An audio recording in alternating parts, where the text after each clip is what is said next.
Hey guys, welcome back to another video, and I hope you're all doing well. Now, for those of you who don't know, Obi-Wan Kenobi is known as the master of Form 3 of lightsaber combat, also called Sresu. Sresu was the defensive form, and it's how Obi-Wan was able to defeat Anakin on Mustafar.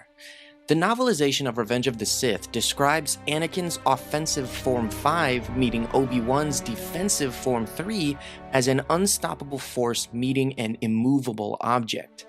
However, while he did achieve mastery of Form 3, and it's what he is most known for, it wasn't always the form that he used. He actually didn't start studying it until he became a Jedi Knight, after the events of the Phantom Menace. Let's go back to Obi-Wan's days as the apprentice of Qui-Gon Jinn. Qui-Gon was very skilled in the fourth form of lightsaber combat, also known as Ataru, and he was considered one of the greatest masters of the form. As his Padawan, Obi-Wan also chose to use Ataru as his primary form. However, Ataru had glaring weaknesses and flaws due to the fact that it relied on large, sweeping strikes and exhausting acrobatics. Obi-Wan was able to effectively utilize the form due to his youth and stamina, which helped compensate for his lack of experience when he was still a young Padawan. Obi-Wan would rely on the acrobatics of Ataru to flank his opponents, which we saw in the duel against Darth Maul on Naboo. Obi-Wan preferred to use direct physical attacks, usually deciding not to use the open flourishes typical of Ataru and instead using direct slashes. So this may seem surprising that Obi-Wan was actually using Ataru while he was a Padawan, so until he was 25 years old. However, this all changed after the death of Qui-Gon on Naboo. As I said before, Qui-Gon was a master of Ataru, but the form did have its weaknesses. These flaws in the form are what led to Qui-Gon's defeat at the hands of Darth Maul. Due to his age, Qui-Gon became incredibly fatigued as the duel progressed, and Maul was very familiar with the weaknesses of Ataru, specifically the gaps in the form's defense. Due to the large flourishes it required, Ataru left the chest and torso relatively unprotected. As Qui-Gon pushed Maul into the confined space of the melting pit, Maul knew that the smaller area would have a detrimental effect on Qui-Gon's use of Ataru. Eventually, after pushing Qui-Gon onto the defensive, Maul of course impaled him through the torso, mortally wounding him. Obviously, Obi-Wan was devastated to see his master fall, and he would later blame Qui-Gon's death on the weaknesses of Ataru, which is why he abandoned it as his primary form. The defensive weaknesses of Ataru prompted Obi-Wan to begin studying Form 3, Sresu. Sresu relied on very tight blade work to provide maximum defensive coverage, and this strong defensive technique would allow the user to essentially outlast an opponent until they began to make mistakes. This is exactly what Obi-Wan did to Anakin on Mustafar.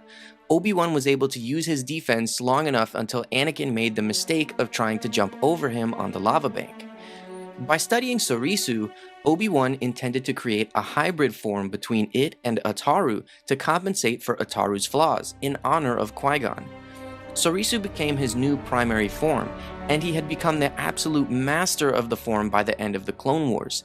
Even Mace Windu considered him to be the master of Sresu.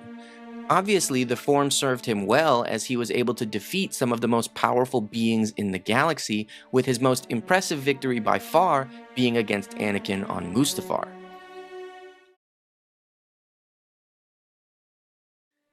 After their legendary duel on Mustafar, Obi-Wan assumed that Anakin Skywalker, then the Sith Lord Darth Vader, had died from his severe injuries.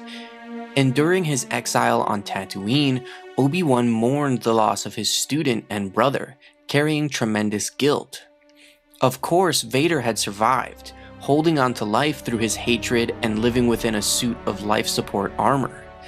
The story of Obi-Wan discovering that Vader was still alive was recently retold in Canon in the Obi-Wan Kenobi show. The third sister just tells Obi-Wan that Vader is alive and he is left shocked by the revelation. However, in my opinion, the Legends version of this story, told in the novel Dark Lord: The Rise of Darth Vader, is much better and more emotional. Several months after arriving on Tatooine, Obi-Wan visited Tashi Station in Anchorhead. The station served the nearby moisture farms and even had a hyperwave repeater, which played the HoloNet news from Naboo, Rhodia, and sometimes Nal Hutta. Obi-Wan glanced at the HoloNet feed from time to time, but did not pay full attention to it. As he sat in the station, he thought of Tatooine, of its gossiping residents who had no idea that he was once a Jedi Master.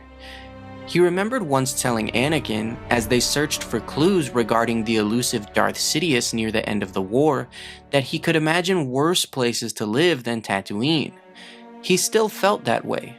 He did not mind the perpetual sand that Anakin hated, and the binary sunset of Tatooine was beautiful to behold, and he felt as though the isolation suited him now. Especially because Anakin had been subverted by Darth Sidious, and served the newly appointed Emperor for a short time. Obi-Wan thought of that day, and he knew the one image he would never be able to forget was that of Anakin as Darth Vader, kneeling before the Emperor after his slaughter in the Jedi Temple. If there was a second image, it was that of Anakin burning on one of Mustafar's lava banks. Obi-Wan wondered if he had been wrong to let Anakin die there, and if Anakin truly could have been redeemed, as Padme had believed until her dying breath. The questions plagued him and pained him more deeply than he ever thought possible. And now, months later, he was back on Anakin's homeworld, watching over Anakin's son, Luke. It was Obi-Wan's only reason for living. As he sipped his water, a HoloNet report caught his ear, as the reporter spoke of a band of Jedi survivors that had been defeated on Kashyyyk. Obi-Wan cursed under his breath and mourned the loss of the foolish Jedi. They had no idea the real truth of the war, and they had continued their fight. Suddenly, the image on the HoloNet showed a dark warrior, clad head to toe in black armor. Obi-Wan seemed to freeze and fill with dread, and he thought surely he had misheard what the reporter just said.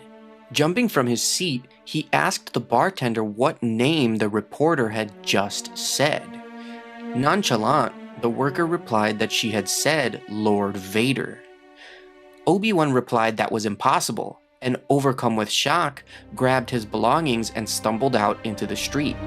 He moved in a daze that had nothing to do with the bright glare of the suns or the heat.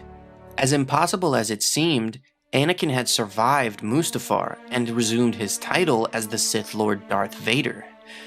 Obi-Wan wondered how he could have been so foolish as to listen to Yoda and bring Luke to Tatooine of all worlds, Anakin's homeworld, the home of his closest family and the site of his mother's grave.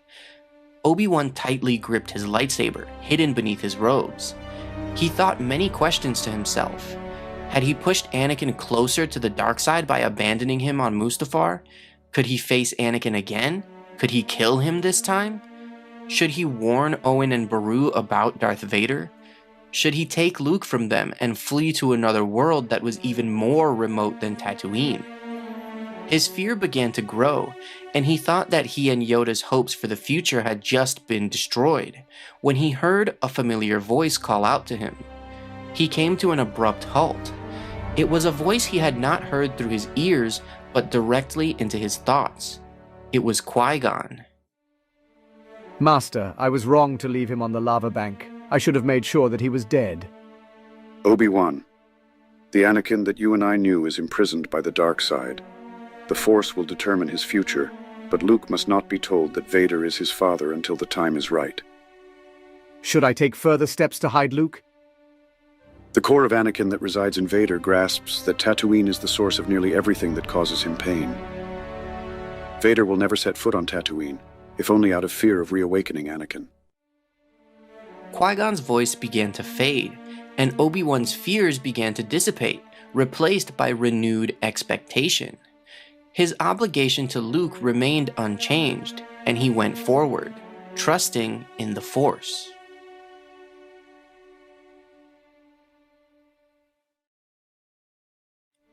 As Obi-Wan and Yoda made their way out of the Jedi Temple after recalibrating the beacon, warning survivors to stay away, Obi-Wan was compelled to uncover the truth of the slaughter around them. While he maintained that he needed to find out who had led the attack, Yoda insisted that he already knew the truth, and he would only find pain if he looked further. In the film, the scene is somewhat brief, but the novelization greatly expands upon Obi-Wan's thoughts and emotions, and it's heartbreaking. After altering the beacon, Obi-Wan decided that he needed to know everything. He had to find out what exactly he was warning the surviving Jedi against. Perhaps deep down he did already know the answer, but he told Yoda that knowing was one thing, and seeing was another. When Yoda warned him that to see it would bring him pain, Obi-Wan was not deterred, replying that it would be pain he had earned and he would not hide from it. He said that he was not afraid to see, and Yoda replied that he should be. Obi-Wan keyed a code that brought up a holoscan of a chamber in the temple known as the Room of 1,000 Fountains. He watched younglings run into the room, fleeing a storm of blaster fire. He watched Sindralig and a pair of teenage Padawans back into the scene, blades whirling, cutting down advancing clone troopers. He watched a lightsaber blade come into view, cutting down first one Padawan and then another. He watched the brisk stride of a caped figure who hacked through Dralig's shoulder, then stood aside as the old Jedi fell dying to let the rest of the clones blast the children to shreds. Obi-Wan's expression never flickered. He opened himself to what he was about to see. He was prepared, centered, and trusting in the Force, and yet, when the caped man turned to meet a cloaked figure behind him, Obi-Wan wished he had the strength to rip his eyes out of his head. But even if he was blind, he would see that image forever. He would see his friend, his student, his brother, turn and kneel in front of a Lord of the Sith. Fumbling nervously, he managed to shut down the holoscan. His knees buckled and he fell to the floor, where he huddled there, blind with pain. I should have let them shoot me. No, that was already too late. It was already too late at Geonosis. Darth Maul on Naboo. I should have died there, before I ever brought Anakin here. Yoda was not sympathetic, and he chastised Obi-Wan, ordering him to cease that line of thought. He said that no one could make a Jedi fall, even Darth Sidious. Anakin had chosen that path himself. When Obi-Wan said that he might know why Anakin did, Yoda rebuked that why didn't matter. The only thing that mattered was that there were now 2 Sith and 2 Jedi to face them. Obi-Wan replied that Palpatine had faced Mace Windu, Aegon Kolar, Saesee Tiin, and Kit Fisto, 4 of the greatest swordsmen ever produced by the Jedi Order, by himself. He told Yoda that even both of them together would not have a chance if they confronted Palpatine. Yoda agreed, but said that if they split up, they might be able to create a chance.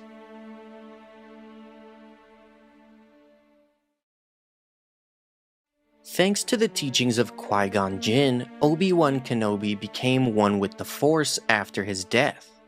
Where he had once been but an isolated drop of water in a great sea, he was now the sea itself, flowing everywhere and through everything.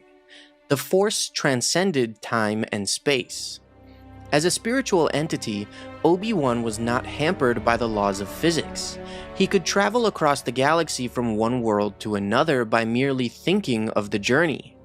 As such, Obi-Wan silently witnessed Luke Skywalker's confrontation against Darth Vader and the Emperor, and his thoughts throughout the shocking ordeal are explained in the Legends book The Life and Legend of Obi-Wan Kenobi. Obi-Wan's spirit was invisible but present when Luke arrived in the Endor system. When Luke surrendered to Darth Vader, he listened as Luke maintained his belief that a remnant of Anakin Skywalker remained within Vader and had not been entirely consumed by evil. Luke urged his father to let go of his hatred. As Vader rejected his son's pleas, causing Luke to state that his father must truly be dead, Obi-Wan wished that he had been able to convince Luke of that sooner. After Vader delivered Luke to the Emperor's throne room on the second Death Star, and the Emperor orchestrated a lightsaber duel to test father against son, Obi-Wan became even more resolved that Luke had been unprepared for the confrontation. He thought to himself that Luke was too afraid of what might happen to Leia if he could not defeat Vader. Obi-Wan believed that the only outcome must be Vader's death at Luke's hand. But when Luke finally did manage to disarm and subdue Vader, Obi-Wan's spirit watched with dread as the Emperor encouraged the young Skywalker to destroy his father and join the dark side. He feared that he was about to lose Luke the same way that he had lost Anakin. However, Luke refused the Emperor's machinations, denouncing the dark side and proclaiming himself a Jedi. Obi-Wan watched as the Emperor raised his gnarled fingers and unleashed bolts of blue lightning onto Luke, and Vader struggled to his master's side as Luke begged his father for help. Obi-Wan knew that Vader would never help, and he felt overwhelmed with anguish. Luke would soon be dead, and Vader would simply remain the Emperor's puppet. In fact, Obi-Wan was so convinced of Vader's nature that he was stunned by what happened next. Vader grabbed the Emperor, forcing the deadly lightning to fall away from Luke and crash down upon both Sith Lords. Vader carried his master across the room and hurled him down into the reactor shaft. A moment later, the Emperor exploded in a great release of dark energy. Had Obi-Wan's spirit not witnessed Vader's action, he never would have believed it. Vader, the same monster that Obi-Wan had left to die on Mustafar, had sacrificed himself to save his son. And suddenly Obi-Wan realized where he had failed. For unlike Luke, Obi-Wan had not only believed that Anakin was completely consumed by the dark side, but actually refused to believe that any goodness could have remained within Vader. And by refusing to allow that possibility, he had condemned not only his friend and former apprentice, but his own capacity for hope. Fortunately, Obi-Wan thought, Luke's unwavering faith in his father's innate goodness had proved to be a stronger force than the power of the dark side. Obi-Wan realized that he had never been ready to forgive Anakin, and that Anakin would never be free until he did. He knew that Anakin would not be alive for much longer, and as Luke carried his father's body through the Death Star, Obi-Wan shifted his psyche to another realm and waited. After Anakin died in his son's arms, Obi-Wan called out his name into the void. Anakin's voice replied, immediately saying how sorry he was for what he had done. Obi-Wan interrupted him, explaining that he was now within the netherworld of the Force, and that if he ever wished to return to the world of the living, he needed to listen before his consciousness faded. Obi-Wan sensed confusion and remorse in Anakin's psyche, and Anakin asked why Obi-Wan would teach him the way to immortality after everything he had done. Obi-Wan replied that he would do so because Anakin ended the horror of the Sith, fulfilling the prophecy as the chosen one of the Force, and because he was wrong about Anakin and they were friends. Anakin thanked Obi-Wan for his forgiveness, calling him Master once more. After the fall of the Republic and the death of Padme Amidala, the Skywalker twins were hidden from their father, Darth Vader, and his Sith master, Emperor Palpatine. Obi-Wan Kenobi would spend the next 19 years in exile as Luke Skywalker's guardian on Tatooine. Obviously, Obi-Wan is known for bending the truth, sharing information from a certain point of view. When the time came for Luke to learn of the Jedi and the Force, as well as the truth about the Jedi that his father Anakin had once been, Obi-Wan withheld crucial details, avoiding the dark secret that Anakin had become Darth Vader. In the canon book Skywalker: A Family at War, Obi-Wan's reasoning for lying to Luke is explained, giving insight into his thoughts and why he thought it was in Luke's best interest that he be kept in the dark. At this time, Luke knew virtually nothing about the Jedi Order and the Force. His uncle had always been brusque when Luke started asking questions. However, in Obi-Wan he found a welcoming presence, someone who seemed willing to help satisfy his fascination with the past and his curiosity about the galaxy. In his solitude, Obi-Wan had come to a realization, a phrase he was fond of repeating: "The truth is often what we make of it." Perhaps it was just his own spin on one of his master, Qui-Gon Jinn's, favorite truisms: "Your focus determines your reality." Now in his late 50s, Obi-Wan was finally beginning to feel like he'd grown out of his youthful foolishness. Nearly as gray-haired and wrinkled as Yoda himself, he had made peace with some of the Jedi Order's folly and come to a reckoning of sorts. In all those years, he had imagined what answers he might give to Luke's curious probing one day. In the safety of his hut, Obi-Wan told Luke only what he believed the young man needed to know, the most basic facts as he saw them. Their conversation laid the foundation for Luke's initiation into the ways of the Jedi, while Obi-Wan continued to protect him, shielding him from the darkest aspects of his heritage. This was in accordance with ancient Jedi teaching. Disclosing the shocking truth of Luke's parentage, a revelation worthy of a Jedi trial, was best delayed until he became a full-fledged Jedi Knight. Thus, instead of revealing the truth, that day Obi-Wan hailed the Jedi Knight Anakin Skywalker as the best star pilot in the galaxy, a cunning warrior, and a loyal friend. And to win Luke's confidence, Obi-Wan offered his own failure to win the young man's trust. He admitted serving as the master of the future Sith Lord Darth Vader before he turned to evil and became a Jedi hunter. Factually, both statements were true, but he dared not connect the two identities. Obi-Wan simply said that Vader had betrayed and murdered Luke's father. An important detail to also add to this is that at this time, according to this book, Obi-Wan believed that Luke was the chosen one, and that the prophecy was misread, never referring to Anakin. This is also hinted at in Rebels when Obi-Wan tells Maul that Luke is the chosen one.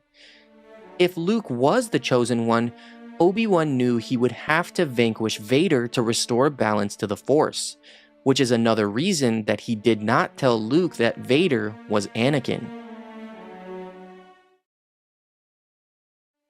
Luke Skywalker's struggle with the dark side of the Force is one of the most important elements of his story in Return of the Jedi, as he stood between the light and dark on the cusp of becoming a Jedi Knight. From his all-black attire to his dark behavior, Luke was closer to the darkness than anyone realized. Anyone except Obi-Wan Kenobi. From the netherworld of the Force, realizing just how similar Luke was to Anakin, Obi-Wan was shocked to sense the darkness within Luke when he spoke to him on Dagobah. This is revealed in the canon book Return of the Jedi from a certain point of view, as Obi-Wan visited Luke a moment after Yoda's death. This wasn't Obi-Wan's first trip to Dagobah, but it pained him to think of the last time he had come here to speak to his student. As far as Obi-Wan had come, as much as he had seen, he still felt at a loss. What a fool he had been to think that he could train another impulsive, headstrong Skywalker. Ordinarily, learning to communicate with and use the Force was a process of discovery, but for Luke and his father before him, their passion, their sense of justice made them vulnerable to the dark side. That was why Obi-Wan had to find a way to effectively communicate with the young Luke. The stakes were impossibly high, and Obi-Wan sensed that Luke felt adrift at this moment. Through the Force, Obi-Wan could see the elderly Yoda inside his hut, with Luke at his side, both of them growing brightly, and he felt the planet gasp as Yoda joined the Force. Obi-Wan hesitated, unwilling to intrude on such a private moment. Already, this second attempt to reach Luke was spinning out of his control. Not only had Luke just watched his second Jedi Master die before his eyes, but Obi-Wan sensed that Yoda had told Luke the truth about his father. For so long, Obi-Wan had been sure that Luke should not learn the whole truth of Vader's identity until he had completed his Jedi training. For him to learn the truth so suddenly, so soon before his final test, could send him into the darkness. The danger was still there, but Obi-Wan also sensed an openness, a waiting inside his student, even as grief and loneliness washed through him. Approaching the hut, hearing the anguish in Luke's voice, Obi-Wan found his words easily through the will of the Force. "Yoda will always be with you," he said. Luke's head turned instantly. "Obi-Wan." Obi-Wan approached as Luke ducked beneath his X-Wing and crossed to meet him. "Why didn't you tell me?" he asked, urgency and worry, even fear tinging his voice. For a moment, it was as if Anakin stood before him, returned from darkness, from death. "You told me Vader betrayed and murdered my father." Now Obi-Wan thought of his last meeting with Leia, the risk he'd taken in telling her even a little about her parents. "Your father was seduced by the dark side of the Force," Obi-Wan said. "He ceased to be Anakin Skywalker and became Darth Vader. When that happened, the good man who was your father was destroyed. So what I told you was true," Obi-Wan continued, from a certain point of view. Obi-Wan sensed the struggle within Luke's heart. Beneath a layer of calm lay a roiling sea of surging emotion. Darkness and light intertwined. Luke's darkness surged against the light, but his better nature, while quieter, was the more powerful of the two, for now. Of course, this was not the first time Luke had struggled so. Before, it had been attachment to his friends that threatened to pull him in the wrong direction, even after Obi-Wan warned him. Luke's voice broke. From a certain point of view? The last time he'd spoken to Luke, Obi-Wan's voice had sounded hollow and brittle in his own ghostly ears. He could read in Luke's posture that his decision to leave Dagobah and risk everything to save his friends had already been made. It was maddening how like his father he looked, with his high cheeks and shining blue eyes. During the Clone Wars, Anakin had risked his own life over and over to save his friends. "When I first knew him, your father was already a great pilot, but I was amazed how strongly the Force was with him. I took it upon myself to train him as a Jedi. I thought I could instruct him just as well as Yoda. I was wrong." "There is still good in him," Luke said. It was the last thing Obi-Wan expected to hear. These were the last words Padme had said to him, and to hear them now from her son made Obi-Wan feel as if, for all that he had joined the Force and become one with the Infinite, part of him could still feel small and shocked. How to explain to the young man that it mattered little, if at all, whether there were shards of Anakin's true and noble heart buried deep beneath the rotten, scabrous surface of Darth Vader? He worshipped power and desolation, committed himself to spreading darkness throughout the galaxy because he believed that what light there was could never triumph. "He's more machine now than man," Obi-Wan said, "twisted and evil." But he knew Luke wouldn't be convinced. Maybe this was the moment Obi-Wan had been waiting for. Maybe it was time he told Luke the truth. But how much of it? "I can't do it, Ben," Luke said with a shake of his head. "You can't escape your destiny," Obi-Wan said. Again, his voice sounded tinny and far off in his own ears. "You must face Darth Vader again." "I can't kill my own father." Those weren't the words Obi-Wan had expected to hear either. He'd expected, "I can't beat him," or "he's too powerful." Obi-Wan held Luke's gaze for a moment, then looked away with a sad shake of his head. "Then the Emperor has already won," he said. "You were our only hope." He was missing something vitally important. "Yoda spoke of another," Luke said. "Leia." Obi-Wan emptied his mind and let the Force shine through him. This was the crucial moment, his last chance to help Luke turn the tide. He wondered what he should say, was still wondering when he heard his own voice. The other he spoke of was your twin sister. Luke's posture stiffened for a moment. A shock ran through him, and Obi-Wan could tell from the attitude of his body that the boy knew unvarnished truth when he heard it. Luke opened his mouth and shut it with a snap. Confusion knitted his brow. "But I have no sister. To protect you both from the Emperor, you were hidden from your father when you were born. The Emperor understood, as I did, that if Anakin were to have any offspring, they would be a threat to him. That is the reason why your sister remains safely anonymous."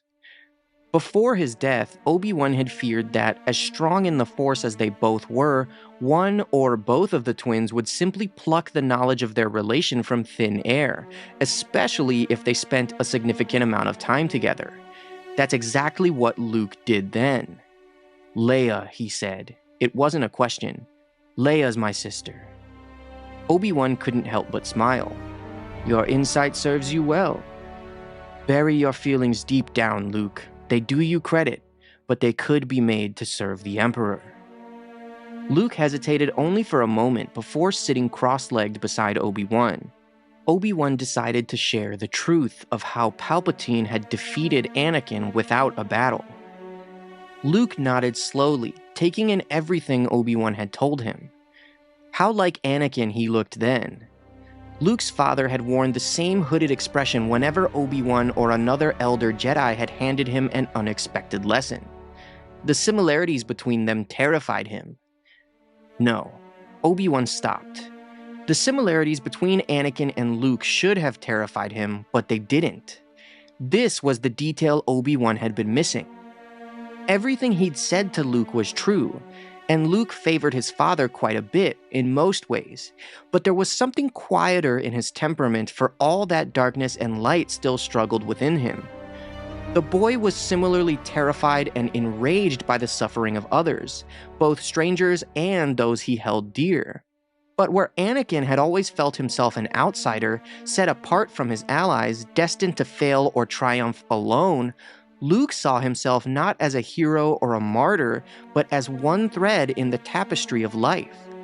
He intuitively understood himself as an expression of the Force, drew his power from it not in great drafts, but in small, careful sips, taking only as much strength as he needed for the task at hand. There was a great deal of Anakin in him, but he had inherited mainly Anakin's best qualities. Obi-Wan hadn't killed Anakin Skywalker, but neither had Vader. The best of him lived on in Leia and in Luke. He realized all at once that Luke was watching him carefully, that his expression had been entirely open. Luke must have seen his relief. "What is it, Master?" Luke asked. Obi-Wan shook his head, still grinning. So this was the lesson the Force had sought to teach him. "It's so good to see you, Luke. I should have said so before." "Ben, am I ready for this?" "Trust in the Force, Luke," Obi-Wan said, "and in yourself."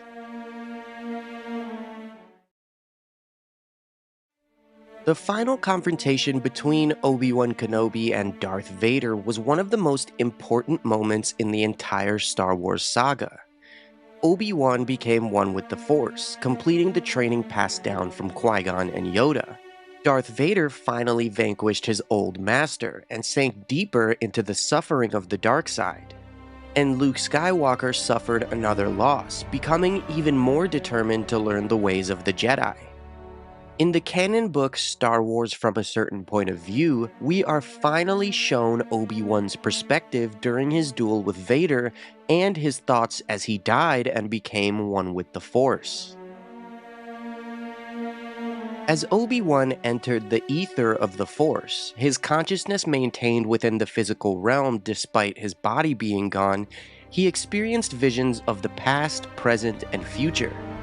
He saw his younger self, exiled on Tatooine, hoping to help the young Luke in any way he could. He saw a newborn baby cradled in his arms as Padme Amidala released her last breath. He watched Qui-Gon sink to his knees on Naboo. He saw eyes corrupted by the dark side, burning yellow with hatred on the shores of a lava river. Yet his vision also returned to his duel with Vader, moments before his death, as he relived the confrontation. Obi-Wan saw Vader waiting in the corridor ahead, as silent and motionless as a statue. Vader appeared so calm and controlled, but Obi-Wan could feel his rage seething beneath his mask. He knew that fury threatened to overwhelm Vader, just as it always did, but he managed to restrain it. Obi-Wan was impressed, thinking that the Emperor must have taught his former apprentice well. He always knew this day would come. As Vader stepped forward to meet him, he ignited his lightsaber, and another memory came over him, remembering Padme's last words, insisting that there was still good within Anakin. Obi-Wan wondered if she truly believed that, and decided that he did not. His friend was dead. The dark figure in front of him was not Anakin Skywalker.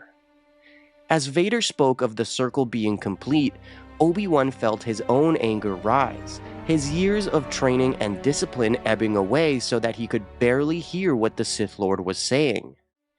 Obi-Wan called him Darth, for he could not use his real name. He thought it might undo him to utter Anakin's name again, and decided that the time for talk was at an end. It was time for this to be finished once and for all. As their blades clashed, Obi-Wan saw his own face, old and tired, reflected in Vader's black helmet. Vader was holding back, testing his former master's limits, perhaps seeing how time had diminished Obi-Wan's abilities. As their sabers clashed again, Obi-Wan was thrust backward, as Vader's cybernetic arms overpowered him. Then Obi-Wan's vision lurched again, as the past and present clashed together in the Force. He wondered if this was truly power. Maintaining his consciousness was nothing like Yoda and Qui-Gon had spoken of. He was being overwhelmed by visions. Then he returned to the duel with Vader. Obi-Wan was depleted, his body screaming with pain. He knew that he had no hope of winning the fight. As Vader forced him back again, Obi-Wan sensed that Luke was near, and he felt Luke through the Force, praying that Vader couldn't. He wondered why he had ever listened to Owen, why he waited so long to train Luke. He knew that it was too late now. There was no way to prepare Luke for what was to come. Obi-Wan felt that he had failed until he heard the young boy cry his name and saw Luke watching across the landing bay. And then Obi-Wan heard Qui-Gon's voice, telling him to go to Luke. He knew what he needed to do, and he turned to Vader and smiled. All that mattered was Luke. As Obi-Wan closed his eyes, he barely heard the blade of Vader's saber sweeping through the air, but he did hear Luke's anguished cry as Obi-Wan vanished from the physical world. Within the Force, Obi-Wan saw the fight happening in the hangar, and knew that Luke would surely be killed if he stayed for too long. But he had never let the boy be harmed in the past on Tatooine, and he wouldn't let it happen now. So he whispered words that only Luke could hear, telling him to run, and Luke listened. Obi-Wan was at Luke's side, forever in the Force.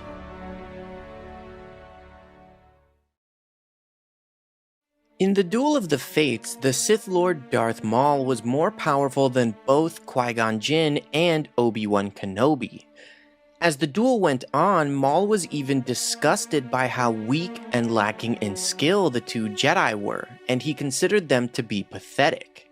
Of course, we know that Maul was able to kill Qui-Gon, but then he was inexplicably cut in half and defeated by Obi-Wan a few moments later, although he did survive. So how was Obi-Wan able to do this? Why did Maul get bisected so easily? This moment has been torn apart by fans for years, but there is context given in the lore, both in the novelization of The Phantom Menace and the Legends book The Wrath of Darth Maul. Free at last of the laser wall, Obi-Wan charged out of the tunnel and into the chamber, abandoning any pretense of observing even the slightest caution. He barreled into Darth Maul with such fury that he almost knocked both of them into the abyss. He struck at the Sith Lord with his lightsaber as if his own safety meant nothing, lost in a red haze of rage and frustration, consumed by his grief for Qui-Gon and his failure to prevent his master's death.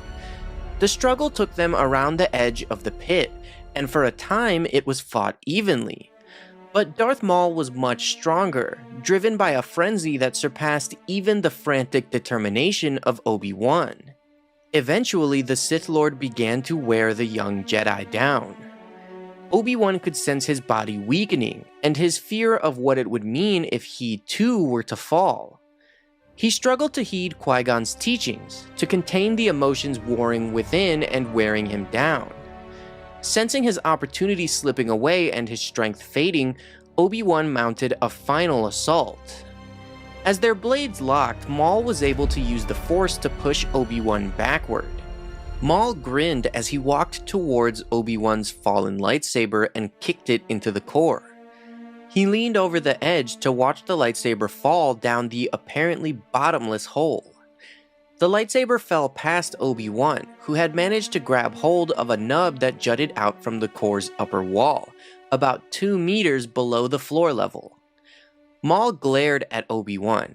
He wondered how long the Jedi could cling to the nub. He knew Obi-Wan's hands and arms would get tired eventually. Growing impatient, Maul swung his lightsaber against the metal edge of the core's upper rim, sending sparks flying out over Obi-Wan's head. Maul's eyes were wild with triumph as he savored his victory, and then he noticed Obi-Wan was not looking up at him, but at something along the core's upper wall, or beyond it. Baffled by what the young Jedi might be attempting, Maul scrunched his face angrily. Obi-Wan went deep inside himself, connecting with the Force he had worked so hard to understand. Calming himself, stilling the trembling of his heart, and banishing his anger and fear, he called upon the last of his reserves. With clarity of purpose and strength of heart, he launched himself out of the pit, imbued with the power of the Force.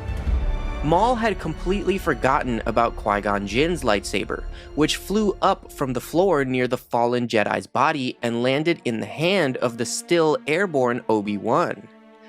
Maul rapidly transferred his lightsaber from his right to left hand, but even before he could turn and defend himself, Obi-Wan slashed through his midsection.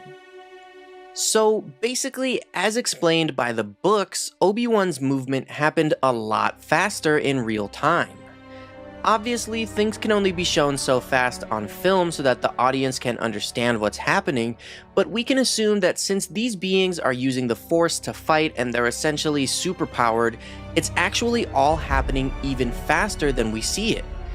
Maul forgot about Qui-Gon's saber and was already celebrating his victory, and Obi-Wan was able to jump over him so quickly by calling on the Force for power and speed, so Maul couldn't turn and react fast enough. As Anakin and Obi-Wan rushed across Geonosis in pursuit of Count Dooku, desperate to confront the fallen Jedi before he could escape, Obi-Wan had already accepted that he could not defeat Dooku alone. Their brief duel in the hangar, with Dooku defeating Obi-Wan fairly easily, is often criticized by fans, and I've seen it in my comment sections on past videos about this duel. Most of the confusion comes from Obi-Wan using Form 3, Sresu, which is a defensive form, and Obi-Wan later defeating Anakin after Anakin had killed Count Dooku. So how was Dooku able to defeat Obi-Wan so easily? Was it a measure of power in the Force or simple skill with a lightsaber? In the novelization of Attack of the Clones, there is some explanation given, as well as a look into Obi-Wan's thoughts as he engaged Dooku alone, knowing that he could not win without Anakin's help. As Obi-Wan engaged the Count, he did so in a measured and defensive manner, cautious after Anakin had been so easily incapacitated. As he attacked, Dooku easily parried his blows with slight movements, sending Obi-Wan's blade away from its mark. As he attacked again, his offense seemed exaggerated and inefficient against Dooku's blade work. The Count simply deflected or blocked each strike without seeming to move very much. While Obi-Wan and most of the Jedi were sword fighters, Dooku was a fencer, utilizing an older fighting style, Form 2 Makashi, which was developed specifically for lightsaber dueling. The Jedi Order as a whole had all but abandoned the practice of Makashi, considering it almost irrelevant against the enemies of the present galaxy, but Dooku had always held stubbornly to it, considering it among the highest of fighting disciplines. Makashi emphasized precise strikes and well-balanced footwork, as the user would keep both of their feet aligned, advancing and retreating along a single line. Skilled duelists utilizing Makashi would be able to end their fights quickly by penetrating their opponent's defenses and landing a mark of contact with their saber. As the battle between Dooku and Obi-Wan played out on Geonosis, Makashi showed its brilliance. Since Dooku displayed a mastery of Makashi's defensive practices, Obi-Wan was forced onto the offensive, which was the complete opposite of what his practice of Form 3, Sresu, was intended for. Sresu was focused on building an impenetrable defensive wall around the user, deflecting all attacks until the opponent exhausted themselves and began to make mistakes. However, against Dooku, that wasn't even an option for Obi-Wan. The Count had control of the duel from the beginning, forcing Obi-Wan to attack first. Dooku remained on that single line with his footwork, effortlessly remaining in perfect balance as he shifted into defense and then launched into offense. After another series of attacks, Obi-Wan found himself fatigued, gasping for breath. Yet he attempted to steady himself and attacked again, fiercely. The Count continued to fend off his strikes, drawing Obi-Wan too far forward as he prepared to counterattack. Then it was Dooku taking the offensive, stabbing and striking so quickly that Obi-Wan's parries could not move fast enough to meet his red blade. As such, Dooku was able to quickly land two blows, one to Obi-Wan's shoulder and another to his thigh. So, while Obi-Wan was utilizing Sresu during this duel, he wasn't able to practice it as intended, and he had not yet achieved mastery of the form. He wasn't considered the master of Sresu until 3 years later at the end of the Clone Wars. Dooku utilized Makashi with great effect, using his skill in dueling to force Obi-Wan onto the offensive, which allowed him to win. Obi-Wan had already accepted that he couldn't defeat Dooku alone, and the Count simply used his skills with a lightsaber to win. Obi-Wan Kenobi served as Luke Skywalker's first master, introducing the young boy to the Force and the ways of the Jedi. In canon, after sacrificing himself on the Death Star, Obi-Wan appeared to Yoda as a Force ghost, asking the old Grand Master to train Luke as his final Padawan. While Yoda was initially reluctant, Obi-Wan insisted that Luke would redeem the Jedi, and was the only one who could confront the Sith. During Luke's training with Yoda, Obi-Wan was always watching from the netherworld of the Force, pondering not only Luke's flaws and obstacles, but Anakin's as well. In the canon book, The Empire Strikes Back from a certain point of view, there is an entire story from Obi-Wan's perspective, revealing his thoughts on Luke's training and what was going through his mind as Luke foolishly rushed to save his friends on Bespin. I had hoped that dying would be enough to untangle me from the Skywalker family's issues, and yet here I am again, Obi-Wan Kenobi, one with the Force and still the only thing standing between a Skywalker and an impulsive decision that could have galactic consequences. Tatooine had by no means been a glamorous locale for exile, though I had no choice but to settle myself near Luke's new guardians. Yoda, however, with an entire galaxy at his fingertips, had been so determined to make a meal of his martyrdom that he chose Dagobah as his refuge, the only planet that smells worse than the Jedi Temple training rooms after a combat class with 14-year-olds. Death is better than Dagobah, I think, as the swamp world crystallizes around me. I'm shocked Luke stayed this long.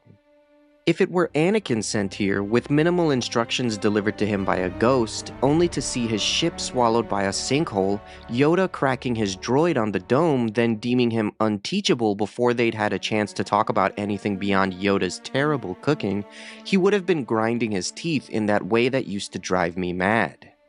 All that, plus the low ceilings, the perpetual damp, and snakes in places they had no business being. The moment the rain started, Anakin would have stormed out of the hut loudly reciting an itemized list of frustrations to no one in particular. If he'd been unable to get his X-Wing out of the swamp, I have no doubt Anakin would have found a way to walk off the planet. But Luke had stayed, and Master Yoda had taught him. And I only had to appear to Yoda in half a dozen of his dreams to convince him that Luke was not Anakin, and this time would be different. We are all better than we had been before. Or not better, but at least we knew what not to do when it comes to training chosen ones. Through the swampy mist rising off the soil, I see Luke throwing supplies into the cargo bay of his X-Wing, hasty and disorganized, shouting over his shoulder at Yoda. I seem to have arrived mid-rant, and though Luke has yet to notice me, I doubt my presence would have done much to quell his passion. Anakin never held his tongue around his elders. The Skywalkers are wildfires, their passions scorching the dirt as soon as they're given a spark. Even Leia was already well known for her ability to set the Empire on fire with nothing but a wet match. Relentless was the word Bail had most often used when he had sent me reports about her. Her mother would have been proud. Luke shouts about his friends as he darts nimbly around the edge of his X-Wing to fiddle with the control panel in the cockpit. His orange flight suit looks garish amid the greens and browns of the swamp, a smudge of flame in the gloom. From his perch atop the ship, R2-D2 whistles his ascent, ever the instigator. "I've got to help them," Luke says. "You must not go," Yoda replies. He's huddled on the ground beneath the nose of the X-Wing, and though I have only ever known a stooped, slow-moving Yoda, somehow he seems even shakier on his feet than the last time I was here. He's leaning heavily on his gnarled cane as it sinks into the mud, his posture the curled crook of a being who has become too accustomed to living in darkness. "But Han and Leia will die if I don't," Luke replies ferociously, dropping off the ladder of his starfighter. Since no one is pointing out the obvious flaw in that logic, I feel the need to finally intervene. "You don't know that," I say dryly. Luke doesn't look surprised as he turns to me. This isn't the first time I've had to make an appearance here to facilitate a group therapy session with him and Yoda. His hair has gotten longer since I last saw him, and it falls over the scars that have rearranged one side of his face since the Wampa attack. I had hoped that death and time and oneness with the Force might take the edge off the strangeness of seeing Anakin's eyes in his son's face. But now, as they blaze with the same determination I saw so many times in life, it overwhelms me. I had spent years and years in that tiny sand cell on Tatooine, sweating and perpetually dehydrated and with nothing to do but relive everything I could have done differently and then slowly let each one go, trying to make peace with losing Anakin. But the shades of him in his son's face catapult me back in time, and all the years I spent by Anakin's side, fighting and teaching and laughing and arguing and nearly dying and saving each other over and over again, spill out across my mind. And now here is his son, looking at me with those same flushed cheeks, caring too much about everything, and both my life and death would be so much easier if the Skywalkers didn't care so much. How different this galaxy would be if the Skywalkers didn't care so much. It isn't about Anakin anymore, I remind myself, struggling to return to the present moment. It's about Luke, and not letting him make the same mistakes his father and I did. Why even in death must I chide myself to focus on now and here, like I'm a Padawan struggling to sit still? Even Yoda cannot see their fate, I say. But I can help them, Luke protests. I feel the Force. But you cannot control it. In his early days of training, Anakin had always been so tentative in speaking about the Force, like it was a word in a foreign language whose meaning he still wasn't entirely sure of. With Luke, there's no hesitation, even though the concept was only introduced to him a few years earlier. Now, when he needs a reason to go, the Force is telling him exactly what to do, like it's a guidebook I'd been recommending to him. That's not how the Force works, I think, and resist the urge to rub my temples, a habit Anakin had always teased me about. Luke turns away, shoving a hand through his hair. I look to Yoda with a silent plea to back me up, but he seems to have taken my arrival as an invitation to move into the back seat of this teaching moment. This is a dangerous time for you, I say to Luke, when you will be tempted by the dark side of the Force. Yoda suddenly seems to remember that he's the only living authority figure here, and he pipes up. Yes, yes, to Obi-Wan you listen. The cave. Remember your failure at the cave. I don't know what cave he refers to, but I don't ask. I don't need another reason to doubt Luke. I had always doubted Anakin, and he had felt that wobble in our foundation from the start. Add it to the list of mistakes I was trying not to make again. But I've learned so much since then, Luke protests, and I resist the urge to snort. As though carrying Yoda on your shoulders and eating his terrible cooking for a few weeks makes you a Jedi. Master Yoda, I promise to return and finish what I've begun. You have my word. Why did I come? I lost this fight before it even began. Anakin never learned how to back down from an argument, even if he had definitely been proved wrong. Why did I think Luke should be any different? You can't keep a promise if you're dead, Luke, I want to say. And you'll be dead if you go because it is clear to everyone here but you that this is a trap.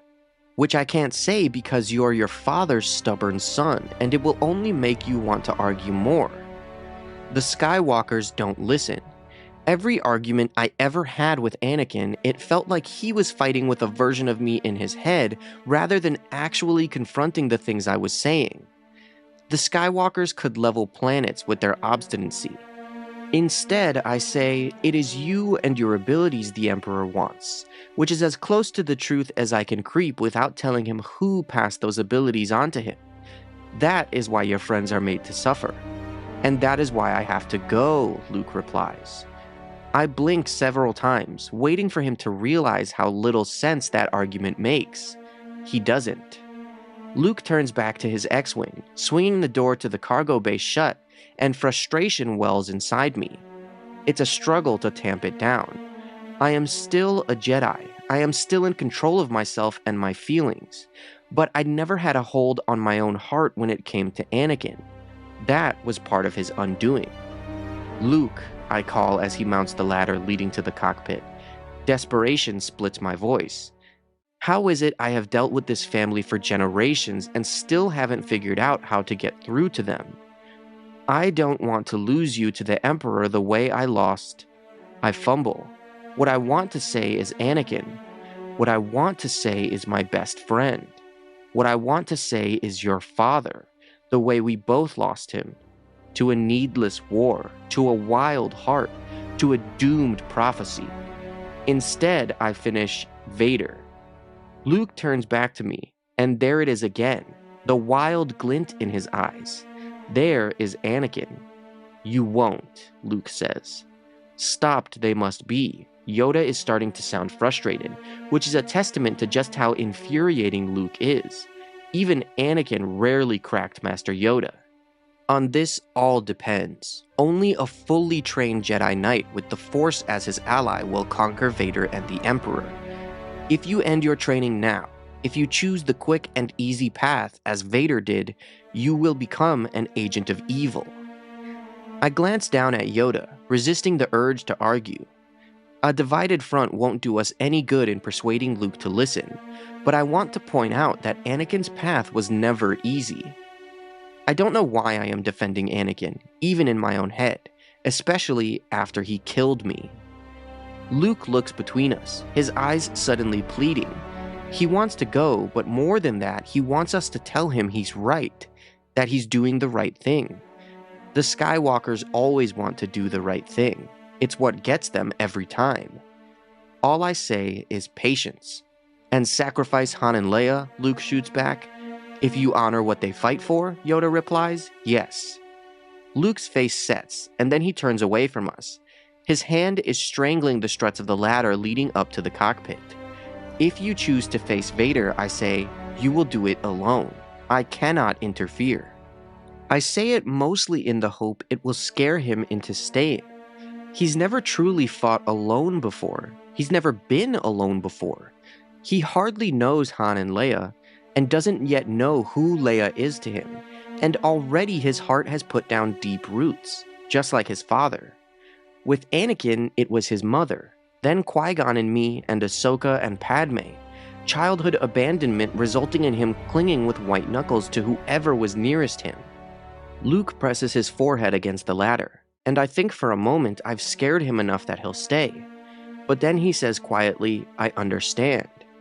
He turns back to us just for a moment, and there he is again, the son of my friend who could never be talked out of anything he set his mind to.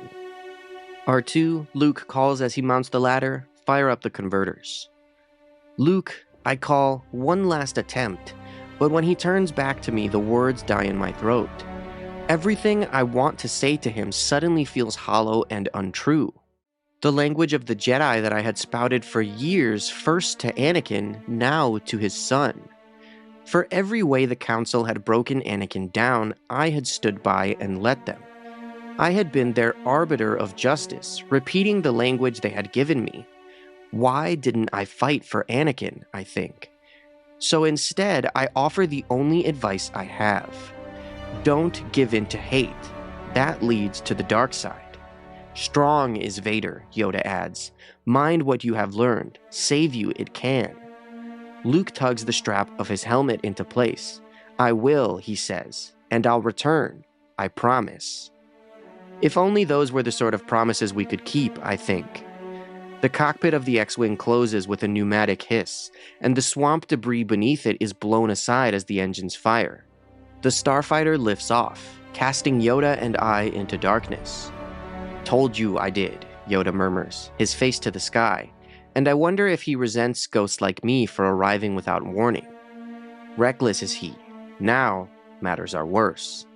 That boy is our last hope, I say, and in my voice, I hear every Jedi before me who brought us here, dead and desperate and up to our knees in a swamp. But Yoda shakes his head. No, there is another. And it's a long, quiet moment between us before I remind myself it isn't Anakin. He's not here anymore, and neither am I. By the time that Anakin was brought before the Jedi Order, he was older than most initiates and possessed a strong attachment to his mother, which is why the Council refused to accept him. As we know, Anakin became the Padawan of Obi-Wan in order to honor Qui-Gon's dying wishes, but the Jedi were always very aware of Anakin's issues with attachment and possession.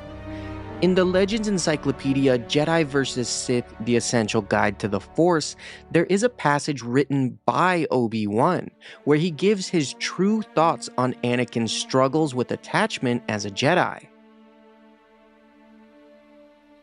It has been 3 years since Anakin Skywalker became my Padawan learner. His powers continue to grow, and all of his instructors at the Jedi Temple acknowledge that his abilities exceed those not only of other students his age, but of many instructors as well. However, every Jedi Master has also noted that Anakin continues to exhibit behavior and emotions that are characteristic of Force users who did not begin Jedi training at infancy. As might be expected of anyone who has been liberated from slavery, he can be outspoken regarding social injustices. I have assured him that all Jedi must develop a sense of patience, something he has difficulty maintaining. Of greater concern are his impulsiveness, competitiveness, and occasional arrogance. I admit there have been several times that I have been at a loss for words for his actions. I must remind myself of various instances when I confounded or disappointed my own master, and that I too was once impatient to become a Jedi.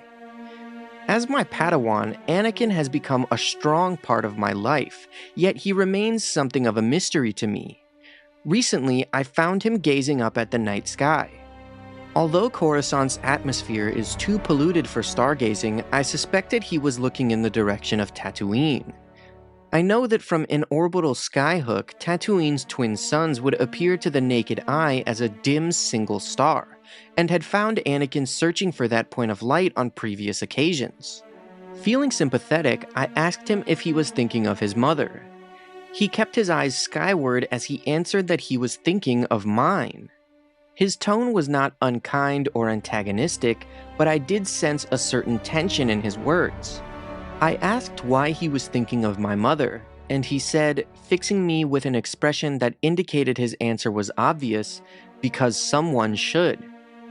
I didn't know what to say to that. Anakin knows that a Jedi must relinquish familial attachments, but I suddenly found myself more concerned for his future than ever before. He misses his mother. I know this as well as anything. Although he left Tatooine willingly, he left a part of himself there. I can only offer him guidance, but if he is the chosen one, it seems inevitable that he must free himself from that bond. Anakin's brutal slaughter of a Tusken camp in an act of revenge for his mother's kidnapping and death was one of the first moments that the young Jedi stepped closer to the dark side. The violent event was sensed by Yoda, though he could not discern the specific details, and even the disembodied spirit of Qui-Gon Jinn attempted to intervene. Afterwards, Anakin confessed his dark deed to Padme and Chancellor Palpatine, but one person he never told was his master, Obi-Wan Kenobi. Obi-Wan would have to discover the truth for himself, many years later during his exile on Tatooine in the Legends novel The Life and Legend of Obi-Wan Kenobi. Shortly after his arrival on Tatooine, Obi-Wan kept himself busy by exploring the dunes and desert around the Lars homestead. He had taken to visiting the homestead quietly twice a day, at sunrise and sunset, just to make sure Luke was alright. Whenever he rode his Eopie, he was always mindful of his surroundings and on the lookout for any danger. He had heard of a recent increase in Tusken Raider sightings, and was fairly certain that at least one tribe had become aware of his presence on their land. Recently, while exploring the vast area around the Lars homestead, he had come upon what appeared to be the ruins of a camp in a canyon in the Junland Wastes. He had traveled close enough to the ruins to see a cluster of bantha rib arches sticking in the sand, all that remained of several small huts, the kind used by the nomadic Tuskens. Seeing the ruins, Obi-Wan had suddenly been overcome by a feeling of loneliness and despair, which ended a moment later when a distant, blood-chilling howl echoed down from a nearby clifftop. He suspected that he may have wandered into an area that was somehow sacred to the Tuskens, and he proceeded past the ruins quickly, unable to inspect them any further. He would not learn any additional information until he was caught in the middle of a conflict between local farmers and a Tusken tribe led by a warrior named Ayark in the Legends novel Kenobi. Obi-Wan attempted to mediate the escalating war between the two groups, and he gained Ayark's trust since she was familiar with the Jedi thanks to the Tusken Jedi Sharad Het. It was Ayark that revealed that the Tuskens had become weaker because of a massacre that occurred more than 3 cycles earlier. She told Obi-Wan that a camp of mighty warriors had been wiped away, including their women and children. Obi-Wan was curious and shocked, and wondered whether a krayt dragon or some other predator had devoured the camp. Ayark confirmed that it was indeed a predator, but one that walked on 2 legs. Obi-Wan stated that the farmers didn't usually kill Tusken women or children, and Ayark agreed, saying that the farmers would usually orphan Tuskens and abandon them in the desert, but the Predator had slaughtered everyone. Obi-Wan suddenly pieced some information together in the back of his mind, imagining a scenario that filled his thoughts with absolute horror, before resolving to look into the mysterious event another time. He suspected that the pride and confidence of the Tuskens was not the only victim of that massacre. Obi-Wan would not get his definitive answer until 2 years later, in the life and legend of Obi-Wan Kenobi, when there was a sudden increase in Tusken attacks across the desert. He was disturbed by the dark disturbance in the Force that emanated from those Tusken raids on local moisture farms, and on his way to check on the Lars homestead, he found himself again near the ruins of the camp he had discovered not long after his arrival on Tatooine. Those ruins had always cast a dreadful feeling onto him whenever he neared it, and he had never felt compelled to inspect it more closely. However, on this particular day, the feeling was worse, practically sickening, and yet Obi-Wan sensed that the place was somehow beckoning him.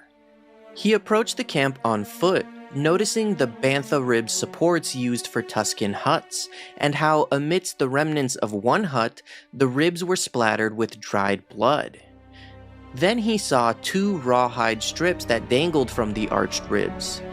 Noting the height and position of the strips, he knew immediately that they had been used to secure a captive human's outstretched arms. And then it hit him. He didn't just sense it through the Force, he knew it for a fact already. This was where Anakin's mother had died.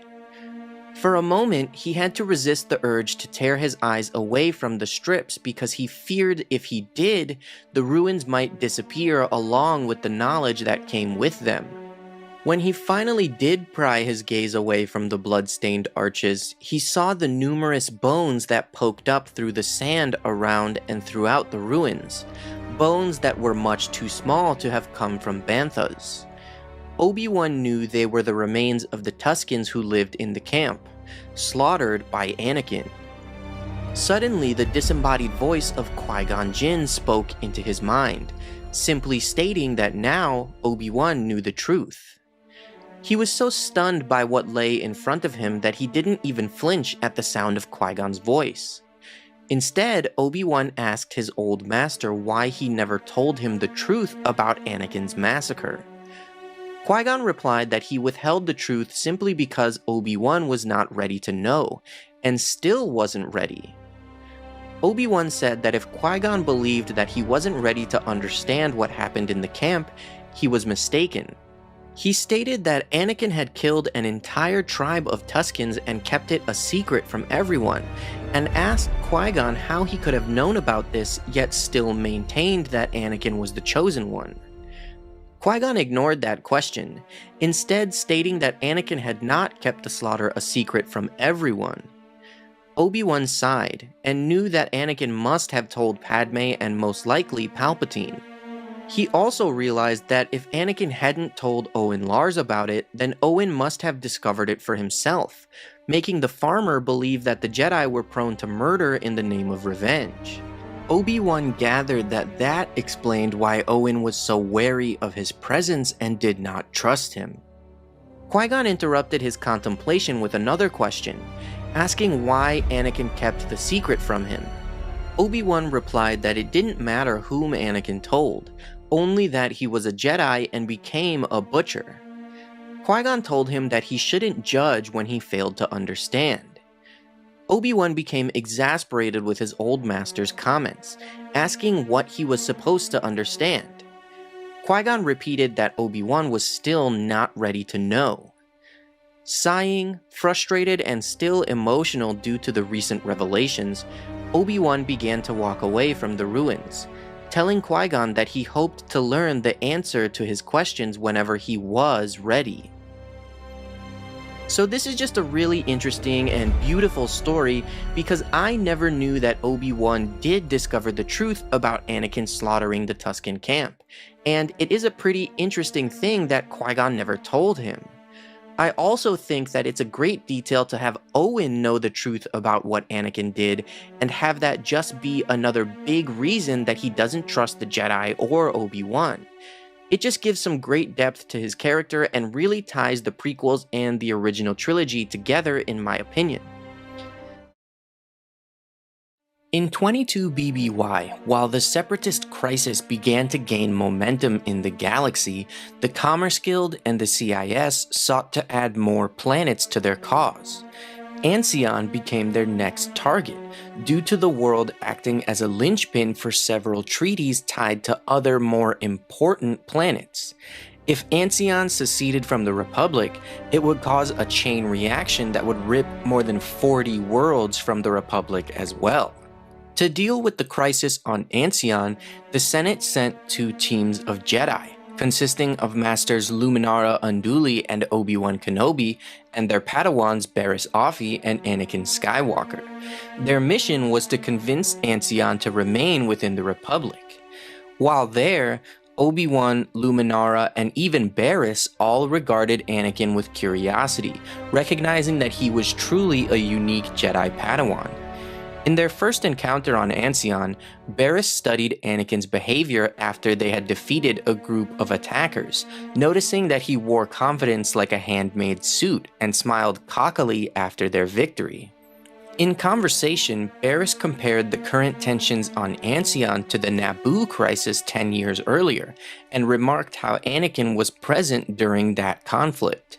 She noticed the pride Anakin emanated when speaking of Naboo, and mused that he was indeed a unique Padawan. He seemed to be strange, but not in an unlikable way, and she sensed that he was rife with internal conflicts, yet there was no denying his obvious strength in the Force. The two of them seemed to get along in a friendly enough way, yet Barriss was uncertain about Anakin's personality.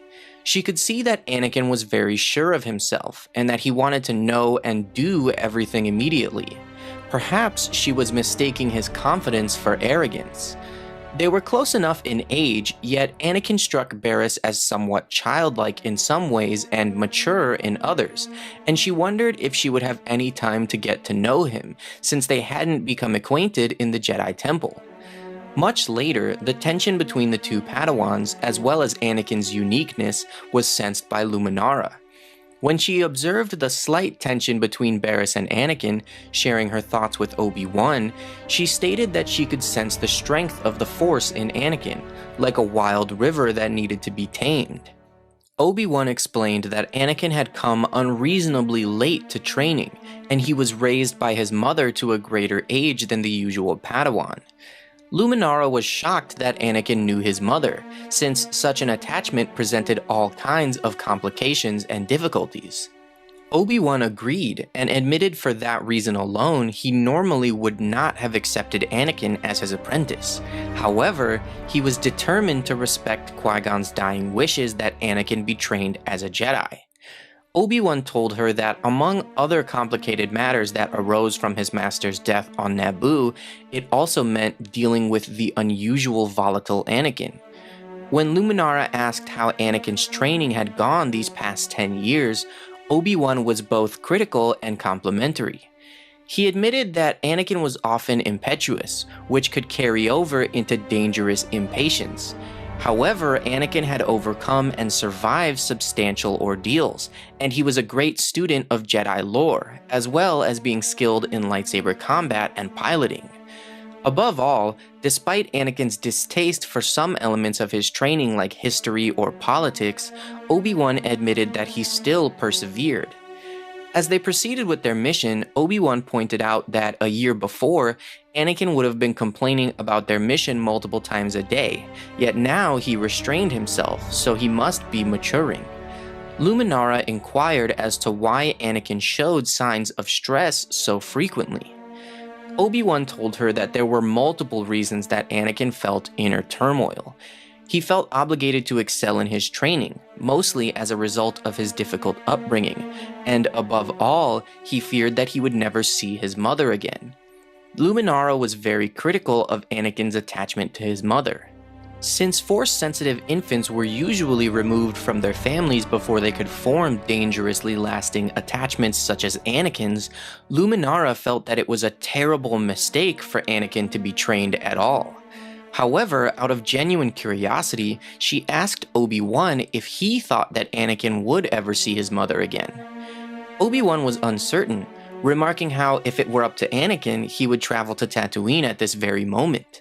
However, the path of a Jedi was not up to them, as they had to follow the orders of where the Council sent them. He said that besides his mother, he could sense other things troubling Anakin. However, whenever he would bring it up, Anakin would deny that any inner turmoil existed. And hearing this, Luminara asked Obi-Wan if, given the amount of self-denial that Anakin possessed, he thought that Anakin would ever become a full Jedi Knight. Obi-Wan replied that he truly didn't know if Anakin ever would attain the rank of Knight, but he had promised Qui-Gon that he would do his best to make it happen. He admitted that he held his doubts about Anakin completing his training at all, yet he would honor his promise, so that if Anakin overcame his internal conflicts and did become a great Jedi, Qui-Gon's judgment would be vindicated. Obi-Wan admitted that there was only so much he could do to help Anakin with his problems, by teaching, advising, and offering a sympathetic ear. However, in the end, only Anakin himself would decide what he would become. When Luminara asked what Anakin's biggest problem was, Obi-Wan conceded that he didn't know the answer to that, and if he did, he would have tried to cure it long ago. He said that one day, perhaps that answer would be unearthed by Anakin himself, which would indeed make for interesting times in the journey of the young Jedi. Obi-Wan's decision to not execute Anakin on Mustafar might seem relatively straightforward, since he had already told Yoda that he didn't have it in him to kill his fallen apprentice. But Obi-Wan's restraint was actually much more complex than that, as he considered not just what Anakin meant to him, but what kind of man and what kind of Jedi he was. His thoughts are explained in the novelization of Revenge of the Sith, but the most shocking detail comes from an excerpt of Obi-Wan's own journal in the Legends Encyclopedia Jedi vs. Sith: The Essential Guide to the Force, which reveals the main reason that Obi-Wan did not kill Anakin. First, the novelization reveals that as Anakin lay burning on the lava bank, Obi-Wan saw Palpatine's shuttle fly overhead, and he knew he was running out of time to escape and save Padme. Looking down at Anakin, he knew that it would be a mercy to execute him, but he did not feel merciful. Obi-Wan felt a calmness settle over him, and thinking clearly, he knew that he did not have time to climb down the bank of black sand. In the end, there was only one choice for him to make, the choice that any Jedi Knight would make. He told himself that regardless of everything that had occurred that day, he was still Obi-Wan Kenobi, and he was still a Jedi Knight. He would not murder a defenseless man. He would leave Anakin's life or death to the will of the Force, so he turned and walked away. Years later, during his exile on Tatooine, Obi-Wan wrote about his duel with Vader in his journal, revealing the main reason that he didn't kill him. My duel with Vader was awful in its savagery.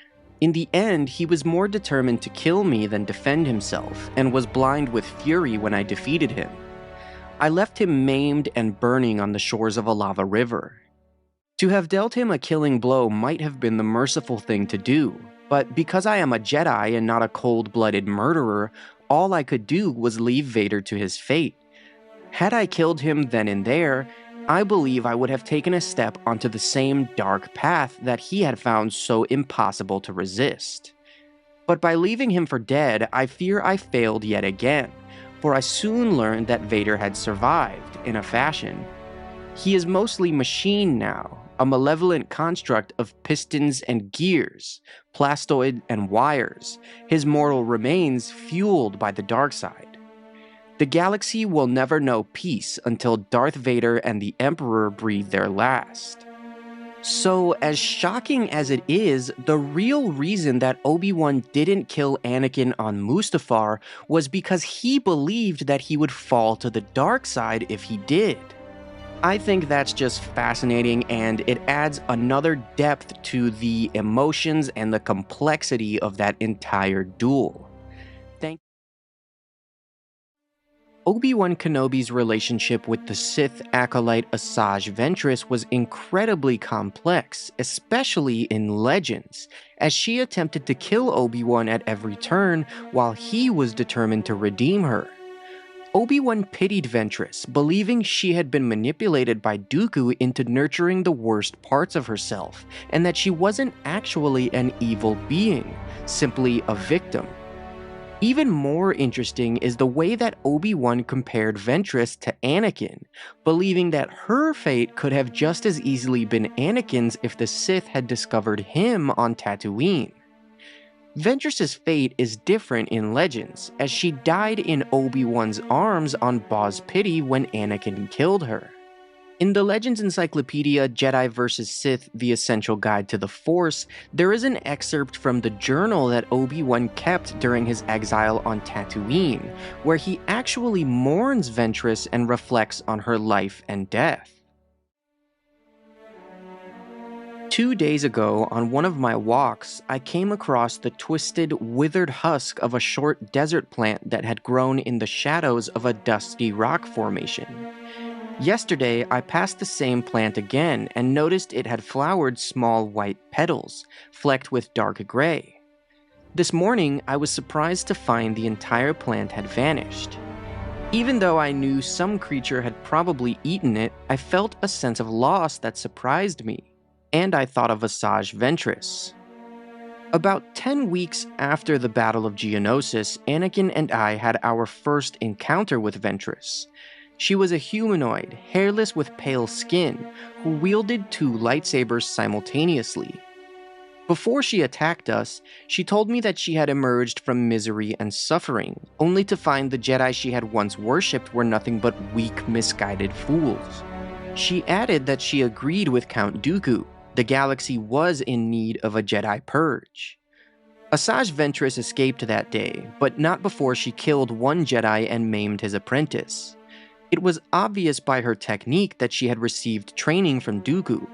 Over the course of the Clone Wars, Anakin and I faced off against Ventress on other worlds, but despite all her fury and murderous inclinations, I always sensed something within her that distinguished her from the Sith Lords, an underlying fear.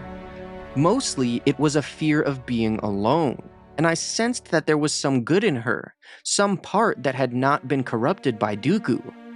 Where the Sith Lords were unquestionably evil, Ventress was simply a slave to the dark side. Even though Ventress had killed Jedi and other innocents, I managed to convey my hope that she might listen to reason and stop using fear to fuel her anger. She refused to listen. And I was still trying to reason with her when she nearly killed me on Boz Pity. She would have, too, had not Anakin's lightsaber dealt her a mortal blow. Her death, roughly 5 months before the Jedi Purge, did nothing to slow the Clone Wars, for by that time General Grievous was already in command of the Confederacy's droid armies. I thought that Ventress would use her dying breath to curse me and the Jedi Order. Instead, she cautioned me to defend Coruscant from Dooku, for that was the key to victory. Indeed, Dooku and Grievous would assault Coruscant. She even allowed that I might have been right about her all along. And then, she was gone. Now, it is hard for me to see what the future holds. Fortunately, I have my mission and my ongoing studies of the Force to help me be mindful of the present, as well as the daily rigors of survival on Tatooine. Whatever tomorrow may bring, I must be ready for it. I have collected a small number of seeds from my desert walks. I think I will plant them and see what they will grow, in memory of Assaj Ventress. The duel on Mustafar between Obi-Wan Kenobi and Anakin Skywalker, then active as the Sith Lord Darth Vader, was one of the most important confrontations during the fall of the Republic and the Jedi Order. The duel itself was a meeting of pure offense clashing with pure defense, and the novelization of Revenge of the Sith describes it as an unstoppable force meeting an immovable object. Not only that, but Obi-Wan and Anakin knew each other as closely as they possibly could, so close that they were regarded as forming two halves of one complete warrior. Their styles complemented each other perfectly, which is why their duel was one of the most complex and complicated engagements of all time. The most pivotal element of the duel that ultimately led to Anakin's defeat was Obi-Wan's absolute mastery of Form 3, Sresu. Sresu, also known as the Resilience form and the Way of the Mynock, was the third form of lightsaber combat created by the Jedi Order. Developed in response to the introduction of blasters in the galaxy, Sresu focused on defense more than offense. With the development of Sresu, Jedi also discovered the ability to reflect blaster bolts back at their attackers, which was considered a breakthrough in overall lightsaber combat. However, the use of the form against blaster-wielding enemies was only one way to use Sresu. Jedi also trained to block and parry lightsaber strikes, engage numerous opponents simultaneously, and above all, remain calm and focused in combat, allowing for the perfect defensive response to any threat. Sresu required a thoughtful, intellectual approach to all aspects of combat, meaning the user needed to rely on their mental strength as much as agility and speed. Because the form maintained emphasis on tightly controlled movements to maintain total defensive positioning, the physical requirements of the user were somewhat more relaxed compared to the other forms. Sresu emphasized not only immediate tactics based on the situation, but also a broader strategic view of whatever conflict the user was in. This allowed for the user to efficiently adapt to incoming attacks, using defensive strategy to withstand any enemy. This is also why Sresu was known as the Resilience form. Its use was heavily dependent on outlasting opponents by focusing entirely on defense. By committing all mental focus to the enemy, a true Sresu master would be able to take full advantage of their enemy's most exploitable opening. While the enemy would gradually grow exhausted or frustrated, the Sresu user would maintain their calm and tranquil focus, allowing their defense to remain impenetrable. This is exactly what Obi-Wan did to Anakin on Mustafar. By the time of their duel, Obi-Wan had achieved mastery of Sresu, even being regarded as the ultimate master of the form by Mace Windu. His use of Sresu was the perfect counter to Anakin's mastery of Form 5, which was entirely based on offense. Anakin utilized the Gem-So variant of Form 5 against Obi-Wan, which focused on aggressive counterattacks and using sheer strength to overwhelm the opponent through brute force. However, Obi-Wan's mastery of Sresu and the way he utilized it allowed him to withstand Anakin's offensive onslaught. As Anakin attacked, Obi-Wan maintained his impenetrable defense, giving ground intentionally as he worked to outlast his fallen apprentice. As the duel progressed, Anakin grew increasingly frustrated by his inability to break through Obi-Wan's guard. This frustration, bolstered by the negative emotions of the dark side, caused Anakin's judgment to become clouded. He began to make mistakes and leave openings in his own defense. Meanwhile, Obi-Wan devoted himself fully to the practices of Sresu, maintaining a calm state of mind and his defensive guard. Analyzing the tactical advantages of his surroundings, Obi-Wan was able to gain the high ground over Anakin, knowing that the latter was likely to make another mistake. Anakin's frustration did boil over, and he made the horrible decision of trying to jump over Obi-Wan, allowing the Jedi Master to mutilate him and end the duel. His victory was truly remarkable, given Anakin's raw power in the Force and unmatched skill in lightsaber combat. By following the way of Sresu, perfectly embodying the name of the Resilience form, Obi-Wan used his defensive mastery to outlast Anakin for the entire duel and emerge victorious.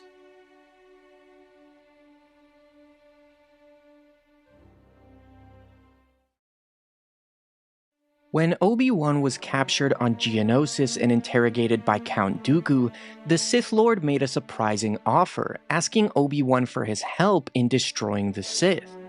While at first it may seem that this was simply a ploy to gain Obi-Wan's trust and betray him, there is actually a much deeper reasoning for Dooku attempting to recruit him. Dooku's Padawan was Qui-Gon Jinn, who was Obi-Wan's master, connecting the three men with a bond in the Force. Dooku's reasoning for wanting Obi-Wan as an ally is fully explained in the novelization of Revenge of the Sith, as Dooku and Palpatine waited for Obi-Wan and Anakin to reach them aboard General Grievous's ship. The false plan that Palpatine had presented to Dooku involved him killing Obi-Wan in order to push Anakin to fall to the dark side. Dooku was then supposed to toy with Anakin, allowing himself to be defeated so he could be arrested and become a prisoner of the Republic, only to be released once Palpatine created the new Empire. Dooku was tricked into thinking that he would remain Palpatine's apprentice, while Anakin would merely serve as their acolyte. While he was eager to forge a new Sith empire, Dooku had several reservations with this false plan, with the largest one being the death of Obi-Wan. As Master and Apprentice waited for the two Jedi to reach them, Dooku expressed his wish to give Obi-Wan one last chance to turn to the dark side, asking Palpatine for permission. Dooku argued that a Jedi of Obi-Wan's integrity would be invaluable in establishing the legitimacy of their new empire. Palpatine knew that Dooku had held an interest in Obi-Wan for quite some time.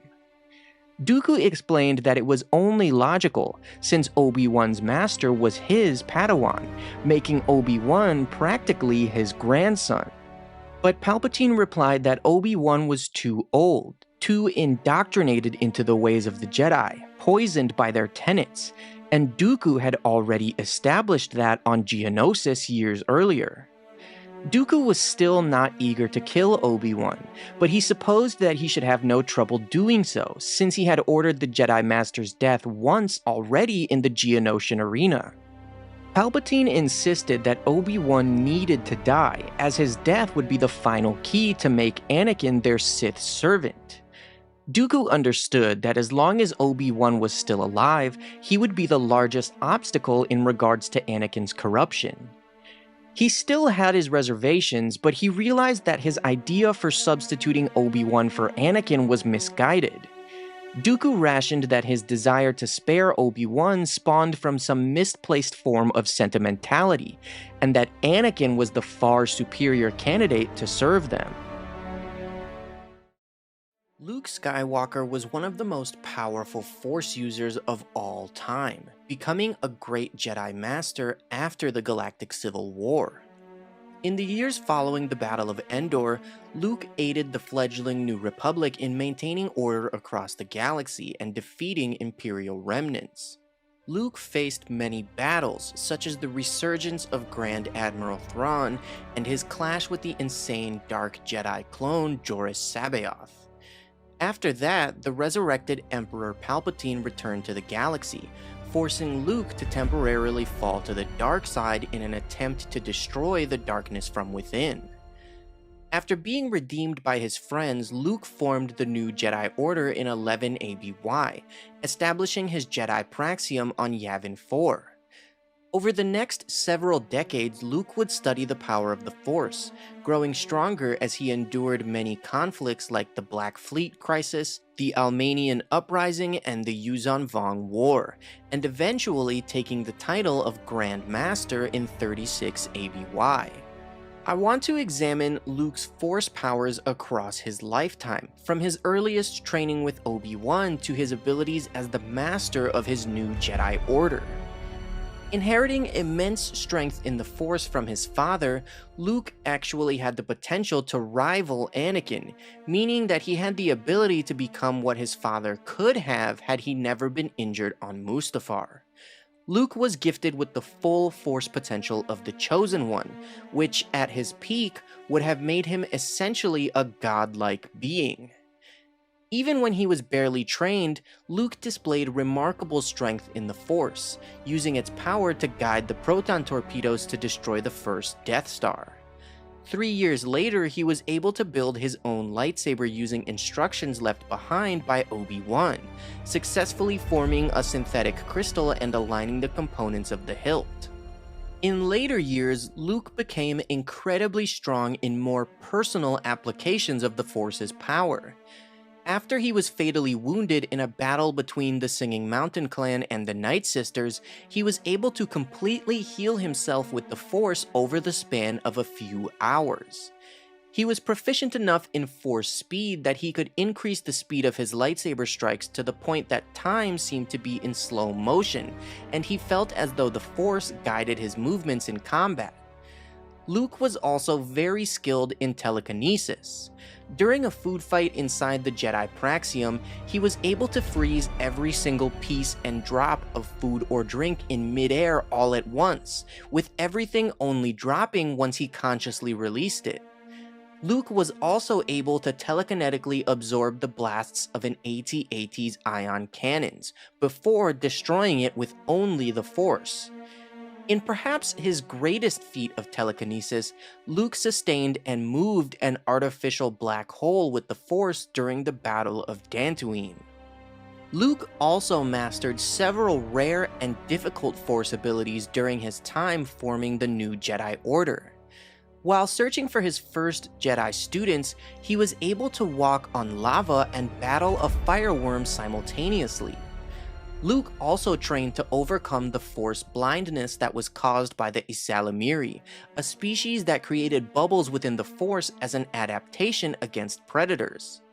In one of the greatest fights of his life, Luke was able to enter a plane within the Force known as Beyond Shadows, existing outside of time or space, and he used his power in the Force to defeat Abeloth with the help of Darth Krayt. In perhaps one of his most insanely powerful feats, during the Battle of Yuzantar, Luke was able to consciously reach a state of oneness within the Force. While this state was usually reserved for those who had died and passed into the netherworld of the Force, Luke was able to enter this state at will, becoming an extension of the Force itself. He became a storm of luminous Force energy, exceeding physical existence in the battle. To those watching the battle, it looked as though Luke was a blur of 20 lightsabers engaging his enemies. Luke was also able to call upon the power of the light side, using his love for his son Ben and wife Mara Jade until the full power of the light side of the Force rushed into him, causing his cells to burst with power and his skin to glow.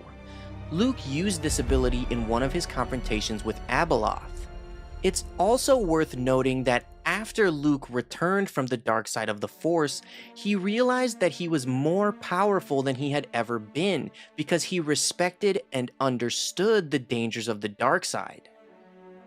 Okay, so as you guys can tell, Luke's Force powers in Legends are absolutely insane. I can't even cover them all, so just consider these to be like the greatest hits. He was pretty overpowered, but only because he was the son of the Chosen One and he actually inherited Anakin's potential in the Force. So in the Legends books, basically across 30 years worth of stories and 100 or 2 books, Luke became more powerful than Anakin ever was. This is why most people will refer to Luke as the most powerful Force user of all time. And while that's never been explicitly stated that he is the most powerful Force user of all time, it's pretty much left up to opinion. George Lucas stated himself that Luke had the potential to become what Anakin never could, so it's up to you. Luke is absolutely one of the most powerful Force users for sure, but he could also very well be the most powerful of all time.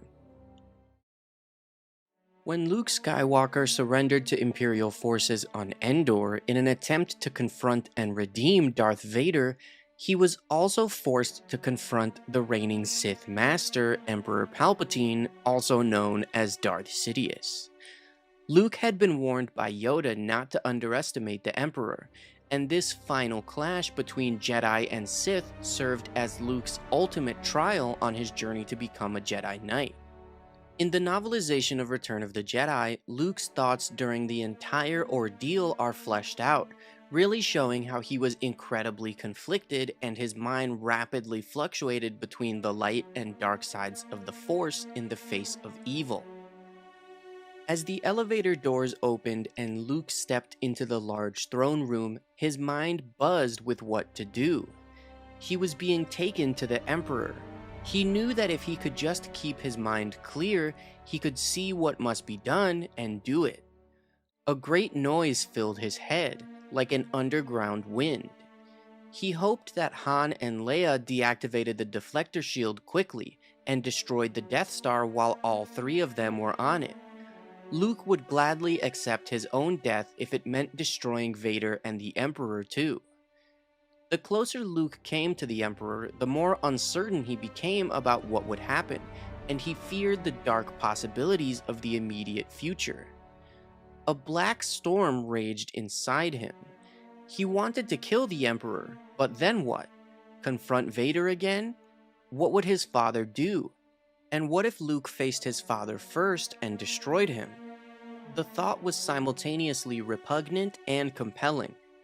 For the first time, Luke saw a brief, murky image of himself standing over his father's dead body, absorbing his father's power, and sitting at the Emperor's side.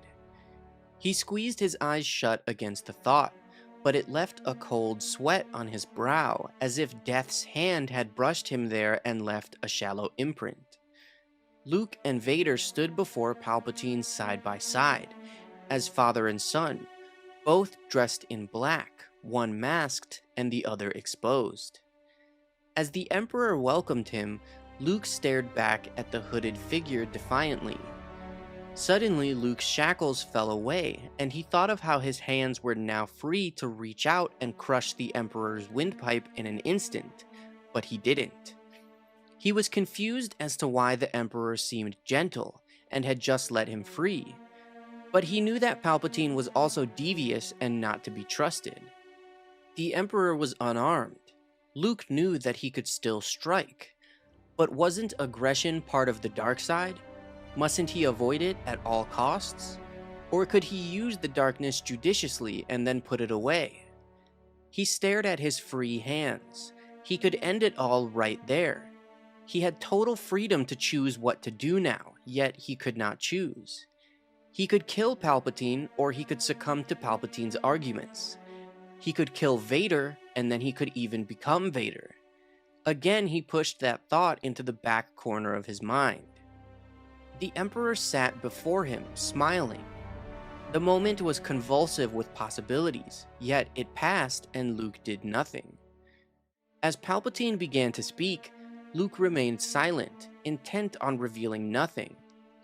At the mention of Obi-Wan's name and his failure to train Anakin Skywalker, Luke tensed with fury, yet he also knew that the Emperor was partly right. He tried to bring his anger under control since it seemed to please the Dark Lord. Palpatine indeed took notice of Luke's emotions and continued to speak of Obi-Wan, this time about his death at Vader's hand, as Luke struggled to regain his composure. The Emperor wanted to know who had continued Luke's training, and he was able to sense that it had been Master Yoda, causing Luke to flush with anger towards himself for revealing so much unwittingly. Luke strove to be calm, to follow Obi-Wan and Yoda's teachings. He filled his mind with a serene nothingness, striving to let the Emperor's words wash over him as he simply remained. Palpatine remarked that Yoda must have taught Luke to wield the Force with great skill, and in that moment the young Jedi sensed something he hadn't noticed before in the Emperor. Fear. It was fear of Luke himself, fear that his power could be turned against the Emperor. Luke saw this fear inside Palpatine and felt that the odds had shifted slightly, and with sudden absolute calm, Luke stood upright. He remained calm until a few moments later, as the Emperor forced him to watch the rebel fleet walk into an ambush. Luke's eyes darted from Palpatine to Vader and finally to his lightsaber. His mind quivered with alternatives, as suddenly everything was out of control again. He could count on nothing but himself, and on himself his hold was tenuous. The situation was degenerating fast from Luke's perspective. Defeat after defeat was being piled on his head. How much could he take? There seemed to be no end to the deeds Palpatine could carry out against the galaxy. Slowly, Luke raised his hand in the direction of his lightsaber. As the Emperor continued to mock the rebel fleet, Luke was in torment, raising his hand further. He realized that both Palpatine and Vader were watching him. He lowered his hand, lowered his level of anger, trying to restore his previous calm and see what he needed to do. As the Emperor goaded him, insisting that Luke strike him down and give in to his anger, Luke tried to hide his agony, thinking of Obi-Wan and Yoda. He wondered if, since both of his masters were now part of the Force, they could somehow distort Palpatine's vision with their presence. Luke thought that if there was ever a moment he needed Obi-Wan's guidance, it was now, and he had never felt so lost. Luke watched in horror as the laser beam of the Death Star vaporized one of the rebel star cruisers. In the numbing grip of despair, with the hollowest of voids devouring his heart, Luke's eyes again drifted to his lightsaber. In that moment, the dark side was with him. He continued his spiral into desperation as the Death Star laser continued its assault on the rebel fleet. Luke's face contorted along with his spirit as Vader and the Emperor watched him closely, and his lightsaber began to tremble on its resting place. As Palpatine laughed and again instructed him to strike him down, Luke could resist the darkness no longer. His lightsaber rattled violently and flew into his hand, impelled by the Force. He ignited it and swung it with his full weight downward at the Emperor's skull. In that same instant, Vader's blade flashed into view, parrying Luke's attack. The Emperor watched, the sole audience to the dire contest as Luke and Vader faced each other. Luke attacked aggressively, actually managing to send Vader tumbling down the stairs. As he stood over his father, Luke knew that the duel was in his hands now. He could kill Vader. He could even take Vader's place at the Emperor's side. Luke didn't bury the thought this time, he gloried in it. He engorged himself with its juices, felt its power tingle his cheeks. It made him feverish, this thought, with lust so overpowering as to totally obliterate all other considerations. He had the power and the choice was his. And then another thought slowly emerged. He could destroy the Emperor too. Destroy them both and rule the galaxy. Avenge and conquer. It was a profound moment for Luke, dizzying, yet he did not recoil from it. As the Emperor encouraged him, Luke faltered, realizing what was happening. He was confused again, wondering what he wanted and what he should do. His brief moment of dark clarity was now gone in a wash of indecision. He took a step back and tried to drive the hatred from his being. Vader attacked, but Luke disengaged and retreated to the safety of an overhead walkway, insisting that he would not fight. Though Vader denied any internal conflict, Luke could feel it. He realized that Vader had had the opportunity to kill him twice before, over the first Death Star and later on Bespin, yet he had not. Luke knew that there was still good in his father. Vader threw his saber, slicing the supports and sending Luke tumbling to the lower level beneath the main platform. As Luke hid within the shadows, he knew that this might be his end. If it was, so be it. He would not use darkness to fight darkness. Perhaps the fight of the Jedi and the rebellion would be left to Leia to carry on without him. Perhaps she would know a way that he didn't know. Perhaps she could find a path. For now, Luke could only see two paths. One was into darkness and one was not. As Vader prowled nearby, he sensed Luke's thoughts, causing the young Jedi to try and hide his feelings. Luke could feel Leia's pain as she was wounded down on the surface of Endor, and he could not hide that shared feeling from his mind, as Vader's consciousness invaded that private bond. With the revelation that Luke had a sister, Vader declared that he would turn Leia to the dark side if Luke refused.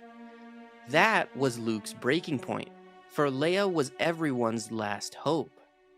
Luke screamed, rushing at his father with a fury he'd never known before. In a frenzy, he battled Vader fiercely, and it was evident that the advantage was all his. Luke pushed Vader back, forcing the Dark Lord to retreat onto the bridge above the power core. Finally, with a brutal blow, he severed Vader's right hand at the wrist.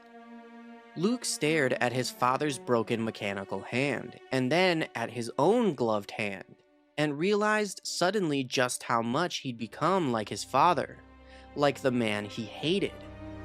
Trembling, he stood above Vader, and he wanted to destroy this being of darkness, this thing that was once his father, that was once him. Suddenly, the Emperor was near, encouraging Luke to finish it. Luke stared at his father again, and he realized that it was the darkness that he hated. Not his father, not even the Emperor, but the darkness inside of them. In them and in himself. And the only way to destroy darkness was to renounce it, for good and all. Luke stood suddenly, and made the decision for which he'd spent his life in preparation. He hurled his lightsaber away, declaring that he would never turn to the dark side, that he was a Jedi, like his father before him. This is one of my favorite moments in all of Star Wars because you guys know that Luke is my favorite character. This is the moment that he became a Jedi, and the novelization does an amazing job of explaining his thoughts as he went back and forth between the light and dark sides. Raised in hiding and ignorant of his true heritage and the history of his family, Luke Skywalker still knew very little about his father after the events of Return of the Jedi. While Luke didn't blame Anakin for his actions during his time as Darth Vader, Leia did, and Luke wished that she could see things as he did. Although he attempted to discuss Anakin with Leia several times and expressed his desire to learn about his father's past, Leia refused. The story of Luke investigating Anakin's origins and the history of his family is told in the Legends book A New Hope: The Life of Luke Skywalker. Luke explained to Leia that he felt compelled to learn about Anakin's life, so that he could understand how he became the man he was, and how certain circumstances of Anakin's life might have affected his decisions. Luke knew that he couldn't learn from his father's mistakes if he didn't know what they were, and by learning about the past, he would be better prepared for the future. Luke took to researching the HoloNet for any and all data about the Jedi Order. Unfortunately, most of the information he found was merely old Imperial propaganda. The Empire's leaders still claimed that the Jedi Knights who had served the Republic during the Clone Wars had been secretly plotting to overthrow the Republic and conquer the galaxy. Luke knew that the data was lies, and that it was the Emperor who had manipulated events to bring down the Jedi Order and fulfill his own ambitions. Luke didn't expect to find any data about Obi-Wan, Yoda, or Anakin. He'd searched the HoloNet before and had only come up empty. However, this time he found something. Luke could hardly believe his eyes when he discovered his father's name in an article that was recently posted by a former pod racer named Clegg Holdfast. Although pod racing remained illegal throughout the galaxy, the destruction of the second Death Star had apparently emboldened Holdfast to write about the outlawed sport. Holdfast's article was a history of the Boonta Eve Classic, a once famous pod race competition that had been held annually at the Mos Espa Arena on Tatooine. The article provided a list of Boonta winners and other participants. According to the data, Anakin Skywalker's victory had occurred 36 years earlier. Luke studied the article with amazement. After the conflicting accounts he'd heard from his uncle and aunt as well as Obi-Wan, he'd begun to wonder whether his father had ever been on Tatooine at all. Now it appeared he had proof. He navigated through the article and found a holographic image and schematics of Anakin's pod racer. Unfortunately, Holdfast had not provided any images of Anakin himself. Luke scanned through the article, learning that the Mos Espa Arena had become a track for swoop bike races and 2 veteran pilots of the Boonta were currently employed as mechanics. Luke decided right then that he was overdue for a vacation. As he returned to his homeworld of Tatooine, Luke remembered how he had told Obi-Wan that he would never return, yet he had several times.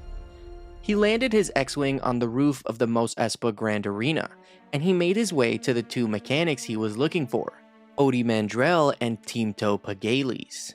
From them, Luke learned as much information about Anakin's role in pod racing as he could. They recalled how Anakin was only 9 when he had won the Boonta, how he was a speed demon, and he never cheated in a race. Luke asked if they knew where Anakin had lived, and they directed him to Mos Espa, instructing him to visit Watto's junk shop, which was now owned by Anakin's childhood friend, Wald. As Luke made his way to Wald's shop in Mos Espa, he was confused by R2's insistence about accompanying him. Inside the shop, Luke thought of how much he would have loved this place in his youth, filled with metal scrap and odd bits of machinery. Meeting Wald, Luke said that he was looking to find out information on Anakin Skywalker. From Wald, Luke would learn the shocking truth of Anakin's life on Tatooine, and how he had not only won the Boonta Eve, but won his freedom as well. Wald told Luke how Anakin and his mother Shmi were once Watto's slaves, and how Anakin had left Tatooine with a Jedi Knight. Wald told Luke how Shmi had stayed behind and remained a slave after Anakin left. Wald said that Shmi had looked out for him after that, and had been sold and married to the farmer Klieg Lars, and that he had even attended their wedding in Anchorhead. At hearing all of this information about his grandmother, Luke's memory flashed to the unmarked graves on the Lars homestead, where he knew that she rested. Wald mentioned how awful the circumstances of Shmi's death was, and informed Luke how she had been abducted and killed by Tusken Raiders. Luke's knees felt weak, and he steadied himself on R2, before abruptly telling Wald that he had to go. The air outside was even hotter than in the shop, but Luke took a deep breath anyway. He had spent so many years wondering about the life of Anakin Skywalker and had been so excited when he discovered that his father had been a pod racer pilot on Tatooine. Now he just felt drained and exhausted.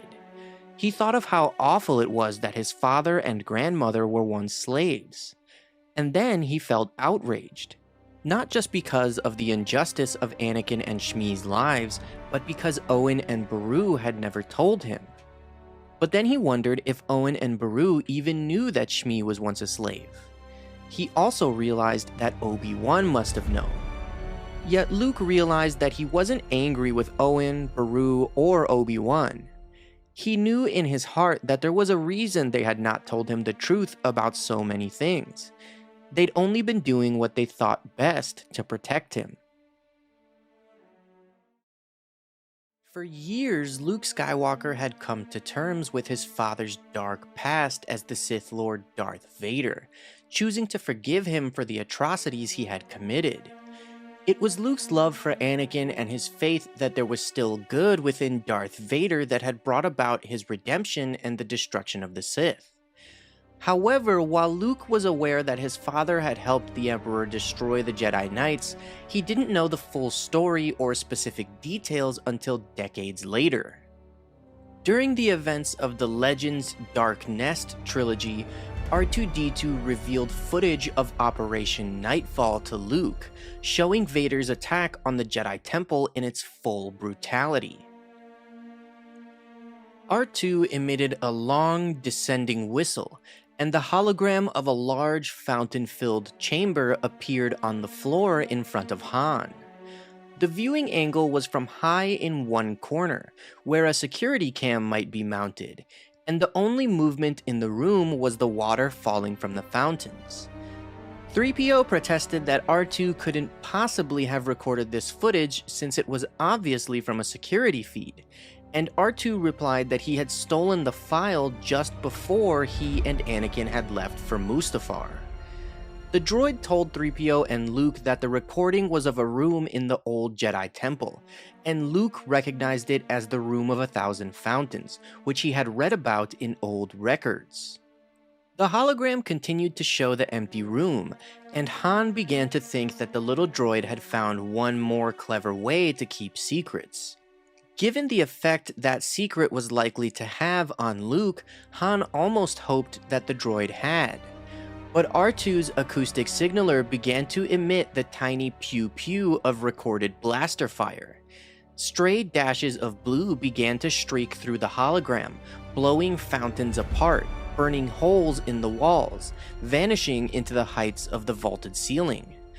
Dozens of children, dressed in simple Jedi robes and wearing a single braid on the sides of their heads, began to retreat into the room.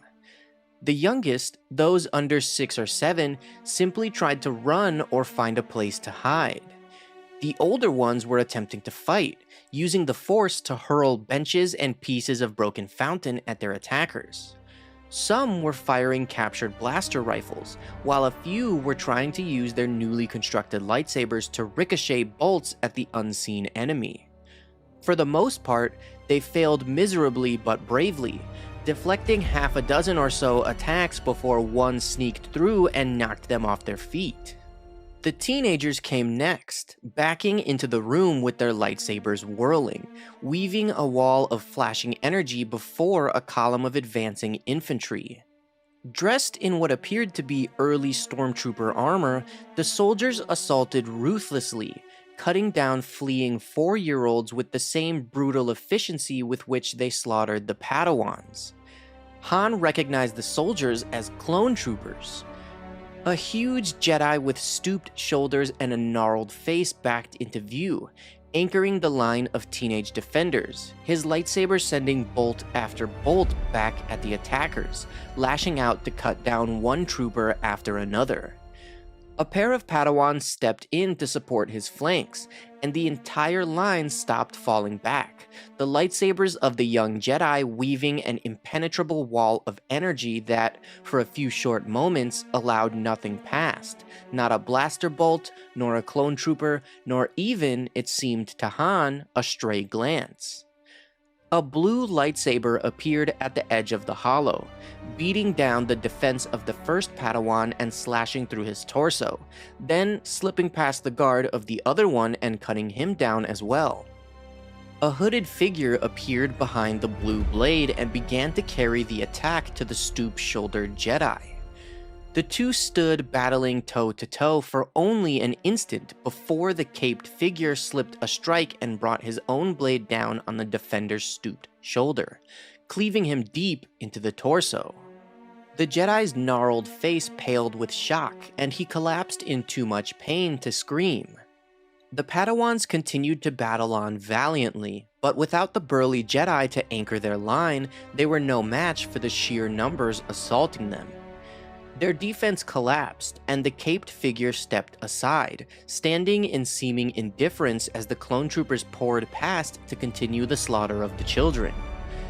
Finally, the last of the children had fallen, and the clones stopped firing.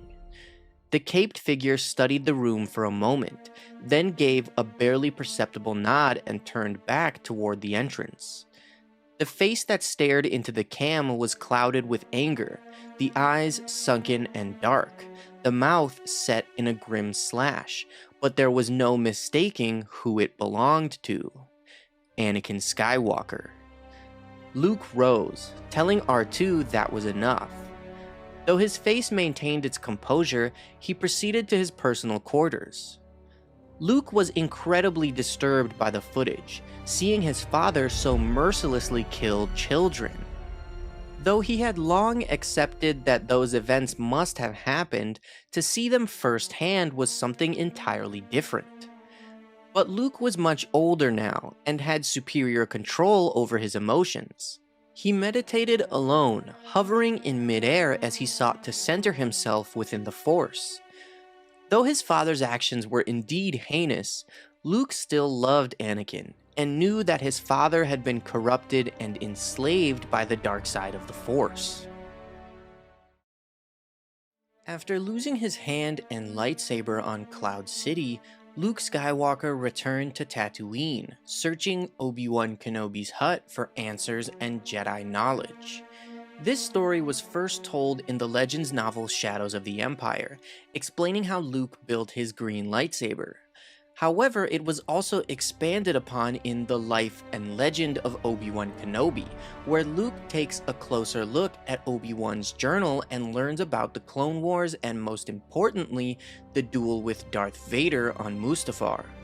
It's important to remember that this story takes place immediately after Episode 5, so Luke is still unsure if Vader really is his father, Anakin Skywalker, which is why he wants to learn the truth so badly. Of course, Obi-Wan is well known for bending the truth or wording things from a certain point of view, and his journal entries are no different. Still, Luke learning about the Mustafar duel is a truly monumental moment.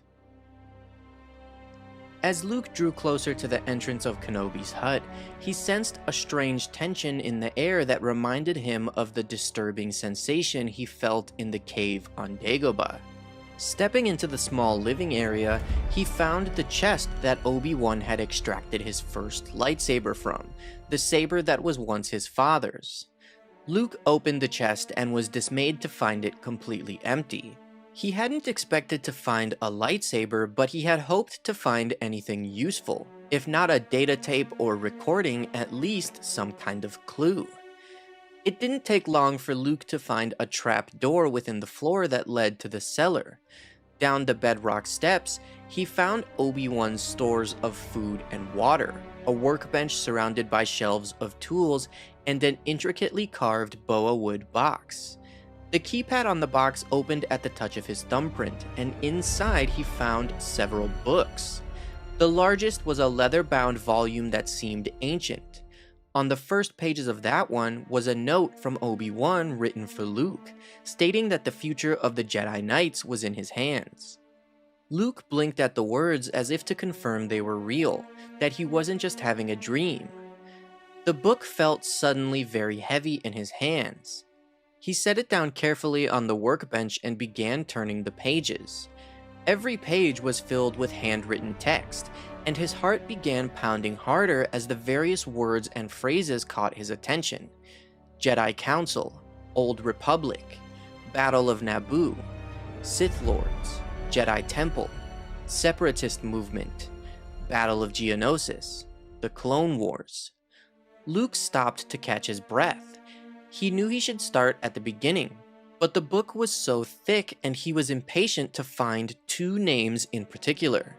He began flipping through the pages even faster, scanning the text for the names, Anakin Skywalker and Darth Vader, that he believed were the keys to the answers he sought. Ever since the duel on Cloud City, the two questions that dominated his mind were if Darth Vader was truly his father, and if he was, why Obi-Wan didn't tell him the truth. Kenobi had told him that he had served with his father, Anakin, during the Clone Wars, so when Luke finally found an entry about the Clone Wars in the journal, he became excited since his knowledge of the war was relatively limited. Most of the facts came from old data tapes, but only those that had been authorized by the Empire. Still, he knew that the Jedi Knights had led clone armies on behalf of the Galactic Republic against the Confederacy of Independent Systems. In the end, the Confederacy lost, the Jedi were accused of attempting to take over the Republic, and the Republic's leader, Palpatine, was proclaimed Emperor. According to Obi-Wan, it was Darth Vader who helped the Empire hunt down and destroy the Jedi.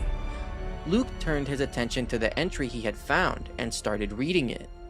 Obi-Wan had made a notation that indicated the entry was almost 20 years old. And then the purge began. I would soon learn that I was among the few Jedi to survive and that Palpatine had taken a new apprentice, my former student, Darth Vader. And because of Darth Vader, Anakin was gone as well. When I finally caught up with Vader, I sensed nothing but pure evil about him. For unlike Ventress, Vader was not a victim of unfortunate circumstances. Yes, he had his struggles and his shortcomings, but he was not a weak being who feared abandonment. He was a powerful man who had been given opportunities to better himself, yet he only craved more power, and chose his own path to betray the Jedi and become a Sith. He was my greatest failure. My duel with Vader was awful in its savagery. In the end, he was more determined to kill me than defend himself, and was blind with fury when I felled him. I left him maimed and burning on the shores of a lava river. To have dealt him a killing blow might have been the merciful thing to do, but I had no mercy for Vader. Because I am a Jedi, not a cold-blooded murderer, all I could do was leave Vader to his fate.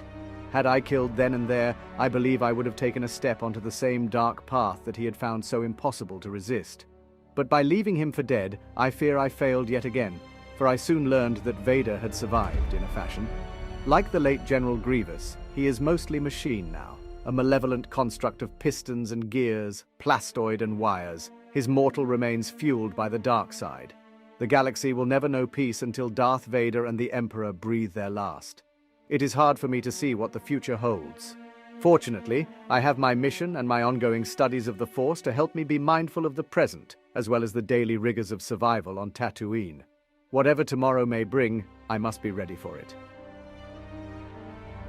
By the time Luke reached the end of the entry, he realized he'd been holding his breath for over a minute. Exhaling slowly, he returned to the beginning, scanning the text to see if he had missed something. He had never heard of Assaj Ventress, Count Dooku, an Iridonian Zabrak, or any of the battles that Obi-Wan had mentioned, but these revelations barely even registered. Luke was frustrated that Kenobi hadn't written more about Anakin and Vader. He reread aloud the two lines that had especially commanded his attention. Palpatine had taken a new apprentice, my former student, Darth Vader, and because of Darth Vader, Anakin was gone as well. The words sounded hollow in his mouth. Although Obi-Wan had not written in so many words that Darth Vader had killed Anakin, that was what Obi-Wan had told him had happened.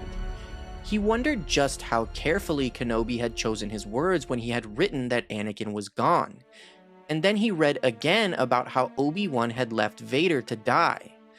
Luke had no illusions that Darth Vader was a killer. Vader had also tortured both Princess Leia and Han Solo on different occasions. On Cloud City, Vader had maimed Luke before inviting him to join the dark side and help him overthrow the Emperor. But despite all the horrible things Vader had done, and despite the fact that Obi-Wan had had no mercy for Vader, Luke was surprised that he felt something other than horror or anger at the thought of the armored Lord of the Sith. He felt sorry for Vader. As a sting of phantom pain chewed at his right wrist where his prosthetic hand began, Luke wondered what exactly had happened all those years ago on an unidentified world along the shores of a lava river. The moment that Luke Skywalker refused to kill Darth Vader, choosing the light side of the Force and the way of the Jedi, is one of the most important moments in all of Star Wars. If you've watched my videos before, then you probably know that Luke is my favorite character, so I've made several different videos talking about this scene. And one comment that I see very consistently is people saying that Luke shouldn't have thrown away his lightsaber. He should have used it to fight Palpatine. Honestly, I think that everyone who says that simply doesn't understand the moment or what Luke is really doing. So I'd like to explain the actual reason in lore, meaning Luke's thoughts during that moment, and then give my own explanation of the events at the end. So, Luke's thoughts are described beautifully in the novelization of Return of the Jedi, and I just recently made a longer video detailing his thoughts throughout the entire confrontation with Palpatine, so check that out if you're interested. As Luke stared down at Vader's severed mechanical hand, and then at his own prosthetic hand, he realized just how much he had become like his father, like the man he hated. Standing over Vader, Luke wanted to destroy the Dark Lord, the being of darkness, the thing that was once his father and was once him. Suddenly, the Emperor was closer, encouraging Luke to kill Vader and fulfill his destiny by taking his father's place. Luke hesitated, and he knew that he was confronting true darkness. Then he realized that it was the darkness that he hated. Not Vader, not even the Emperor. He hated the darkness inside of them and in himself. And Luke decided that the only way to destroy darkness was to renounce it, for good and for all. He stood and made the decision for which he'd spent his life in preparation, and hurled his lightsaber away. So this is the moment that Luke Skywalker finally became a Jedi Knight. A Jedi's goal was to defend life, to keep peace, to stand against the corruption of the dark side, and that's exactly what Luke was doing. He stood in the face of darkness, the face of the Sith, and renounced their machinations. He decided that to destroy that darkness, he simply had to renounce it and proclaim himself a Jedi. He threw his lightsaber away because he refused to fight anymore. He refused violence. He refused the negative emotions of the dark side. Luke wouldn't play Palpatine's games anymore, and he used his compassion and love for his father to stand against his enemy. It truly is the moment he became a Jedi, and in my opinion, it's one of the most powerful and greatest moments in Luke Skywalker's journey. Desperate to save his friends from an uncertain doom that he had sensed in their future, Luke Skywalker abruptly abandoned his Jedi training against the wishes of his masters. Impulsively rushing into a confrontation that he was not ready for, Luke found himself facing the Dark Lord of the Sith, Darth Vader. Although he had learned much and felt the power of the Force flowing through him, Luke was still not strong enough mentally to conquer the obstacle that Vader represented. Their duel on Cloud City was not only a clash of light and dark, a struggle of the rebellion against the Empire, it was also a conflict between father and son. In the novelization of The Empire Strikes Back, Luke's thoughts and emotions while fighting Vader are explained, providing some shocking insight and context. Keeping his blaster clutched in his hand, Luke rose into the carbon freezing chamber. The room was deathly quiet, except for the hissing of steam escaping from some of the pipes. It appeared to Luke that he was the only living creature in this chamber of strange machinery and chemical containers, but he sensed that he was not alone. He could feel that Vader was here somewhere. Suddenly, Vader spoke from nearby, admitting that the Force was with Luke, but he was not a Jedi yet. Luke took cautious steps toward the dark figure and holstered his blaster. He felt a wave of confidence surge through him, and he felt completely ready to face the Dark Lord, one warrior against another. He sensed that the Force was with him and that he was finally ready for this inevitable battle. He slowly mounted the stairs toward Vader, drawing his lightsaber, yet he suddenly hesitated as he remembered the words of his masters when he had left Dagobah. Obi-Wan and Yoda had told him to use the Force only for knowledge and defense, not as a weapon. As the Dark Lord waited for him to attack, Luke felt his hatred for Vader surge inside of him, and he lunged, bringing his blade down upon Vader's red one. Effortlessly, Vader deflected the blow, and then another, and the two of them stood staring at one another for an endless moment. Luke was undaunted, slowly driving Vader backwards on the platform. The Sith Lord spoke calmly, complimenting that Luke had control of his fear, to which the young Jedi student replied that he was full of surprises. Suddenly, Vader swiftly hooked Luke's saber out of his hands and sent it flying away, as he slashed at Luke and sent him tumbling down the stairs to avoid the blow. Sprawled on the lower platform, Luke looked up to see the dark figure flying towards him. Quickly, he rolled to one side as Vader landed near him and taunted him, encouraging him to embrace the dark side. Vader's words had a strong influence on Luke, as though they were alive. He told himself not to listen, and that Vader was trying to lead him astray, to trick him into falling to the dark side. Luke began to back away, and Vader lunged towards him, so forcefully that he fell backwards into the gaping chamber. Vader turned away from the carbon freezing pit and activated it, yet while his back was turned, a blur suddenly rushed upwards. The Dark Lord turned around, seeing Luke hanging from the hoses draped across the ceiling. Vader admitted that he was impressed, and Luke dropped back to the platform, summoning his fallen lightsaber back into his hand with the Force. Luke felt more controlled, and he eyed Vader with more caution than before, resolving not to be swayed by his enemy's words.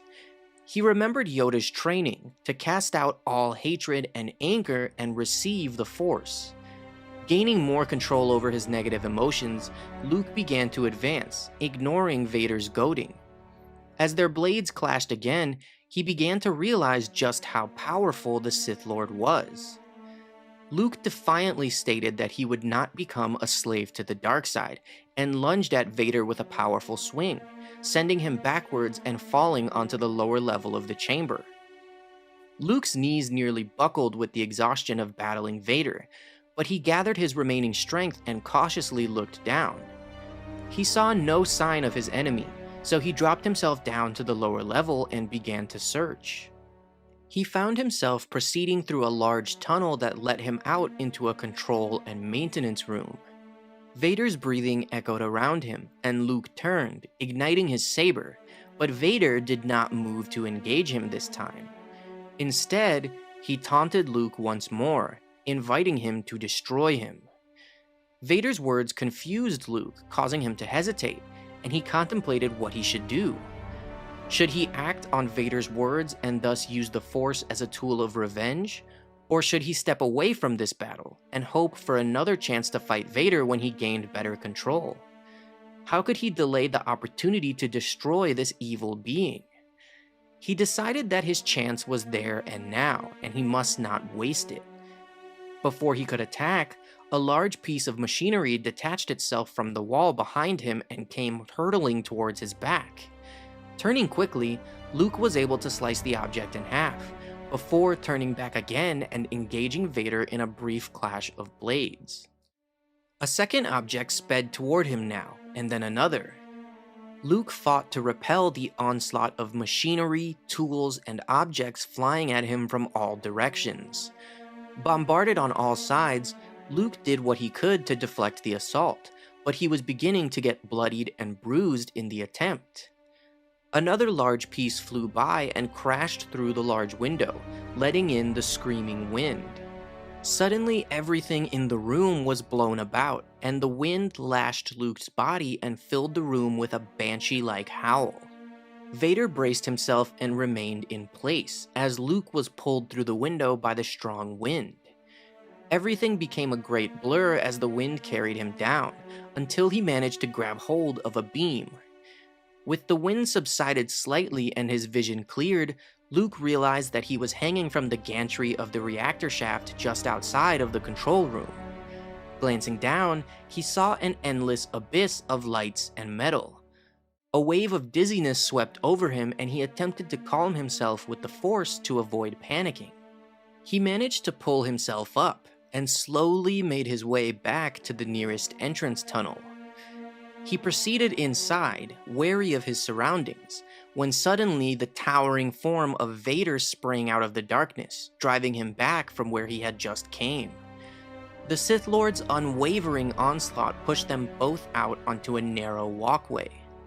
Vader insisted that Luke was beaten and demanded that he not resist defeat. Luke defiantly unleashed his own series of attacks, fighting with renewed vigor, and managed to wound Vader's shoulder. It seemed to Luke that the Dark Lord was in pain, but only for a moment, and then Vader advanced on him again. Luke was breathing hard, yet Vader had mentioned Obi-Wan's name, which instilled a sudden sense of calm within him.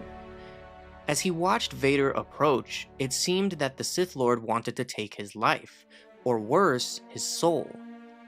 As their blades engaged again, with Vader slashing away, he was suddenly able to sear through Luke's wrist, sending his hand and lightsaber falling into the abyss.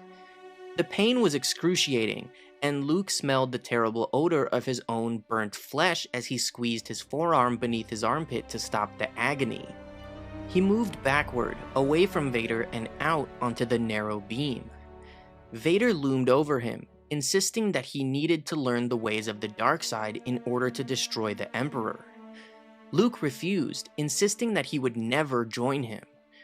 Then, Vader questioned whether Obi-Wan had told him what happened to his father, and Luke replied that he knew Vader had killed him. The Dark Lord then provided the shocking revelation that he was Luke's father, Anakin Skywalker. Luke stared with disbelief, pulling away, refusing to believe what he had just heard, insisting that it wasn't true. Vader told him to search his feelings, and Luke was horror-stricken by the words. His mind whirled. Everything was finally beginning to coalesce in his brain. Or was it? He wondered if Vader were telling him the truth. If the training of Yoda, the teachings of Obi-Wan, his own striving for good and his abhorrence of evil, if everything he had fought for were no more than a lie. He didn't want to believe Vader. He tried convincing himself that it was Vader who lied to him, but somehow he could feel the truth in the Dark Lord's words. But if Vader did speak the truth, then he wondered why Obi-Wan would lie to him. His mind screamed louder than the wind around them. The answers no longer seemed to matter as he looked at his father. With the calmness that Obi-Wan and Yoda had taught him, Luke Skywalker made what might have been his final decision. He stepped out into the empty abyss beneath him and felt as though he were falling into another galaxy entirely. His body quickly plunged downward until it was sucked into an exhaust pipe in the side of the reactor shaft. Luke tumbled down, trying to grab anything to slow his fall through the tube. At last he came to a stop, and he felt desperation wash over him as he called out to Obi-Wan for help in his mind. After losing his lightsaber on Cloud City, Luke Skywalker was in desperate need of a new weapon to continue his Jedi training. Having no knowledge of where to find or build a new one, Luke returned to Tatooine, searching for knowledge in the old hut of Obi-Wan Kenobi. How Luke came to construct his legendary green lightsaber is explained in the Legends novel Shadows of the Empire. The hut was a small structure on the edge of the Dune Sea, and he discovered that Obi-Wan had not left much behind. The most valuable thing that remained was an old boa wood trunk, the contents of which included an ancient leather-bound book. The thumbprint clasp attached to the book had accepted Luke's right thumb to unlock it, and he discovered a small explosive rigged inside. If anyone else had attempted to open the book, it would have burst into flames. Somehow, Obi-Wan had known that Luke would find the book, and prepared it so that only he could open it. Luke found that amazing. The pages of the book contained all kinds of knowledge that a Jedi student would need, such as plans for building a lightsaber. According to the book, the best lightsabers used natural crystals. However, it was impossible for Luke to find one on Tatooine. During the reign of the Empire, the Imperials made great efforts to destroy the last remaining resources of the Jedi Order, banning all crystals capable of being used in lightsabers. The Empire overtook, destroyed, and shut down the sites that possessed crystals naturally, so Luke was forced to fabricate a synthetic crystal. He had managed to collect most of the electronic and mechanical parts he needed in Mos Eisley, such as power cells, controls, and a high-energy reflector cup. Ideally, the best lightsabers contained 3 crystals, consisting of different densities and facets, in order to produce a fully adjustable blade. However, since it was his first attempt at building a lightsaber, Luke decided to simplify the weapon as much as possible, opting to use only 1 crystal. Using a small furnace, Luke fabricated the crystal, cooking it at incredible heat and pressure. He had no idea how long the entire process took, but it had taken him a month to get to the point of creating the crystal itself. Once it was finished, he would be able to cut and mold it, and tune it to the conditions of the hilt. Luke was very nervous about constructing the saber, as he worried that he might misread the instructions and cause the weapon to explode when he tried to ignite it. He wondered if he might accidentally disintegrate himself and become known as the Jedi Knight that had been vaporized by a faulty lightsaber. He worried that he would fail in building it, since he had worked for a month on only the crystal, while the book said that a Jedi Master could construct a saber within a few days. Luke anticipated that he may need to build several sabers before he got one that worked correctly. When the crystal was finally done, Luke set to work meticulously chiseling and hammering away, cracking off slivers to achieve the perfect size and shape. The cuts became trickier as he progressed, and if he hit the crystal too hard, he would shatter it and have to start over. Finally, after the crystal was inserted into the completed hilt, Luke went outside to test the saber. That way, if it blew up, it would at least not destroy Obi-Wan's hut. He instructed R2 to wait inside, so that if he was disintegrated, someone could tell Leia what happened. When he was alone, he pushed the ignition switch, and the glowing green blade extruded to full length, humming with power. Relieved, he studied the saber, noticing that it felt perfectly balanced, even more than his father's. The blade gave off no heat, indicating that the superconductors worked properly. As R2 approached, Luke deactivated the saber, feeling relief that he had successfully built the elegant weapon and it worked. That meant something. As he looked up at the sky, he thought to himself that maybe he would learn to become a Jedi Master after all. In the aftermath of his duel with Darth Vader on Cloud City, Luke Skywalker was left physically and emotionally scarred. The shocking revelation that Vader was his father, Anakin Skywalker, shook Luke to his core, filling his mind with uncertainty and disrupting his connection to the Force. Plagued by feelings of doubt in regards to his destiny and resentment for his Jedi Masters who had lied to him about his parentage, Luke questioned what his next steps would be. The canon book Skywalker, A Family at War explains Luke's traumatic reaction and thoughts immediately after the duel.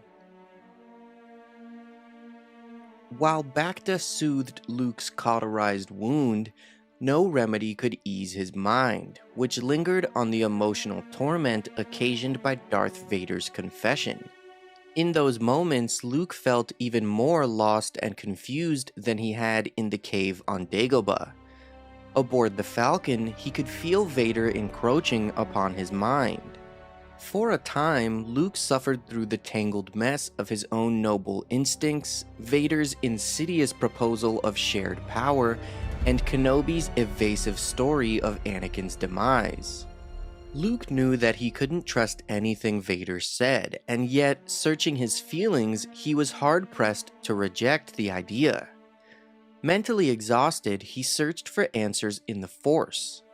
He called out again to Obi-Wan, wondering over and over, if Vader spoke the truth, why Obi-Wan hadn't revealed the dark secret of his parentage. When Luke tired of calling for Obi-Wan, he reached out to Master Yoda. He felt certain that the Jedi could hear him, sense his pain, maybe even see what had become of him. However, Yoda too remained silent. It was enough to make Luke want to quit his Jedi path altogether. At around the same age Anakin had been when he became Darth Vader, Luke felt abandoned by the Jedi he had trusted. He was also prey to a nagging fear that, if what Vader had told him was true, then all hope might be lost. If Vader was right, first Obi-Wan and then Yoda had lied. And Luke couldn't puzzle out why they would withhold such a momentous truth from him, except to manipulate him into doing their bidding. Which brought Luke to a startling conclusion. The Jedi were no better than the Sith. Their intentions may have been noble, but their execution was seriously flawed. The light was no stronger than the darkness, and both could bring a man to ruin. If he couldn't be a Jedi, as Obi-Wan had promised, Luke wondered what he would become, with his singular combination of Force abilities and unchecked emotions. For a time, Luke retreated into himself, cutting himself off from the Force altogether. Eventually, after returning to Cloud City to search for his lightsaber, yet choosing not to recover the weapon, Luke found himself drawn to an alternate path, one that diverged from the challenges immediately facing the rebel cause. He was more determined than ever to discover the mysteries of the Force and become a Jedi, but with an important caveat. He no longer wished to follow in his father's footsteps. He no longer even wished to hold Obi-Wan in the same esteem. He sensed that a different road, all his own, lay before him, leading him to do better than those who had come before. Through the Force, he felt the first glimmer of knowledge, something beckoning him toward a destiny that was neither tied to the Jedi of the Republic, nor bound to his father's wickedness. In canon, after losing his father's lightsaber on Cloud City, Luke Skywalker briefly took up a yellow lightsaber as he continued to operate as a Jedi Knight. He had found the saber in an abandoned Jedi temple from the High Republic era, and continued to wield it until it was destroyed while Luke and his friends were trapped in a realm called No Space. In a battle with ancient droids that once belonged to the Nile, Luke suffered through both his mechanical hand and his lightsaber being crushed. After his confrontation with his father on Cloud City, Luke's ability to use the Force became strained, and he described it as sometimes feeling like a whisper, and other times feeling stronger than ever before. After the destruction of his yellow saber, Luke was immediately aware that he needed a new weapon, but also that he needed to understand his connection with the Force through training. After he and his friends had escaped from No Space, Luke examined the yellow kyber crystal of the saber, admitting to R2 that he didn't know much about them at all.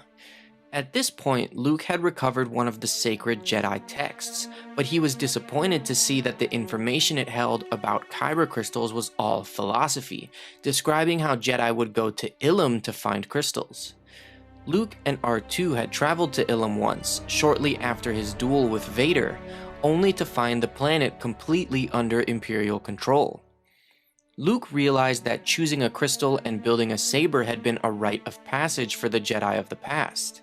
He thought that perhaps Yoda and Obi-Wan had never taught him any of this because he already had his father's lightsaber, but he realized that both that saber and his yellow one weren't really his, since he did not bond with the crystal or build the sabers himself.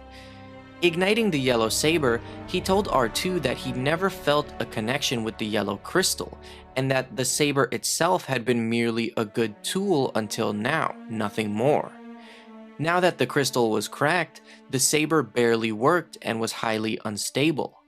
Studying the Jedi text, Luke was frustrated to see that it had no instructions on how to actually build a saber. He realized that the first step was obtaining a new crystal before he could even consider building a new hilt, and the text mentioned other worlds where kyber could be found. Aside from needing a new saber, Luke also felt like he needed to take control of his own destiny, since his connection to the Force was disrupted and he found it difficult to continue his training. Setting out to find a new crystal, Luke and R2 traveled to Christophsis, which was under Imperial rule but without much of a physical presence. Landing outside a small mining town, Luke hoped to find crystal prospectors eager to sell their inventory. According to the Book of Jedi texts, Christophsis was one of the few places that kyber crystals could be found. However, they were still incredibly rare and the planet didn't have as much as Ilum. Luke told R2 that trading kyber was illegal in the Empire, but Lando had told him that there was still an active black market operating on Christophsis. Since the Empire didn't bother mining the kyber themselves on Christophsis, the local prospectors would sell whatever they found, and Luke hoped to obtain one by posing as a buyer. Handing his broken lightsaber to R2, Luke admitted that his plan wasn't very good, which is why R2 would be his backup if things went south. Entering a cantina, Luke ordered a drink and casually mentioned to the bartender that he was hoping to conduct business. He said that since Christophsis had a reputation for having some of the best gems available, he was hoping to source some rare pieces from the local prospectors. The bartender, very interested, leaned in and asked Luke what he was specifically looking for, and that he could point him in the right direction for a small fee. Luke repeated that he was looking for the rarest crystals, and the bartender quietly confirmed that he must want kyber. Suddenly, a blaster bolt flew through the bartender's chest as Luke looked around in shock. He watched as every patron in the bar was gunned down by a woman holding 2 blasters. She quickly dropped them, putting her hands up and asking him what he was going to do about it, and she knew his name. R2 rolled in behind her, and Luke quickly summoned his broken saber, ordering the woman to explain herself. She said that she had just saved his life and introduced herself as Greta. Luke noticed a blaster behind the bar, but was not yet convinced. Greta explained that the rumor that one could simply buy kyber on Christophsis was a lie. The town really survived because the locals would simply capture anyone who came looking for kyber and sell them to the Empire. When Luke asked why she saved him, she said that he was a Jedi, maybe the only Jedi. She explained that her and a few others still believed in the Jedi, and she suspected that Luke or another Jedi might come searching for crystals since Ilum was completely occupied. Luke was disappointed with her for killing the people in the bar, even if it was to save him, and he left to go find kyber on his own. Greta quickly yelled that he was going the wrong way, and insisted that he let her help him. Luke replied that he didn't want her help, since the only thing he knew about her was that she was a killer. Greta explained that she was born on Jedha, and her family were all Falanasi, an order of Force users. When the Empire destroyed Jedha City 4 years earlier, they killed her entire family. She told Luke that when he destroyed the Death Star, he avenged her family's deaths and closed a hole in her heart. She asked him to let her repay the favor. Luke told R2 to go back to the ship and wait for him, and to tell the others where he was if he didn't return. As they sped away, Luke asked Greta about the Falanasi and if they used kyber crystals themselves. She replied that they didn't, and the Falanasi hadn't been Force sensitive for many generations, but they considered the Force to be a great mystery and wanted to understand it. She told Luke that they were looking for a man named Kuwata. She explained that when the Empire built the Death Star, they brought together the best minds who knew about kyber to design it, and Kuwata was an academic researcher that specialized in kyber. Kuwata had fled the Empire when his colleagues began disappearing, and came to Christophsis to hide and study kyber. They soon found Kuwata, who politely asked Luke for his broken saber.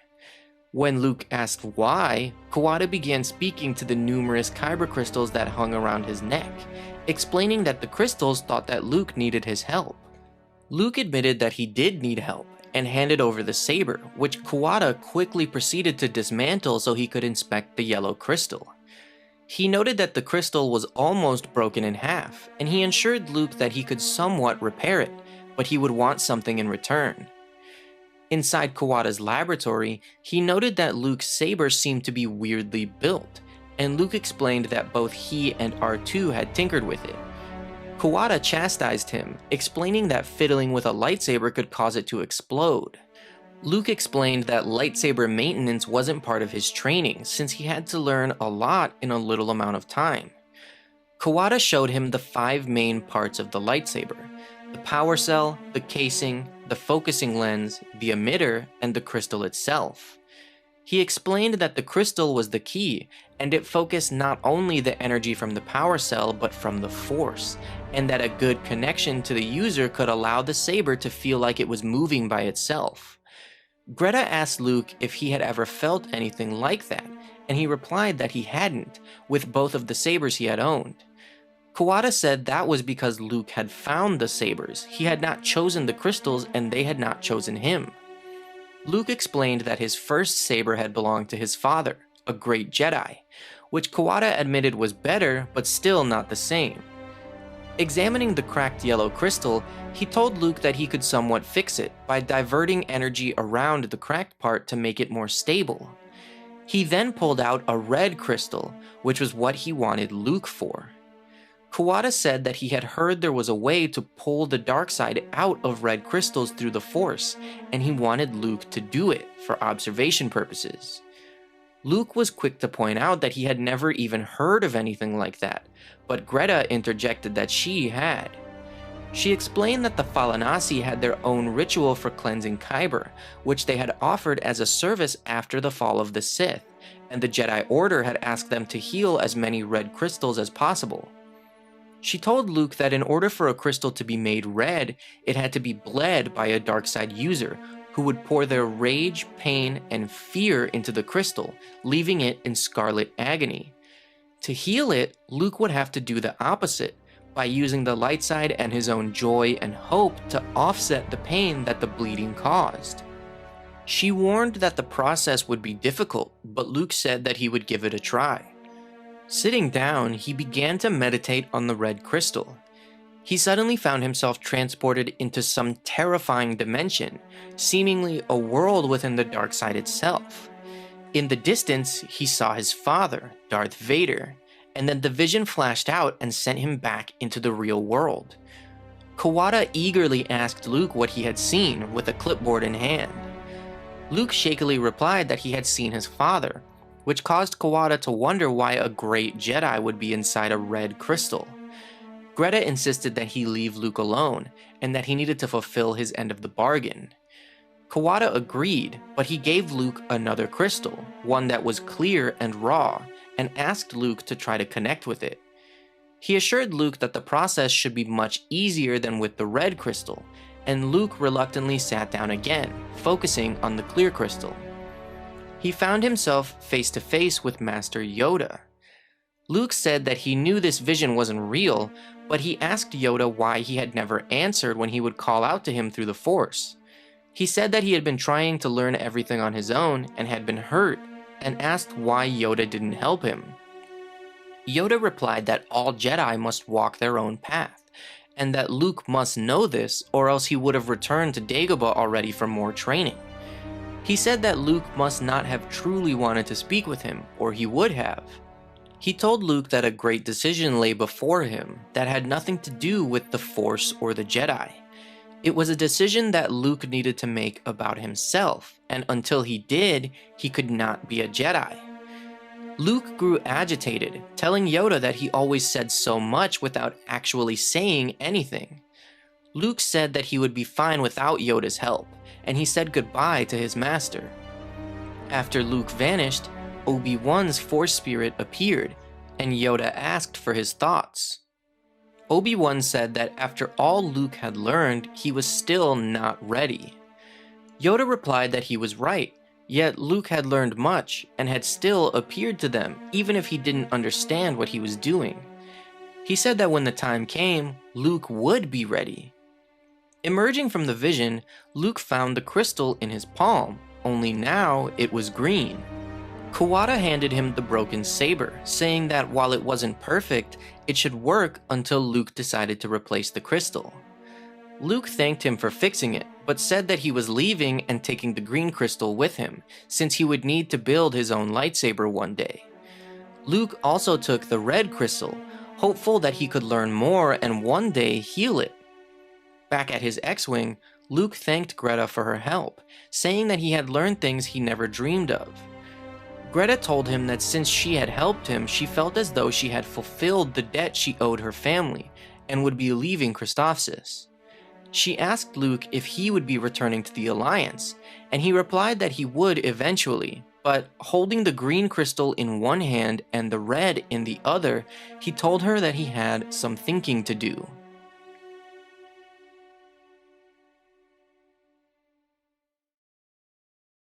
When Luke Skywalker faced his greatest test and confronted not only the darkness within himself, but the Sith, he declared himself a Jedi Knight and renounced the Lord of the Dark Side.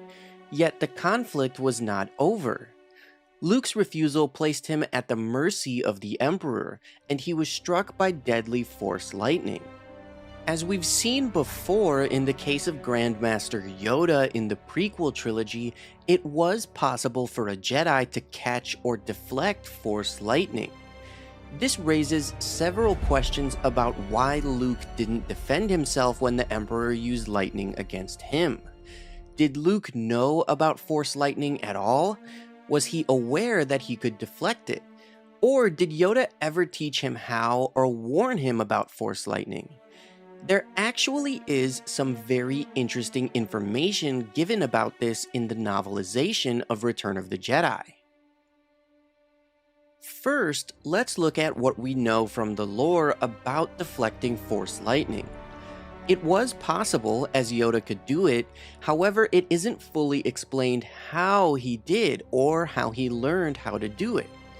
In the novelization of Attack of the Clones, it's stated that it required great effort from Yoda to accomplish, and Dooku was shocked when Yoda did so. Afterwards, as explained in the Legends novel Labyrinth of Evil, Dooku believed that the only way Yoda could have known how to deflect Force lightning was by using the dark side himself.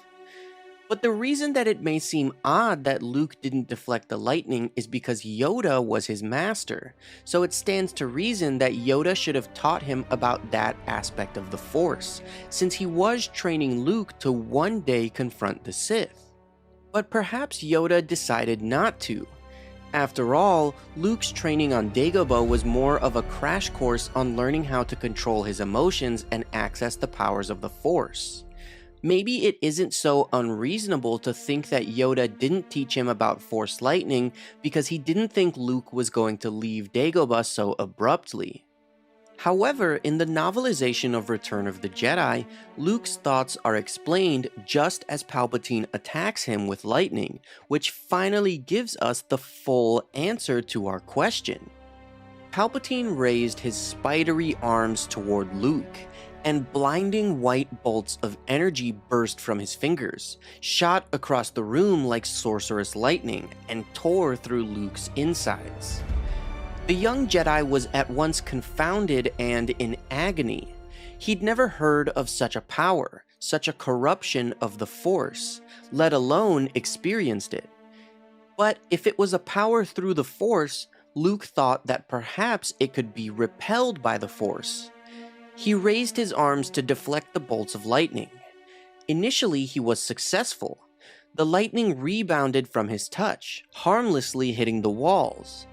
Soon, though, the shocks came with such speed and power, they coursed over and into him, and he could only shrink before them, convulsing with pain, his powers diminished. So, the novelization confirms that Luke didn't know what Force lightning was, yet, shockingly enough, he was able to deflect it with his bare hands for a brief moment. It's honestly just a great moment that shows how much raw power Luke had in the Force, even if he was only able to deflect Palpatine's lightning for a moment. The confrontation between Luke Skywalker, Darth Vader, and Emperor Palpatine was not only the climax of the original Star Wars trilogy, but in-universe, it was one of the most important events in galactic history.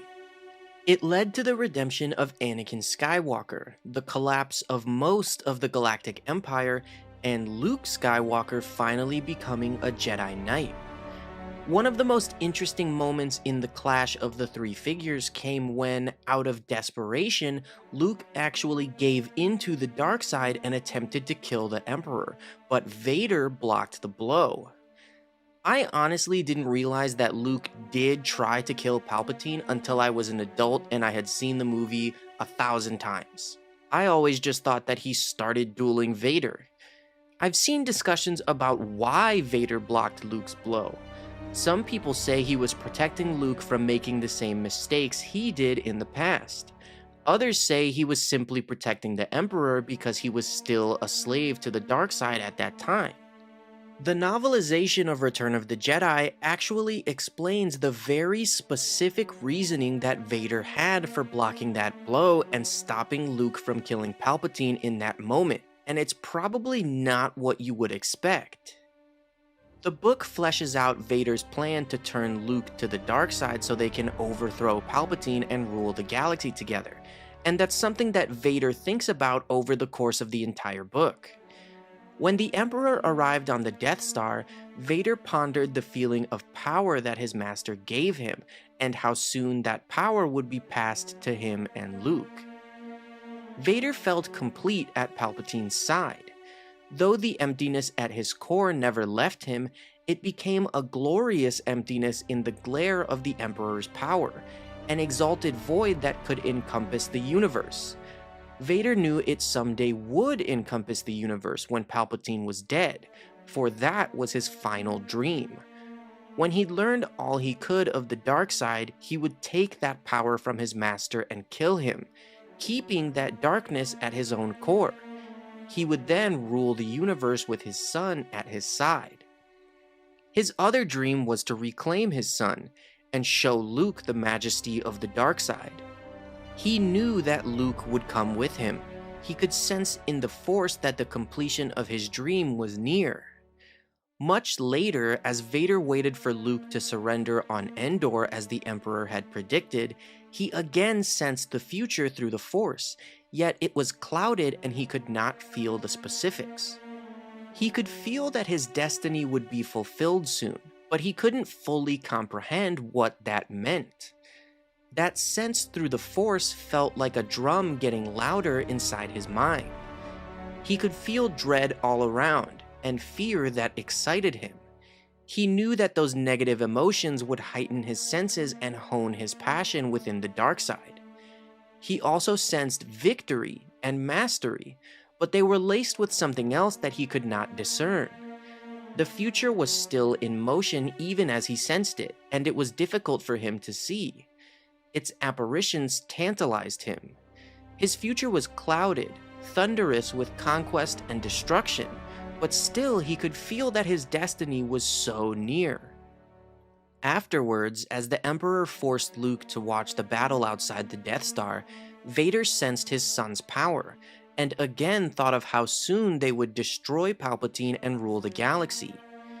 Luke was stronger than he had ever imagined, and Vader perceived that he was not yet lost to either side of the Force or the Emperor's will. There was still time for him to take Luke for his own, to join with him in the dark side and rule together. It would only take patience and power to show Luke the satisfactions of the darkness. The book describes how, as Luke watched the rebel fleet being massacred, the dark side was with him, and Vader sensed it. Finally, Luke could no longer resist his anger, and he ignited his lightsaber, swinging it with his full weight down at the Emperor's skull. In the same instant, Vader's blade ignited as well, blocking Luke's attack a mere inch away from Palpatine's head. Vader and Luke then engaged in battle as the Emperor watched with pleasure. In the moment that their duel began, Vader contemplated the exact reason why he couldn't let Luke kill the Emperor. He was impressed with his son's speed, and he regretted that he had needed to stop his strike.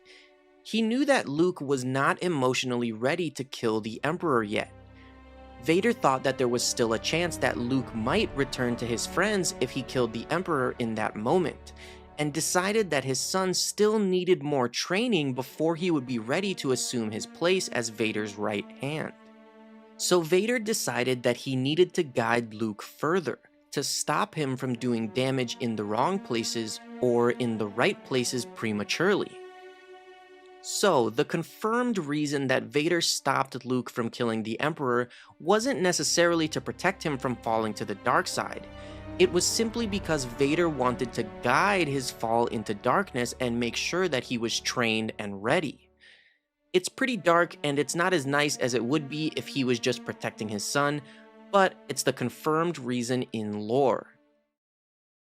Luke Skywalker's harrowing experience inside the Cave of Evil on Dagobah was not only a dark vision of a possible future inflicted by the dark side, but was one of the most important lessons on his journey to become a Jedi Knight. The specter of Vader and Luke's face appearing inside its shattered helmet symbolized Luke's own darkness, but also the dark path that lay before him if he chose to follow in his father's footsteps. While his trek into the cave served as one of his Jedi trials, Luke ultimately failed the test. In the novelization of The Empire Strikes Back, Luke's thoughts and emotions as he explored the cave and battled the vision inside are explained, giving additional depth to this powerful moment in the saga. As Luke continued his training with Yoda, he finally felt as though he was progressing. He had at last begun to detach himself from the emotion of pride, and he felt unburdened, finally open to experience the flow of the Force fully. As they finished a lesson, Yoda was pleased with Luke's improvement, but the young Jedi student found himself distracted by a sudden feeling of danger, an echo of evil on the edge of his mind. He told his master that something wasn't right, and he could feel danger and death nearby. Luke observed his surroundings, trying to discern what was emitting such a powerful dark aura. As he gazed around, he spotted a huge, tangled tree, its gigantic roots having grown to form the opening of a sinister cave. Transfixed by the unsettling appearance of the cave, he breathed hard and found himself unable to speak, until he finally realized that Yoda had led him to this spot purposefully. Sensing his understanding, the old Jedi Master informed him that the tree was strong with the dark side, and that Luke needed to go inside. He warily asked Yoda what waited in the cave, and Yoda cryptically replied only what he took with him. Luke looked at his master, and then back at the tree, silently deciding to take his courage and his willingness to learn inside with him. He found the determination to step into the darkness and face whatever was waiting for him, but suddenly decided that he would also bring his lightsaber. He stepped toward the dark opening in the roots when Yoda's voice stopped him, insisting that he would not need his weapons. Luke paused, considering Yoda's shocking instruction. How could he go into an evil cave completely unarmed? As skilled as he had become, he did not feel quite equal to that test yet. He continued forward as Yoda said nothing more. It was dark enough inside the cave that Luke could practically feel it against his skin. It was so dark that any light was quickly absorbed and he could barely see in front of him. As he slowly moved forward, slimy, drippy things brushed against his face, and the moisture from the soggy ground began to seep into his boots. He pushed through the unsettling blackness, his eyes slowly growing accustomed to the dark. He saw a corridor before him and proceeded forward, his anxiety and fear slowly building. He considered then turning back and searching for the exit, but he braced himself and ventured deeper into the dark chamber. He felt the space around him widen as he moved forward, straining his eyes and trying his best to hear what lay ahead. Then, Luke heard a very loud noise, a sound that he had heard in his nightmares, the labored breathing of a being that had once been a man. Out of the darkness, the towering figure of Darth Vader emerged, lumbering toward him. Prepared by his disciplined Jedi training, Luke was ready. He raised his lightsaber and perfectly sidestepped Vader's attack. In the same moment, Luke felt his mind and body completely focused, and he summoned the Force. Feeling its power coursing within him, he raised his saber and brought it crashing down on Vader's head. With that one powerful stroke, the Dark Lord's helmet was severed from his body, crashing to the ground and rolling along the cave floor. As Luke watched in astonishment, the helmet came to rest directly in front of him and cracked in half with a small explosion. He was shocked to see the broken helmet reveal not the imagined face of Vader, but Luke's own face looking up at him. He gasped, horrified at the sight, and then, as suddenly as it had appeared, the decapitated head faded away into the darkness like a ghostly vision. Luke stared at the space where the head had been, his mind reeling, the emotions raging inside him almost too much to bear. He told himself that it must have been the tree. It was all some trick of the horrible cave, some cruel ploy of Yoda's brought about because he had brought his weapons with him. He wondered if he were really fighting himself, or if he had fallen prey to the temptations of the dark side. Perhaps he might become a figure as evil as Darth Vader. Luke wondered if there might be some even darker meaning behind the unsettling vision that he could not comprehend yet. It was a long while before he was able to emerge from the darkness of the cave, and when he did, he found Master Yoda still sitting on a nearby root in quiet observation. When Luke Skywalker entered Jabba's palace, returning to his homeworld of Tatooine as a changed man, he was at an important and conflicted stage in his journey to become a Jedi Knight. I've explained this in a recent video essay about Luke's journey, but just for some brief context, one of the main points of Return of the Jedi is Luke standing between the light and dark sides of the Force. That is why George Lucas decided to dress Luke in black for the movie, not only to symbolize the dark side, but so that he would look like Darth Vader.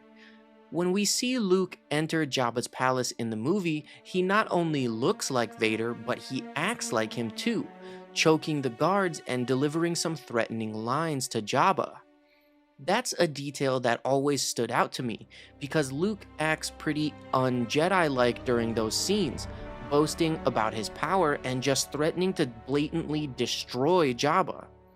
Now, the novelization of Return of the Jedi actually provides some very dark details about Luke's mental state and his thoughts during those moments in Jabba's palace, revealing that he was even closer to the dark side than originally thought.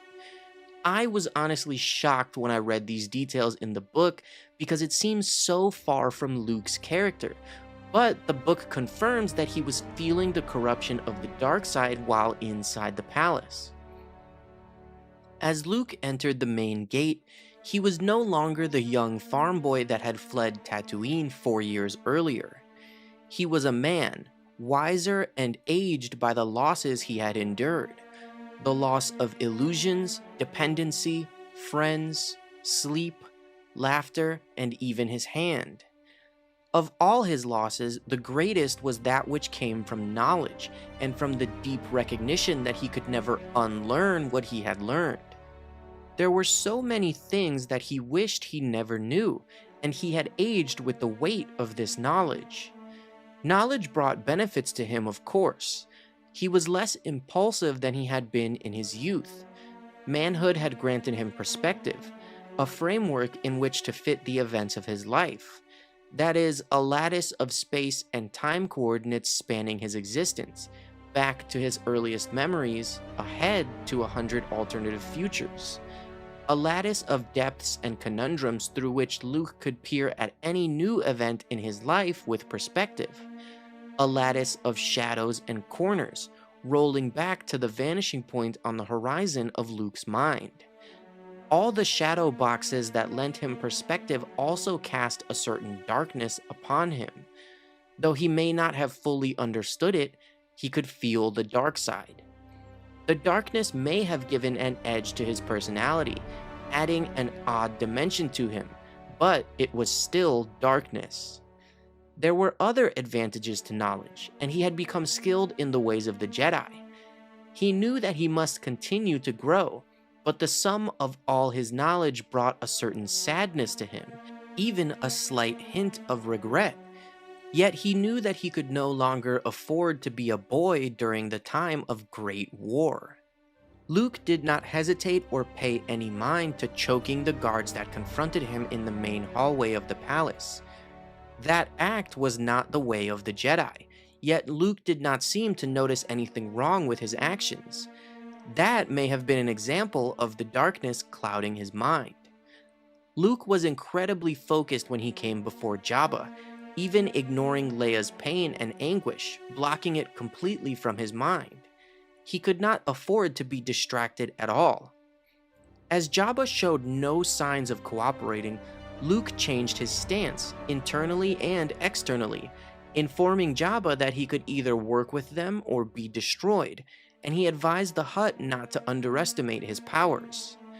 That last arrogant remark, so far from the behavior of a Jedi Knight, echoed the dark words of his father on Mustafar years before. Much later, after Luke had been captured and he, Han, Leia, and Chewie had been sentenced to death, Luke was unable to suppress his satisfaction. He found Jabba despicable and thought of him as a leech of the galaxy that sucked the life from whatever he touched. Luke wanted to burn the Hutt, and so he was actually glad that Jabba had refused his offer to bargain, because he could then get his wish. While his primary objective was to rescue Han and protect his friends, the prospect of being able to kill Jabba too tinted Luke's purpose with a dark satisfaction. The fact that Luke so desperately wanted to kill Jabba and was happy that he would be able to really just blows my mind, because it seems so far off from what I would imagine Luke would do.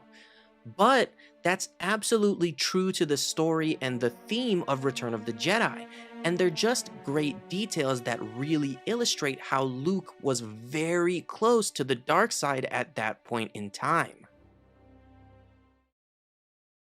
After the Battle of Endor in 4 ABY, Luke Skywalker would continue his quest to rebuild the Jedi Order, albeit at a slow pace. While Luke did continue training himself in the ways of the Jedi arts, it would not be until 7 years later, in 11 ABY, that he actually took the first steps towards finding his students and establishing a Jedi temple. So why did it take Luke several years to begin rebuilding the Order, when that seemed to be his primary mission once the Empire was destroyed? Why did he wait so long to search for the next generation of Jedi and begin teaching his own students? The simple answer is that he was afraid. But to understand why he was scared to begin, it's important to know about the conflicts that he was pulled into as the New Republic sought to replace the Galactic Empire. Conflicts that would instill that fear into him. These events are detailed in the Thrawn trilogy, the Dark Empire trilogy, and the Jedi Academy trilogy. By 9 ABY, the galaxy was still embroiled in conflict between the New Republic and various Imperial remnants still active as independent cells. When the terrifying Grand Admiral Thrawn reappeared, he did so with a mysterious new ally, the Dark Jedi Joruus C'baoth, who was truly an insane clone of a Jedi Master from the days of the Republic. Unaware of C'baoth's true nature, while the New Republic fought Thrawn, Luke went to meet with the Jedi Master. Luke hoped that C'baoth could continue his training, in the same way that Yoda had, but soon discovered that Sabaoth was insane and used the powers of the dark side as a dark Jedi. This revelation troubled Luke and caused him to question the place of the Jedi in the galaxy as he witnessed Sabaoth's rule as a tyrant over his subjects.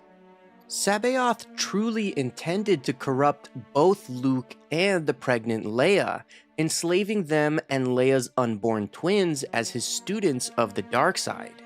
While Luke did manage to escape with the help of Mara Jade, he would eventually be forced to confront Sabaoth again in a final battle. When he did, he was shocked to discover that Sabaoth had produced a clone from the hand that Luke had lost on Cloud City, and Luke had to engage his own insane clone in a duel. Doing so caused Luke to become incredibly troubled and unnerved, and confused about the sensation that emanated from his clone within the Force. Ultimately, both the insane clone of Luke and Sabaoth were killed, and Thrawn's forces were defeated by the New Republic. These events would play a tremendous role in increasing Luke's reluctance to establish a new Jedi Order. However, it was nothing compared to what came next. In 11 ABY, the resurrected Emperor Palpatine attacked the New Republic, and Luke allowed himself to learn the ways of the dark side, experiencing its corruptive powers firsthand as the Emperor's apprentice. The destructive conflict that the dark side created within Luke almost consumed him, allowing him to understand the struggles that his father had endured when he became Darth Vader. It was only with the help and love of Leia and Han that Luke was redeemed, returning to the light side of the Force and defeating Palpatine's Dark Empire. Afterwards, Luke described the feeling of his heart as a diamond-hard lump, due to the experiences he had suffered through in those 7 years since the Battle of Endor. He had survived tests and struggles worse than anything his Jedi training had prepared him for, and by 11 ABY, he had proclaimed himself as the last remaining Jedi Master. He recognized that he understood more about the Force than he ever thought possible, and it terrified him. He thought of the young boy he had once been, learning of the Force from Obi-Wan aboard the Millennium Falcon, and trusting the Force to help him destroy the Death Star. Luke now understood why Obi-Wan's eyes had held such a weary and haunted look, as the burden of teaching students was undoubtedly overwhelming. However, Luke was forced to accept that the New Republic needed the aid of the Jedi Knights to maintain peace in the increasingly hostile galaxy, and it was time for him to train the next generation. Luke emphasized the importance of a new Jedi Order when he asked the Senate for permission to build an academy, yet his fear still remained. Most of all, Luke was afraid of the grim potential of the dark side, and that it may corrupt any students he took. He had now experienced the power of that darkness firsthand, and he was unsure if he was strong enough to keep his students safe from its grasp. The rest of the galaxy still remembered the reign of Darth Vader, and Luke wondered if a Jedi Master as wise and powerful as Obi-Wan could fail and lose Anakin to the dark side, how could Luke take the risk of training new Jedi? Luke questioned how many of his future students would fall to the dark side. How many enemies would he create by his own hand? Luke's fear was so powerful that it almost overwhelmed him, to the point that he contemplated if it was worth restoring the Jedi Order at all if the risk was the creation of a new Vader. He pondered the question seriously, but ultimately resolved that the galaxy needed to learn and grow from the terrible mistakes of the past. Luke realized that after he had fallen to and returned from the dark side, he was somewhat reborn, more powerful in the Force and more wary of the darkness than ever before. Luke's final decision, before beginning his search for students, was that even though the risk of darkness would always remain, he could not believe that the New Republic would be any safer without the Jedi Knights. When Luke Skywalker was attacked and captured by a terrifying Wampa on the ice world of Hoth, suffering permanent damage to his face, he was forced to rely on his unrefined powers in the Force to save himself. It had been 3 years since he had briefly trained with Obi-Wan Kenobi, and he still knew very little of the Force or how to wield its power. What Luke did have was raw strength, inherited from his father, which helped him call upon the Force to escape. This moment was always important to me because it's one of the first times that we ever saw Luke intentionally wield the Force with any sort of control. Even when he destroyed the Death Star, using the Force to guide the proton torpedoes, it was mostly an unconscious act where he surrendered to his instincts. In the lair of the Wampa, Luke used his powers to calm himself and summon his lightsaber, and his thoughts during the entire ordeal are explained beautifully in the novelization of The Empire Strikes Back. The book presents this moment as a very powerful and impactful experience for Luke, as he feels the power of the Force. As the roars of the Wampa awakened him, Luke felt his head spinning, aching with pain where he had been struck by the creature. With painstaking effort, he brought his vision into focus, discerning that he was inside an ice gorge. He suddenly realized that he was hanging upside down, arms dangling and fingertips some 30 centimeters from the snowy ground. He craned his neck and saw that his feet were frozen in ice hanging from the ceiling, and his ankles had gone numb as the ice formed around his legs. He could feel the frozen mask of his own blood caked along his face where the Wampa had slashed him. Again, Luke heard the bestial moan, louder now as they resounded through the deep and narrow passageway of ice. He wondered what would kill him first, the cold or the fangs and claws of the monster that lurked nearby. He knew that he needed to free himself, but he could tell that his strength had not yet returned fully. He willed himself up and attempted to reach for his icy bonds, but was still too weak, quickly falling back into his hanging position. He told himself to relax. Again, the icy walls creaked with the loud bellows of the approaching Wampa. He could hear its massive feet crunching along the frozen ground, coming nearer. Luke's eyes darted around until he spotted the pile of gear he had brought with him on his scouting mission. It was nearly a full meter beyond his grasp, and he saw the device that entirely captured his attention. The lightsaber that had once belonged to his father, given to him by Obi-Wan so long ago. In desperation, Luke reached for the lightsaber, but the freezing cold coursing through his body slowed and weakened him with each passing second. He was beginning to resign himself to his fate as he heard the Wampa getting closer, and his last feelings of hope were nearly gone when he suddenly felt a presence. It was that soothing spiritual presence which occasionally visited Luke in moments of stress or danger. It had first come to him just after old Obi-Wan vanished into a crumple of his own dark robes after being cut down by Darth Vader. The presence was sometimes like a familiar voice, an almost silent whisper that spoke directly into Luke's mind. The voice told Luke to simply think of the lightsaber in his hand, and the words made his aching head throb even more. Then he felt a sudden resurgence of strength, a feeling of confidence that urged him to continue fighting despite his apparently hopeless situation. His eyes fixed on the lightsaber, and he reached his hand out painfully. He concentrated, telling himself to relax as he heard the presence remind him to let the Force flow through him. He stopped struggling for the weapon, and his body relaxed and went limp as he allowed his spirit to be receptive to his teacher's instruction. Already he could feel the energy field generated by all living things coursing through him. The Force bound the universe itself together, and at that moment, its power was within Luke to use as he saw fit. As the Wampa appeared, lumbering toward him, suddenly the lightsaber, as if by magic, sprang into Luke's hand. Instantly, he activated the blue blade and severed his icy bonds. As he dropped to the floor, weapon in hand, the monstrous figure of the Wampa sprang on him. Though it was difficult for him to move, Luke was open to the Force, and he swiftly struck with his saber, severing the creature's arm. As the Wampa roared in agony, he quickly fled the cave, tumbling out into the tundra. The sky was already noticeably darker, and with that encroaching darkness came increasingly colder winds.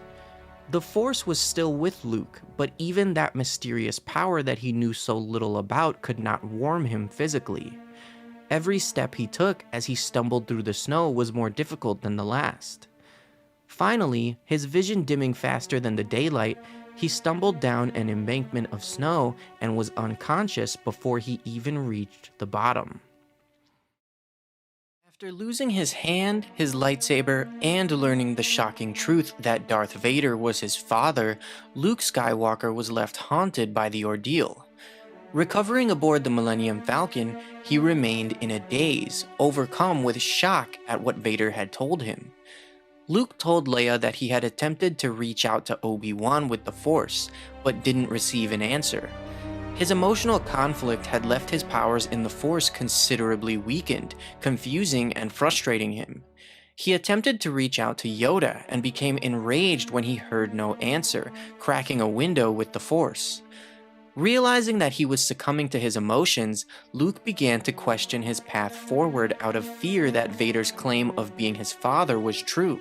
He questioned whether he should continue his Jedi training at all, and if Obi-Wan and Yoda still wanted him as their student. Later, while recovering from his injuries and adjusting to his new cybernetic hand, Luke was approached by Lando. Noticing that Luke was training with a blaster, Lando correctly determined that Luke's abilities in the Force were temporarily complicated, and attempted to persuade him to return to Cloud City. He offered to help Luke find his lost lightsaber if he would convince the rebel leaders to allow their trip. At the mention of his saber, Luke suddenly found himself subjected to a vision through the Force, where he saw a mysterious hooded figure catch the lightsaber as it fell. In the vision, Luke saw glimpses of the past, present, and future, and he saw the mysterious woman residing on an unknown yet distinctive planet.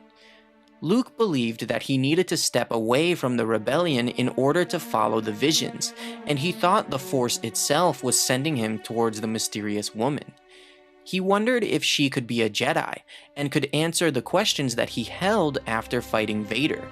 Using his description from the vision, R2 was able to identify the planet that Luke saw, learning it was called Celia. When they arrived, Luke wondered if it was possible that his lightsaber had ended up on this planet somehow, however unlikely that may be. He told R2 that whatever the Force wanted him to do on Celia, he would have to just let it happen. Landing near the coastline, they discovered a busy marina full of fishing boats at the piers. Luke spotted the woman that he believed he had seen in his vision, cautiously approaching her and introducing himself. He said that he thought the Force sent him to her, and hesitantly asked if she was a Jedi. Immediately, the mystery woman unloaded her catch of fish, dropping them onto Luke and fleeing in her speeder. Recovering from the diversion, Luke and R2 commandeered a speeder of their own and gave chase across the water. Luke actually enjoyed driving the aquatic speeder, since it was the complete opposite of his experiences on Tatooine. However, due to his inexperience, their speeder quickly capsized on a rogue wave, as the woman ran ashore and fled into a nearby cave. Luke and R2 surfaced in the water, swimming to shore as Luke remarked how much he loved sand. At the mouth of the cave, Luke was reminded of his trial in the Cave of Evil on Dagobah, and he cautiously wondered what could possibly be waiting for them inside, since he no longer had a lightsaber and he had just lost his blaster in the ocean. Taking a step inside, Luke accidentally activated a booby trap, pushing R2 out of the way with the Force just in time. Pressing onward, Luke relied on the Force to guide him, motivating himself by remembering his training with Yoda.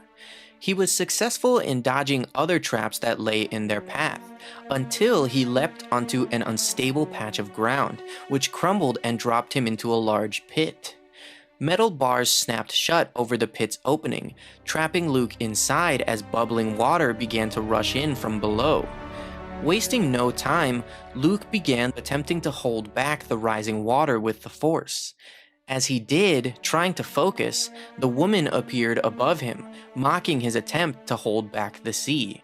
As Luke strained with effort, she asked him what he wanted and why he had found her. Through gritted teeth, Luke explained again that he had seen her in a vision through the Force and that he was training to be a Jedi like her. She responded that she was not a Jedi, and anyone who wanted to be was a fool. Pressing a button on the wall, she deactivated the trap, causing the water to release as Luke slumped with exhaustion. Removing her hood, the woman complimented Luke on his strength in the Force, saying that he was obviously stronger than she was, and that she could sense he was telling the truth about his intentions. She introduced herself as Verla, and she mentioned Jedi hunters. Luke had never heard of any hunters before, which caused Verla to remark that he was more in over his head than she thought.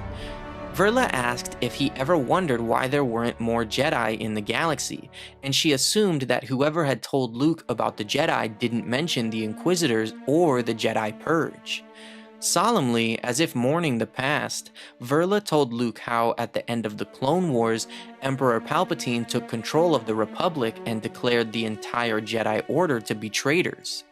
Palpatine issued Order 66, and most Jedi, including Padawans and younglings, died that day in the Jedi Purge.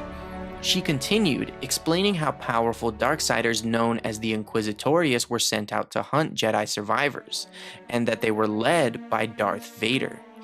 Distracted by her story, Verla didn't notice R2-D2 approach from behind, and he shocked her into unconsciousness and released Luke from the pit. Much later, she awoke to find herself restrained at a campfire as Luke cooked dinner. Luke introduced himself by his full name, and Verla recognized the name Skywalker, saying that she was aware that was Vader's name before he fell to the dark side. Almost desperately, Luke asked if she knew anything about Anakin. Verla explained that the Jedi Master Farron Barr had known that Anakin became Vader, and told her that Anakin was once a great hero of the Clone Wars, but she didn't know what caused him to become Vader. Focusing again on why he was there, Luke repeated that he saw Verla holding out a lightsaber to him in his vision, and asked if she had one that she was willing to give him. She replied that she didn't, but she did know where he could find one, before insisting that Luke didn't want to be a Jedi. She told Luke that she had been tasked with becoming a Jedi herself by Farron Barr, and she had spent most of her life running from Vader and the Inquisitors before deciding to abandon becoming a Jedi altogether. She warned Luke that the Force was a trap that chewed people up and used them for its own purposes, regardless of light or dark. Verla implored Luke to reconsider becoming a Jedi, insisting that he didn't need to do what the Force wanted him to do, and that the path he was on would tear him apart. While Luke assured her that he understood what she was saying, he reminded her that the galaxy was suffering, and that he needed to try to help no matter the danger. Realizing that Luke could not be deterred from the path of the Jedi, she sent him to an old outpost from the High Republic era located on the planet Tempest, and the two parted ways. Arriving on the stormy, lightning-covered planet Tempest, Luke and R2 made their way to the old Jedi outpost. Some of its spires were crumbled, yet it remained mostly intact, and Luke was able to open the doors with the Force, as the symbol of the Jedi glowed brightly against the stone. Inside, Luke was shocked to see many relics of the past, like a holocron on a pedestal, temple guard armor, and crumbled statues of ancient masters. To his left, Luke noticed a lightsaber resting on another pedestal, and claimed it, announcing that he would indeed become a Jedi with this new weapon. The interior of the outpost suddenly darkened around him, as a flaming specter appeared behind him in the form of the Grand Inquisitor. Though killed long ago, the spirit somehow remained in the outpost. Luke had no idea who this figure was. As the Grand Inquisitor, still engulfed in ghostly flames, attacked, he gloated that he once served the Jedi, then he served Vader, and now he killed anyone who sprung the trap that Vader created. Luke, igniting the yellow saber that was now his, rebutted that he would never kill another Jedi again. The two engaged in a lightsaber duel as the Grand Inquisitor taunted Luke's abilities and lack of training in the Force. Luke initially found himself overwhelmed, having no experience fighting against a double-bladed saber staff. As the fight continued, Luke drew upon the strength of the artifacts around him, the remnants of the lost Jedi Order, and gained the upper hand. Motivated by what he believed the Jedi once stood for, Luke was able to sever the Grand Inquisitor's hand and then slash the Spectre cleanly in half, causing him to dissipate in a shower of flames. Returning to the Rebel fleet, Luke told Leia that he had found what he was looking for and more. Leia asked him to show her and the other rebels whatever it was that he had found, as the rebellion itself was on the verge of extinction. Though he was hesitant at first, Luke listened to Leia's insistence, igniting his new saber before the crew, instilling hope and inspiring them to continue the fight against the Empire.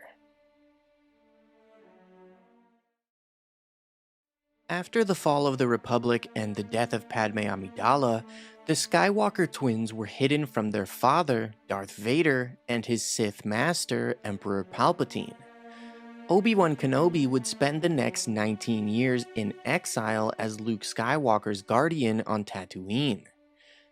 Obviously, Obi-Wan is known for bending the truth, sharing information from a certain point of view. When the time came for Luke to learn of the Jedi and the Force, as well as the truth about the Jedi that his father Anakin had once been, Obi-Wan withheld crucial details, avoiding the dark secret that Anakin had become Darth Vader. In the canon book Skywalker: A Family at War, Obi-Wan's reasoning for lying to Luke is explained, giving insight into his thoughts and why he thought it was in Luke's best interest that he be kept in the dark. At this time, Luke knew virtually nothing about the Jedi Order and the Force. His uncle had always been brusque when Luke started asking questions. However, in Obi-Wan he found a welcoming presence, someone who seemed willing to help satisfy his fascination with the past and his curiosity about the galaxy. In his solitude, Obi-Wan had come to a realization, a phrase he was fond of repeating: "The truth is often what we make of it." Perhaps it was just his own spin on one of his master, Qui-Gon Jinn's, favorite truisms: "Your focus determines your reality." Now in his late 50s, Obi-Wan was finally beginning to feel like he'd grown out of his youthful foolishness. Nearly as gray-haired and wrinkled as Yoda himself, he had made peace with some of the Jedi Order's folly and come to a reckoning of sorts. In all those years, he had imagined what answers he might give to Luke's curious probing one day. In the safety of his hut, Obi-Wan told Luke only what he believed the young man needed to know, the most basic facts as he saw them. Their conversation laid the foundation for Luke's initiation into the ways of the Jedi, while Obi-Wan continued to protect him, shielding him from the darkest aspects of his heritage. This was in accordance with ancient Jedi teaching. Disclosing the shocking truth of Luke's parentage, a revelation worthy of a Jedi trial, was best delayed until he became a full-fledged Jedi Knight. Thus, instead of revealing the truth, that day Obi-Wan hailed the Jedi Knight Anakin Skywalker as the best star pilot in the galaxy, a cunning warrior, and a loyal friend. And to win Luke's confidence, Obi-Wan offered his own failure to win the young man's trust. He admitted serving as the master of the future Sith Lord Darth Vader before he turned to evil and became a Jedi hunter. Factually, both statements were true, but he dared not connect the two identities. Obi-Wan simply said that Vader had betrayed and murdered Luke's father. An important detail to also add to this is that at this time, according to this book, Obi-Wan believed that Luke was the chosen one, and that the prophecy was misread, never referring to Anakin. This is also hinted at in Rebels when Obi-Wan tells Maul that Luke is the chosen one. If Luke was the chosen one, Obi-Wan knew he would have to vanquish Vader to restore balance to the Force, which is another reason that he did not tell Luke that Vader was Anakin. Shortly after the Battle of Yavin, Luke Skywalker joined Han, Leia, Chewbacca, and R2 and 3PO on a mission to infiltrate a weapons factory on Cymoon 1. To do so, the group hijacked the ship of an emissary sent by Jabba the Hutt to negotiate a weapons deal with the Imperials. Han replaced the emissary while Luke and Leia disguised themselves as bodyguards. Once inside the facility, they revealed themselves as rebels and made their way to the main power core. As they worked their way through the factory, Luke used what little knowledge of the Force he possessed, reaching out and sensing a disturbance. He stumbled upon a large force of caged slaves, as well as their captor. Quickly incapacitating the guard by severing his hand, Luke freed the slaves, introducing himself on behalf of the Rebel Alliance. He led them to a rendezvous with Han and Leia, announcing that he had a few more passengers for their escape. Just then, Chewbacca, stationed as a lookout outside, spotted another Imperial shuttle arriving. Stormtroopers outside the factory stood by to welcome the negotiator for the weapons deal, Darth Vader himself. Han ordered Chewie to stand down, not wanting to send the entire factory into high alert by attacking Vader. However, Leia ordered Chewie to take the shot if he could, insisting that nothing was more important than potentially killing Vader. As Vader proceeded towards the factory, he abruptly stopped, sensing the impending attack, and he easily blocked the blaster bolt with his saber as Chewie fired on him. To defend himself from the subsequent shots, Vader raised two stormtroopers above him with the Force as human shields. After dropping their dead bodies to the ground, Vader focused on Chewie, using the Force to topple the structure he was stationed in. Jumping to safety, Chewie began to flee as Vader instructed the remaining troopers to pursue him. Inside, the factory went into red alert as Han ordered 3PO to engage the Millennium Falcon's autopilot. They encountered stormtroopers right away, resulting in a brief firefight, pushing their way to an Imperial walker. As they prepared to hijack the walker, Leia realized that Luke was gone. Walking alone down a hallway, Luke heard the voice of Obi-Wan calling out to him through the Force. He told Obi-Wan that Vader was here and that he needed to face him. Luke still believed that Vader had killed Anakin Skywalker, and he sought revenge for Vader killing Obi-Wan on the Death Star. As Luke proceeded towards the Dark Lord, Obi-Wan's disembodied voice begged Luke to listen to him and run. As the two came face to face, Luke ignited his saber, and Vader mocked his obvious lack of training with the weapon. You hold that weapon like an untrained child. You have no right to it. You, boy, are no Jedi.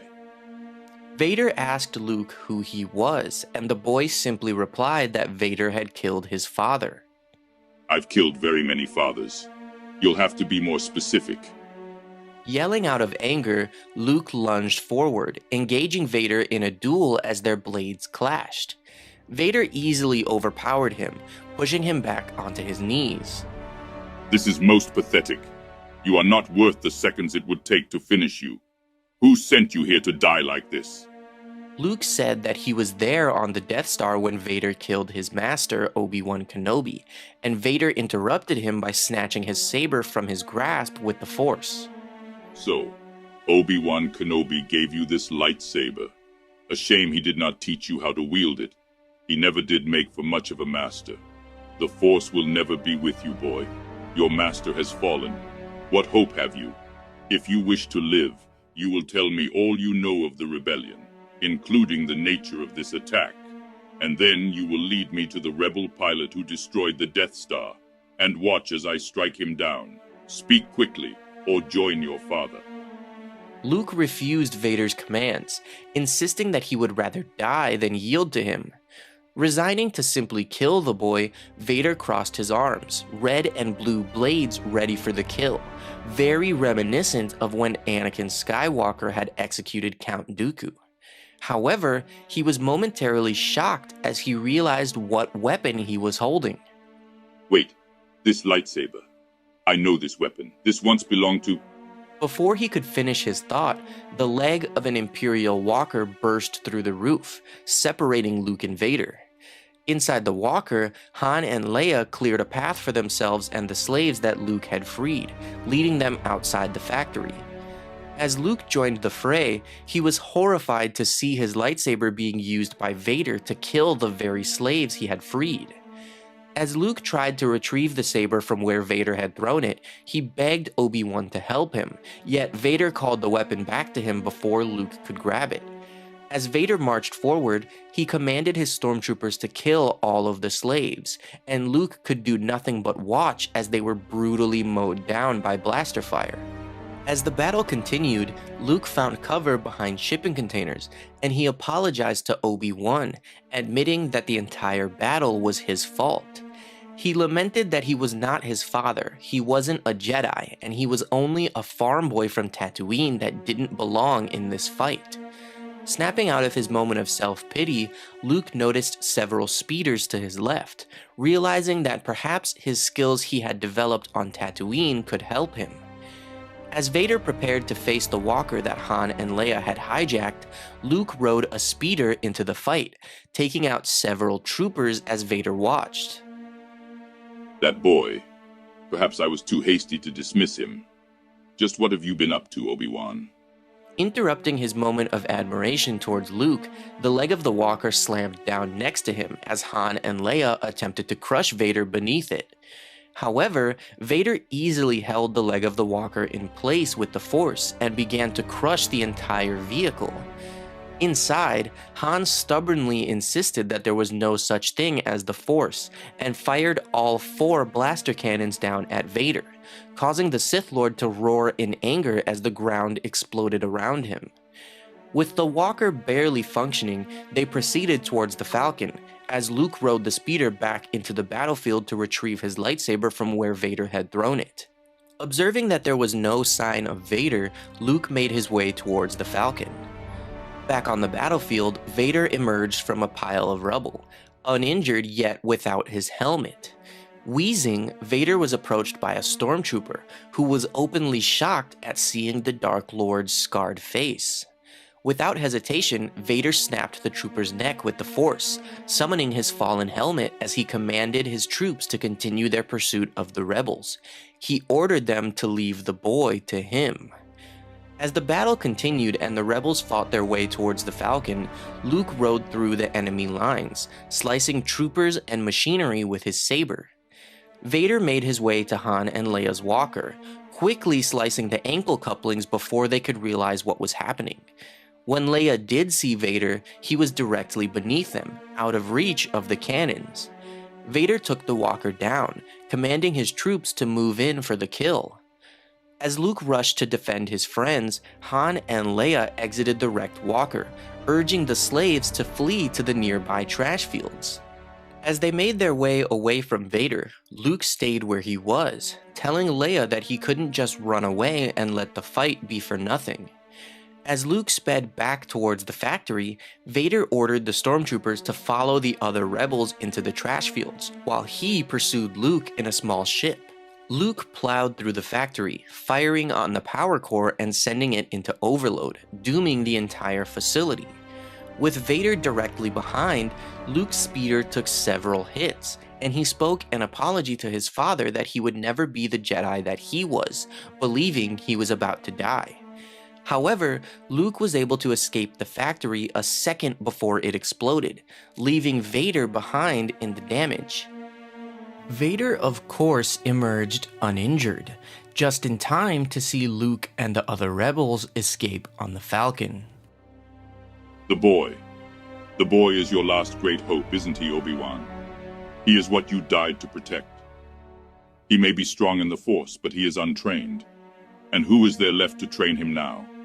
No one but me. When I find him, and I will find him, he will be my weapon, not yours. The dark side always wins, Obi-Wan. You should know that by now. What's going on, guys? Welcome back to another video. I hope that you are all doing well.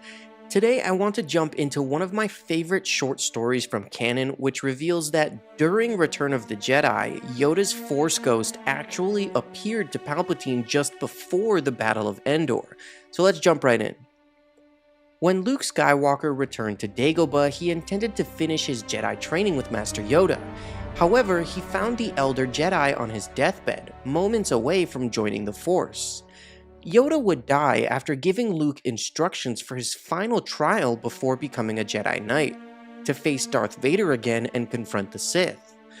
Thanks to the teachings of Qui-Gon Jinn and the Force priestesses, Yoda had learned how to maintain his consciousness within the living Force, allowing him to remain one with the Force and engage with the physical world after death as a spirit. Surprisingly, moments after dying, Yoda chose to appear as a spirit to Emperor Palpatine of all people. This story is told in the canon book Stories of Jedi and Sith. Above the forest moon of Endor, at the tip of a tall tower on the second Death Star, Emperor Palpatine sat in his throne. He looked out onto space and stretched outward into the Force, feeling a network of energy that stretched in every direction. He thought of Darth Vader, of his other apprentices, of killing his master Darth Plagueis, and he smiled. He considered his deformed, ugly face, which he considered a gift from the dark side to make him more frightening. It made others fear him. He thought of how it had been so long since anyone looked at him with anything but fear, and his thoughts drifted to Master Yoda, challenging him in the Senate arena over 20 years earlier. Yoda had stared at him with determined eyes, full of life, not yellowed by darkness. Palpatine remembered their unfinished duel. It did not haunt him, for he had no regrets. He was obviously the victor. Yoda had slunk away to hide somewhere. However, Palpatine thought of how he would like to kill Yoda himself with his red blade. He had looked for Yoda over the years, tasking the Inquisitorius to search for the Jedi's hiding place, made certain probe droids knew of Yoda, but had never found him. Ultimately, he decided that it was not worth the trouble, that Yoda was of no threat to the Empire. But Palpatine did wish to see Yoda a final time, if only to watch him die.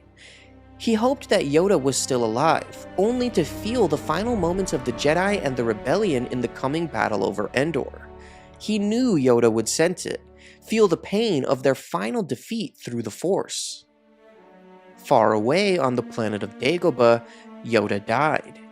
The aged Jedi Master was not tired anymore. He was the Force, with it, always had been and always will be. His corporeal body vanished as he became one with the Force. Then suddenly, Yoda felt something out in the galaxy, thinking of him, remembering him, and calling his name. Palpatine felt it immediately. Maybe because he had been thinking of Yoda, his thoughts and feelings already turned in the old master's direction in the Force. Yoda was dead. Palpatine was confused, as he suddenly felt as though Yoda was all around him, everywhere within the Force. He pulled on his anger and laughed to himself repeatedly. Yoda was dead. His laughs echoed throughout the throne room, until he suddenly felt a thrill in the Force. Something impossible happened. Yoda stood before him, hazy and surrounded by a glow as if lit from within. Palpatine did not know if what he saw was real. However, he hid his shock and mocked the specter of Yoda, asking if it had come to watch the final victory of the Sith. He laughed that he would soon take the newest Skywalker as his apprentice, just as he took Anakin all those years ago. Palpatine spun in his throne to face the window, and the vision of Yoda simply replied, "Win you cannot." Palpatine laughed again and said that he had already won, but when he turned back to Yoda, the specter had vanished. The duel between Grandmaster Yoda and Darth Sidious was not only a clash of nature between the personifications of the light and dark sides of the Force, it was one of the most pivotal conflicts during the destruction of the Jedi Order and the fall of the Republic. Yoda was the leader of the Jedi Order for hundreds of years, an absolute servant to the light side, yet he had seemingly led the Jedi to their doom. Sidious, also known as the newly appointed Emperor Palpatine, was the reigning Sith Master in Darth Bane's line of Dark Lords. He had orchestrated not only his political ascension to Supreme Chancellor, but the conflict of the Clone Wars and the means to finally destroy the Jedi Order. Their duel within the Senate Chamber was a meeting of incredible powers not only in lightsaber combat, but in the Force. In the novelization of Revenge of the Sith, Yoda's thoughts and feelings are explained as he battled Palpatine, revealing some shocking details that really flesh out his character. Before confronting Palpatine in his office, Yoda waited in a nearby vent shaft and meditated. He knew that sometimes the large convocation chamber of the Galactic Senate was referred to as the Senate Arena, and he thought that nickname would be particularly accurate in a few moments. He stretched his muscles, rising from his meditation, and he knew that this was now his time. 900 years of study and training, of teaching and meditation, all now focused and refined and resolved into this single moment. The sole purpose of his vast span of existence had been to prepare him to enter the heart of darkness and bring his light against it. With reverence, with gratitude for the Force, without fear and without anger, Yoda went forth to war. As he entered Palpatine's office, Yoda could feel the truth of himself within the Force as he prepared to confront the Dark Lord. He was not simply a small physical being clad in robes. He was a pure fountain of light inside the Force itself. Yoda told Palpatine that he pitied his new apprentice, Darth Vader, since the young Sith Lord was about to lose his master. Palpatine joyfully greeted Yoda, wishing him a happy Empire Day, to which the old Jedi Master replied that neither he nor the murderer he called Vader would find today happy at all. Palpatine then realized that the disturbance of danger he had sensed in the Force must be a Jedi that Yoda had sent to kill Vader on Mustafar, and he guessed that it must have been Obi-Wan Kenobi. Yoda did not confirm that, and told Palpatine that it was already enough for him to know his own destroyer.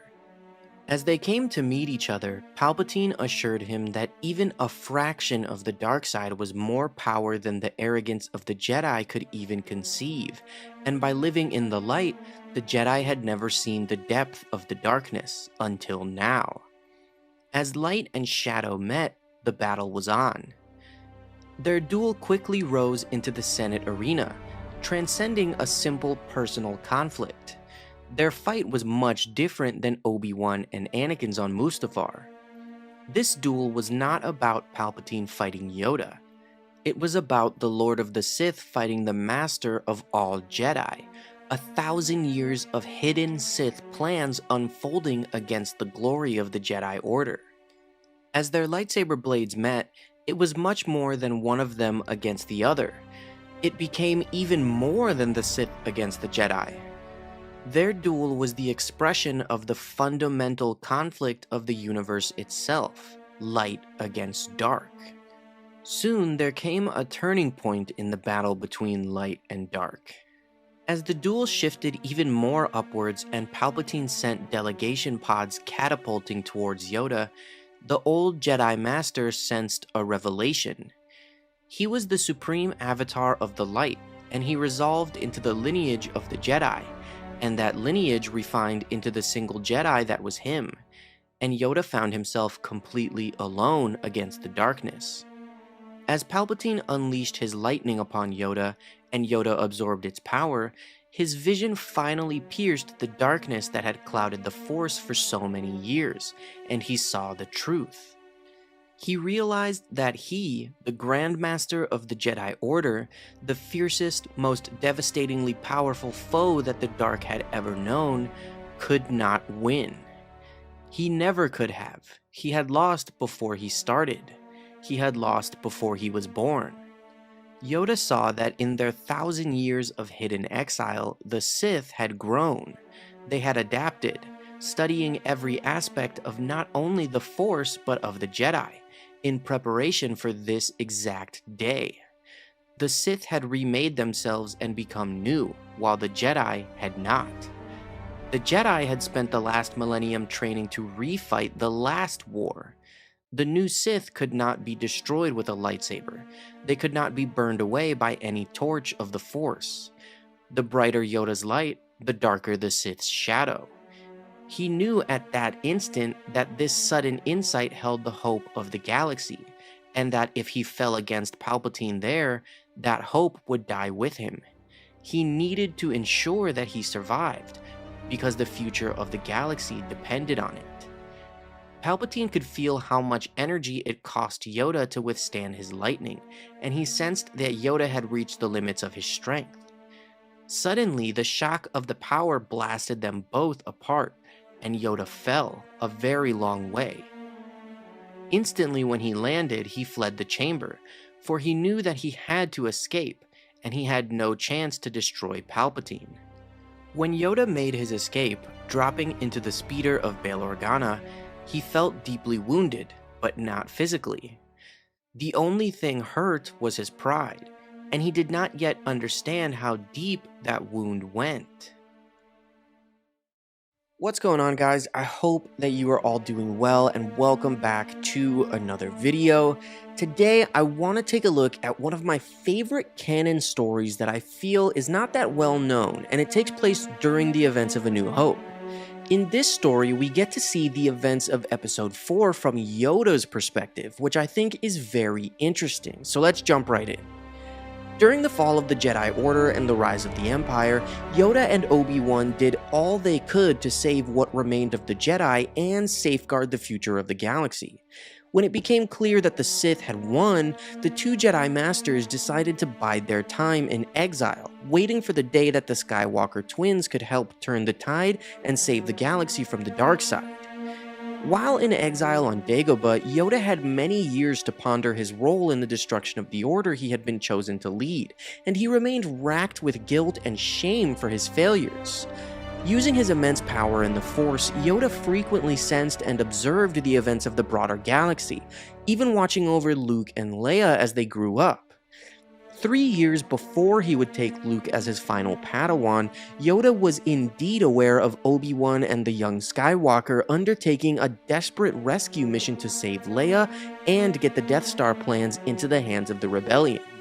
When Obi-Wan faced Darth Vader for the final time, ultimately sacrificing his life to save the twins, Yoda felt it immediately.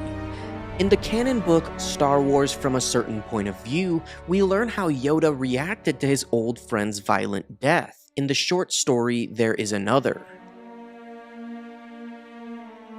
As Obi-Wan was sneaking his way through the Death Star's hallways, Yoda was preparing to make his seasonal migration across Dagobah, avoiding the heat of the dry season and taking shelter in the lowlands.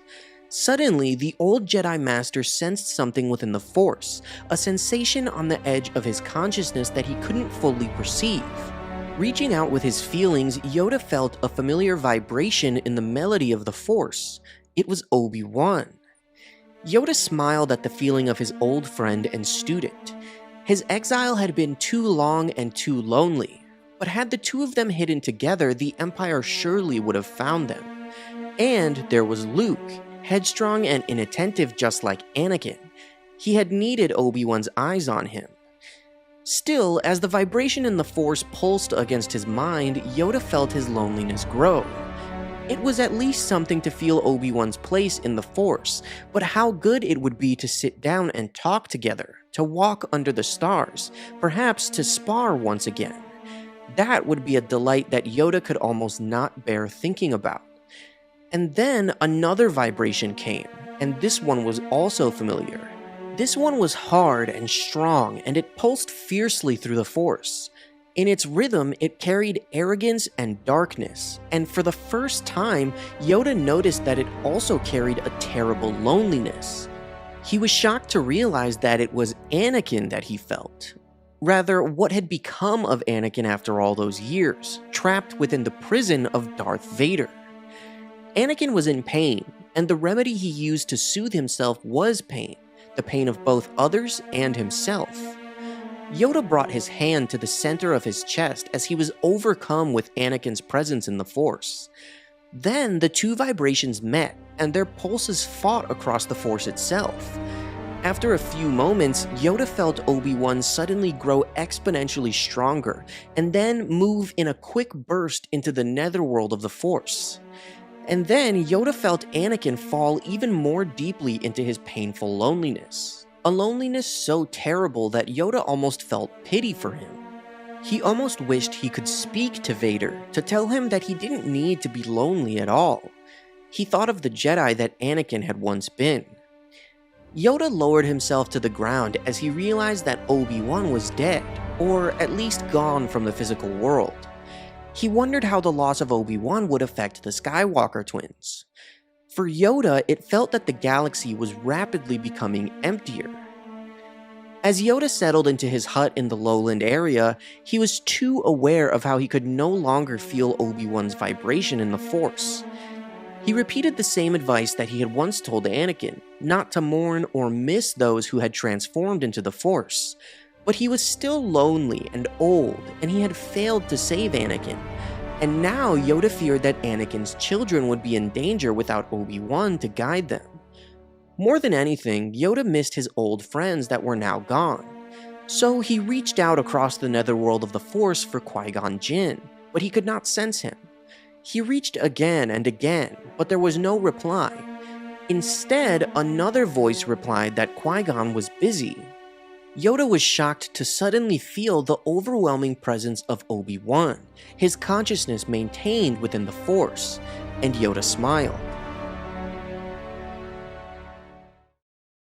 The duel between Qui-Gon Jinn, Obi-Wan Kenobi, and Darth Maul, known as the Duel of the Fates, is perhaps the most important confrontation in the entire Star Wars saga. The outcome of the duel determined the fate of Anakin Skywalker and whether he would fall to the dark side one day. The impact of the duel on the galaxy can't be overstated. As the two Jedi clashed with the Sith apprentice, their thoughts, wrought with confusion and determination, are revealed in the novelization of The Phantom Menace. There came a time in the duel where Qui-Gon was forced to accept that he had no chance of defeating the Dark Lord before him.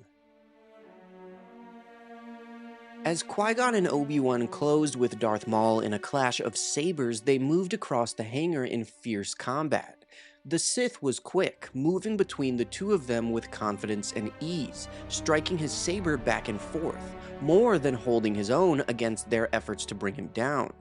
It was frighteningly apparent that he was more skilled than both Jedi he was facing. They found Maul's confidence disturbing and knew that he would not be defeated easily. Qui-Gon was one of the most able swordsmen in the Jedi Order. He had fought in conflicts all across the galaxy, against odds so great many others would not have stood a chance. He had survived battles that had tested his skill and resolve in every conceivable way. But on this day, Qui-Gon knew that he had met his match. The Sith Lord he battled was more than his equal in weapons training, and he had the advantage of being younger and stronger. Qui-Gon's youth was behind him, and his strength was already beginning to diminish. His edge now, to the extent that he had one, came from his long experience and intuitive grasp of how an enemy might employ a lightsaber against him.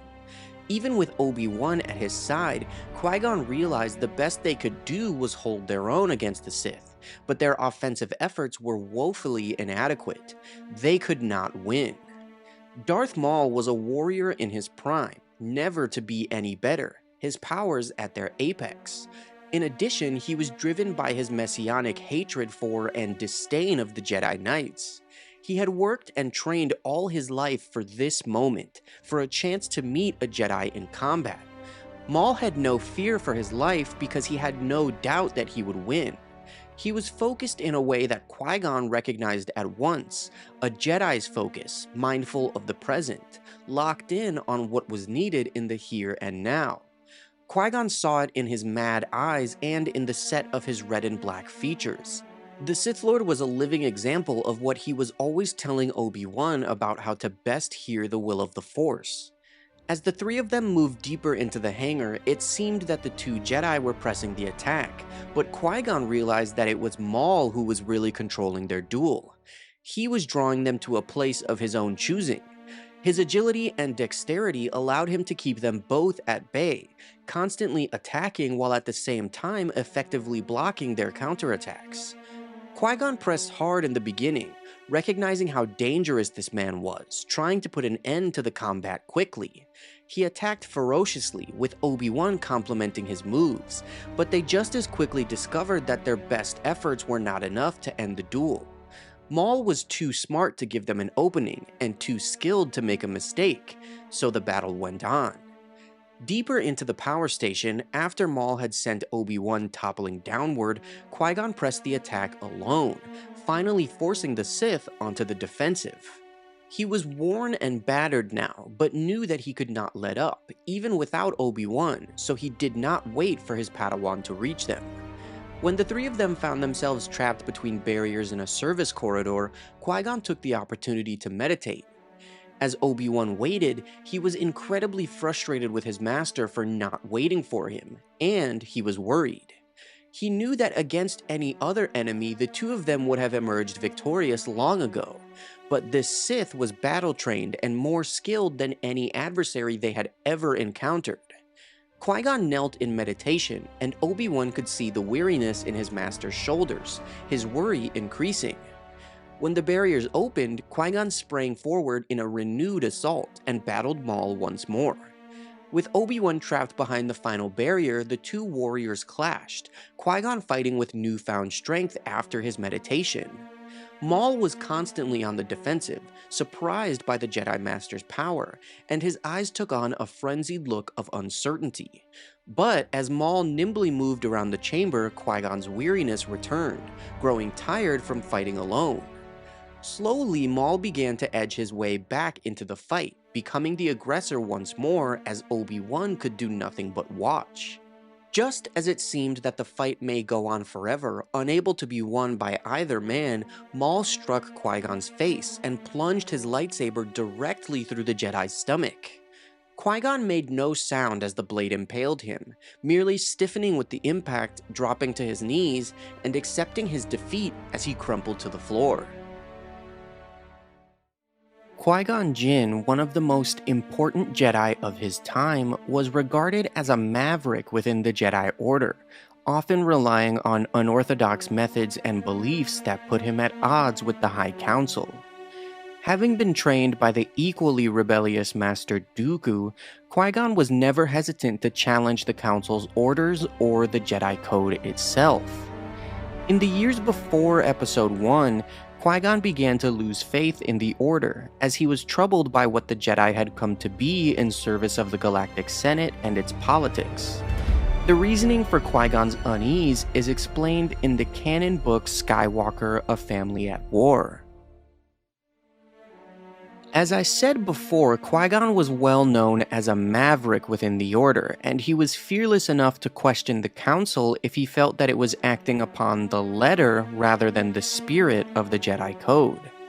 In 40 BBY, while on a mission to Pijal to ensure the signing of a treaty that would open a new hyperspace route, Qui-Gon was subjected to a series of dark and disturbing Force visions of the future. These visions converted the Jedi Master into a true believer of some of the Order's most ancient prophecies.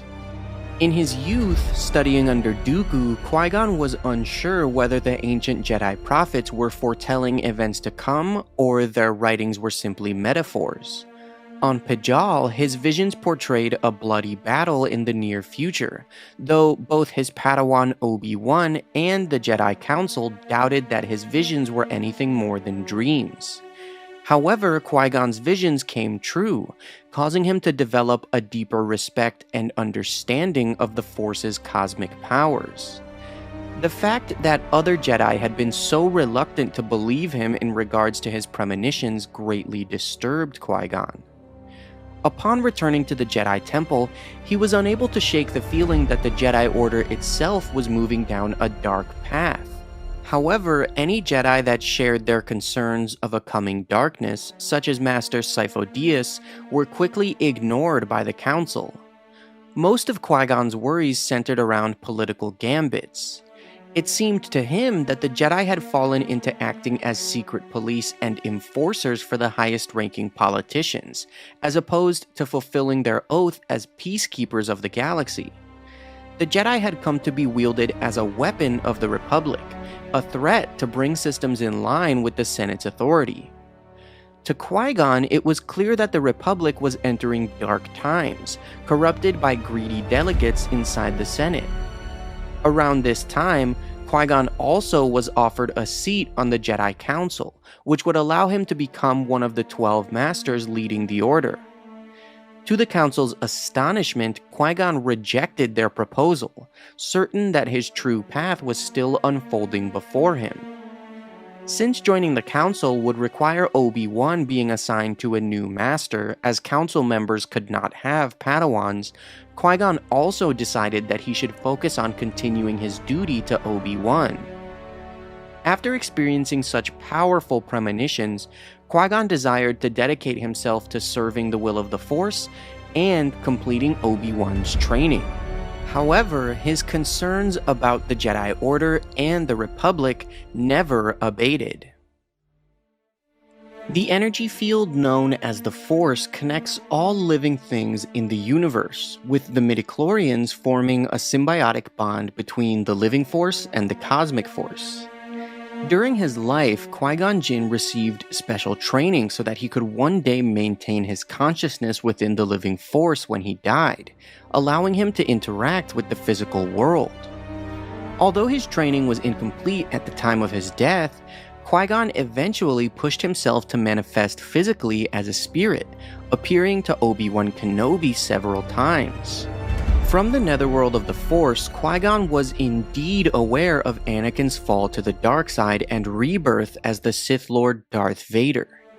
In the canon book Star Wars from a Certain Point of View, Qui-Gon appeared to Obi-Wan during the events of A New Hope, and his thoughts about Darth Vader are revealed. Obi-Wan was greatly troubled as Luke raced home to search for his aunt and uncle, and he called upon Qui-Gon for guidance. Appearing as a spirit, Qui-Gon offered his old Padawan reassurance that Luke's journey was far from over, but also apologized for his supposed failures. Qui-Gon observed Obi-Wan, thinking of the many trials and hardships that Obi-Wan had been through. Qui-Gon believed that battles and wars did not merit the measure of a Jedi Knight. To stand and wait with incredible patience and fortitude as Obi-Wan had during his exile for 19 years was a greater achievement than Obi-Wan could realize. Qui-Gon found himself awed by Obi-Wan's unwavering commitment to the Jedi way and the light side of the Force, and Obi-Wan thanked his old master for his kind praise. Yet Qui-Gon surprisingly replied that he owed Obi-Wan kindness, since he had failed him in life. They had never spoken of Anakin's fall before, not once in all of Qui-Gon's journeys into the physical world, primarily because Qui-Gon thought that his mistakes were so wretched that Obi-Wan wanted to spare him any discussion of it. Qui-Gon sadly admitted that Obi-Wan had not been ready to train a Padawan, yet he had still forced him to promise to train Anakin. Qui-Gon knew that teaching a student so powerful and so unused to the Jedi ways was most likely beyond the reach of the greatest Jedi. He felt immense guilt for laying such a burden at the young Obi-Wan's feet. Yet Obi-Wan reminded Qui-Gon that Anakin did become a full Jedi Knight, serving valiantly in the Clone Wars. Obi-Wan believed that Anakin's fall to darkness was more Anakin's choice than anyone else's failure. He admitted that he bore some responsibility, and perhaps Qui-Gon did too, but still adamantly stated that Anakin possessed the training and the wisdom to choose a better path, but did not. Qui-Gon accepted that everything Obi-Wan said was true, yet none of it offered absolution for his own mistakes. At some point during his life, Qui-Gon Jinn received special training from mystical Force priestesses, learning how to maintain his consciousness after death and remain one with the Force, allowing him to speak and appear to beings that were still alive.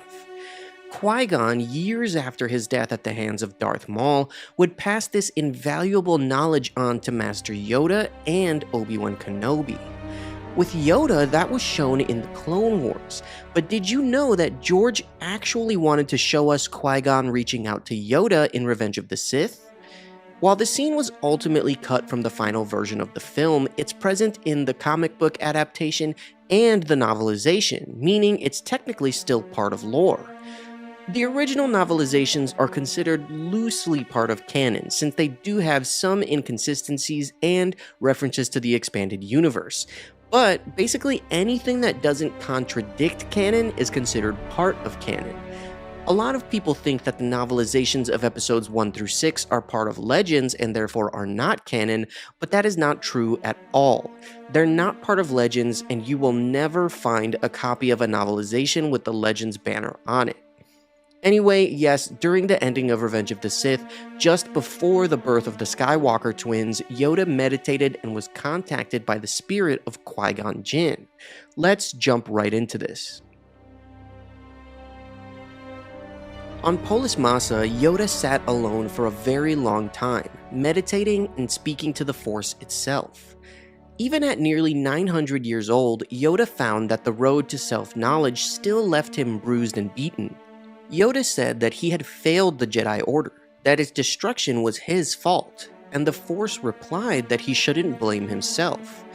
As it sometimes had for the past 13 years, when the Force spoke to him, it spoke in the voice of Qui-Gon Jinn. Yoda said that he was too old, too rigid, and too arrogant to see that the traditional way of the Jedi was not the only way. He realized that he had trained the recent generations of Jedi to behave the same way the ancient Jedi had, and the Order had not changed with the galaxy because he had not let it change. More easily said than done, the Force replied. Yoda observed that the Force was an infinite mystery, and that he still had much to learn. Infinite knowledge required infinite time. Yet the Force replied, in Qui-Gon's voice, that it could help Yoda learn to join with the Force yet retain consciousness. To join his light with the Force forever and, in time, even his physical self. Yoda realized that they were speaking of eternal life. Qui-Gon's disembodied voice stated that while immortality was the ultimate goal of the Sith, they could never achieve it, because it came only as a result of complete selflessness. It came through compassion, not greed. Love was the answer to the darkness. Yoda replied that the ability to become one with the Force yet still influence the living was a power greater than all others. Qui-Gon replied that it was a power that could not be granted, only taught, and he would teach Yoda how if he wished to learn. Yoda understood then that he was truly speaking to Qui-Gon Jinn, and told him that he had become a very great Jedi Master in death. Yoda then said that he would gratefully become Qui-Gon's apprentice, and he recognized Qui-Gon as his new master. What's going on, guys? Welcome back to another video. Now, as we know, Qui-Gon Jinn was killed by Darth Maul on Naboo in 32 BBY, but that was merely the end of his physical form. Through special training he had received, Qui-Gon learned to maintain his consciousness within the physical world, becoming one with the Force after death. Although it took many years before he could manifest as a full physical spirit since his training was incomplete, he did eventually appear to Obi-Wan many times over the years. But surprisingly, Qui-Gon also appeared to Maul at one point, in the period after the rise of the Empire. It's quite interesting to think that Qui-Gon would speak to his own killer, and the story is told in the canon book Stories of Jedi and Sith. The exact year that this story takes place isn't stated in the book, but we can assume that it happened sometime between 19 BBY and 10 BBY, because there's no mention of Maul leading Crimson Dawn yet, and Solo takes place in 10 BBY. Anyway, in the story, we find Maul exploring the ancient planet of Geonosis. It was a world that was so old it wasn't on any star charts, and most considered it to be a myth. Maul had gone there in search of some great tool, perhaps power or knowledge, to tip the scales and give him what he needed to take his revenge against the Sith. Maul didn't even know what he was looking for, but he could feel something pulling him forward through the Force, something hungry for fear and anger. Even though he was alone, he could still feel danger permeating from everywhere, which told him that the dark side of the Force was strong on that planet. That made him even more eager to discover what secrets lay there. Coming to a ravine, he discovered a large Sith castle made of black stone. Inside the fortress lay Sith secrets that would grant him the power he needed. It seems that the castle, strong in the dark side of the Force, was very similar to the Cave of Evil on Dagobah, where whoever entered would face some sort of trial through visions. As Maul proceeded through the castle, he encountered specters of both his dead brother, Savage Opress, and General Grievous. While both of them were definitely just visions brought on by the Force, there is one who appeared to Maul through the Force that still existed within the Force itself. Qui-Gon. Qui-Gon's spirit was the final one to visit Maul, inside a plain room deep in the castle. When Maul entered the room, he saw the Jedi he had killed, kneeling in a meditative pose on the floor.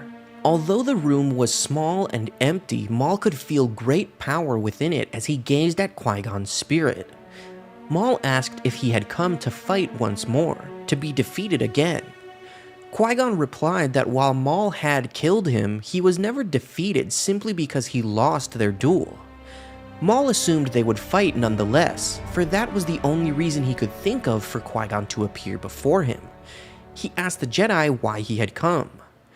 Qui-Gon said that he was there to offer Maul a choice. He wanted him to leave the castle, forget that it existed, and take the first step towards a different destiny. Maul sarcastically asked if he wanted him to walk the path of the Jedi. Qui-Gon replied that there were much more to the galaxy than the Jedi and Sith, more than light and dark. He said he wanted Maul to free himself of the prison of his own making. Maul was enraged, asking what Qui-Gon could possibly know of this supposed prison.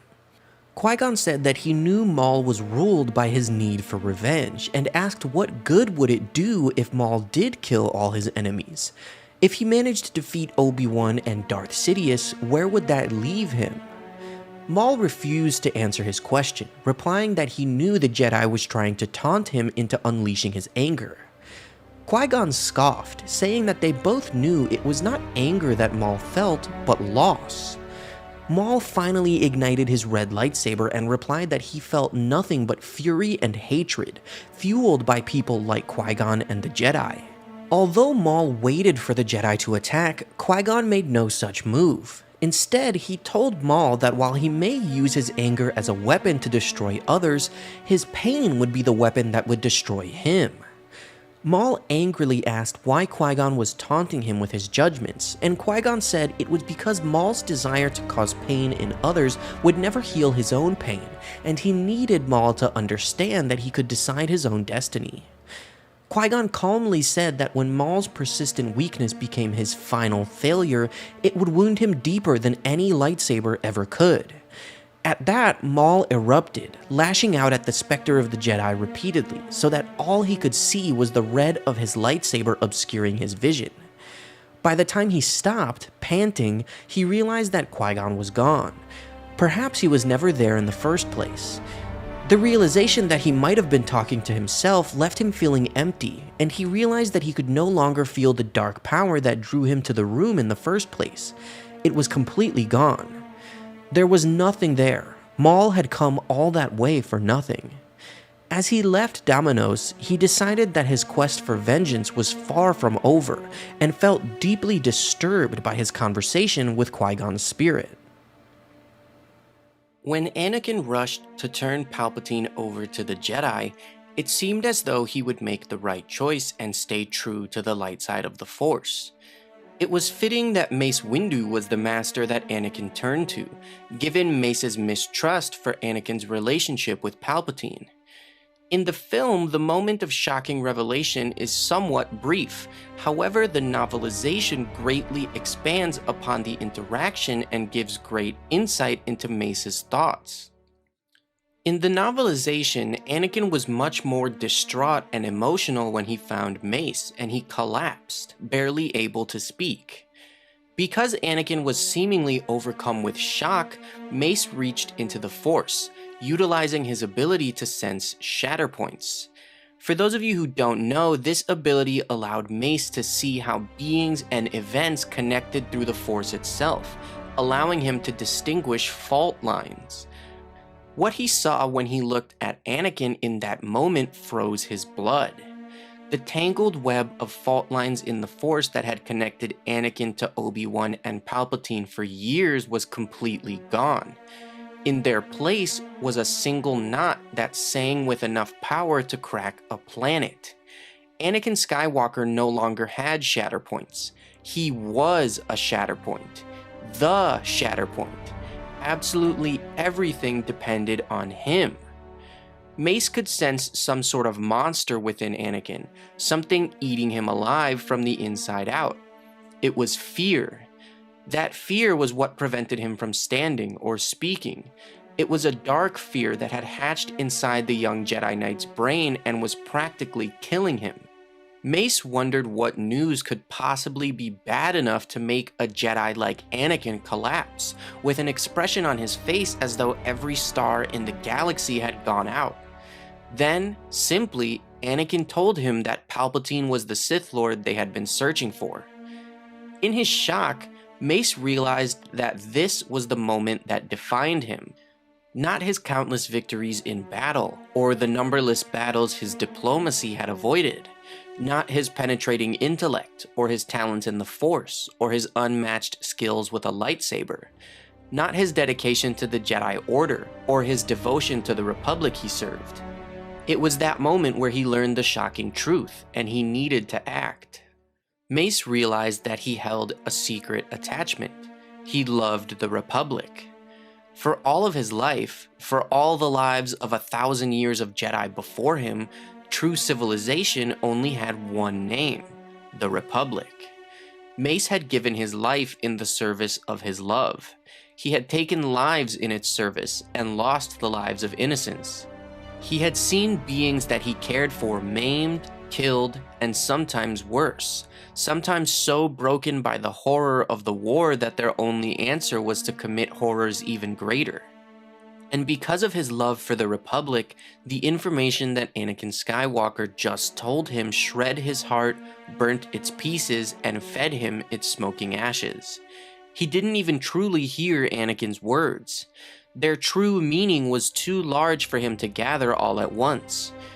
The words meant that all the Jedi Order had accomplished and suffered, all the galaxy itself had gone through, years of suffering and slaughter, had all been for absolutely nothing. Everything they had done was to save the Republic, but it was already gone. The Republic had died long ago, and its corpse was defended by a Jedi Order under the command of a Dark Lord of the Sith. However, because he was Mace Windu, he took Anakin's words without a change of expression. Within a second, he set himself in stone, a pure Jedi Master again, weighing the risk of facing the Dark Lord without the Chosen One, against the risk of facing the Dark Lord with a Chosen One that was being eaten alive by fear. Because he was Mace Windu, the choice was really no choice at all, and he commanded Anakin to stay and wait within the council chambers. When Mace Windu, along with Aegon Kolar, Saesee Tiin, and Kit Fisto, rushed to confront Chancellor Palpatine, it was one of the final desperate acts of the Jedi Order. Mace felt as though his entire existence had been for that single purpose, to preserve the Republic that he loved so dearly. He had already gone through a profound moment of shock and realization, and now he rushed for one final stand against the Dark Lord of the Sith that had been pulling his strings for so many years. The novelization of Revenge of the Sith provides an in-depth look at Mace's thoughts as he fought Darth Sidious, truly showing his powers in the Force and lightsaber combat. Mace had recruited the 3 other masters to accompany him, as they were some of the finest swordsmen ever produced by the Order. He had deliberately commanded Anakin, the Chosen One, to stay behind, because he knew that Anakin was conflicted by his own fear and would be dangerous, even as an ally. Sidious easily killed the other 3 masters when the duel initiated, leaving Mace to stand alone. Sinking into Vapad, Mace Windu fought for his life. More than his life, each whirl of blade and whip-crack of lightning was a strike in defense of democracy, of justice and peace, of the rights of ordinary beings to live their own lives in their own ways. He was fighting for the republic that he loved.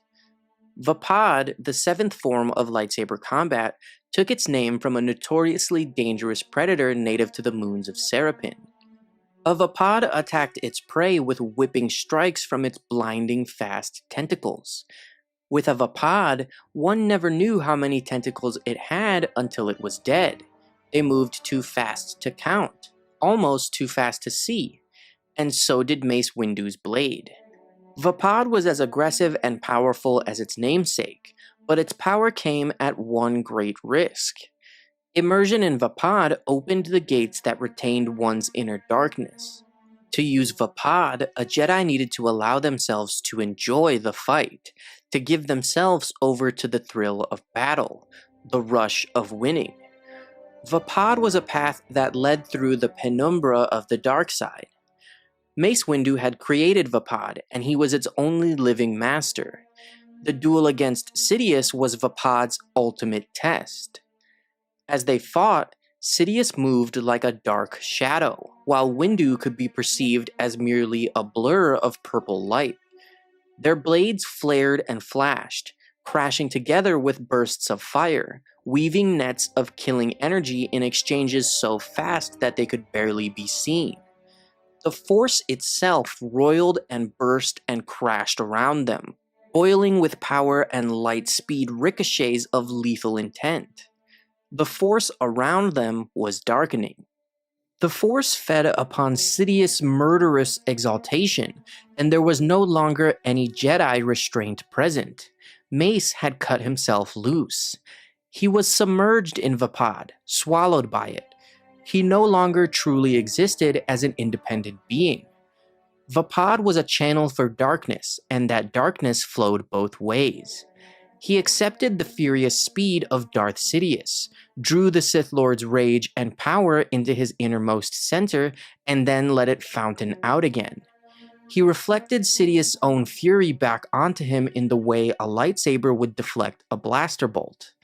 There was a time when Mace Windu had feared the power of the dark and the darkness within himself, but the Clone Wars had given him understanding, and he learned that the power of darkness was not to be feared.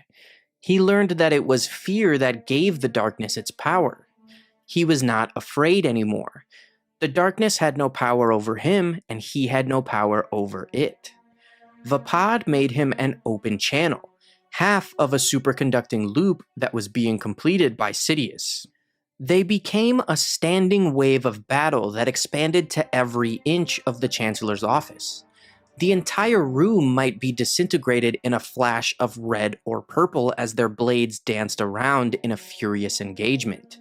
But there was still only the cycle of power, the endless loop.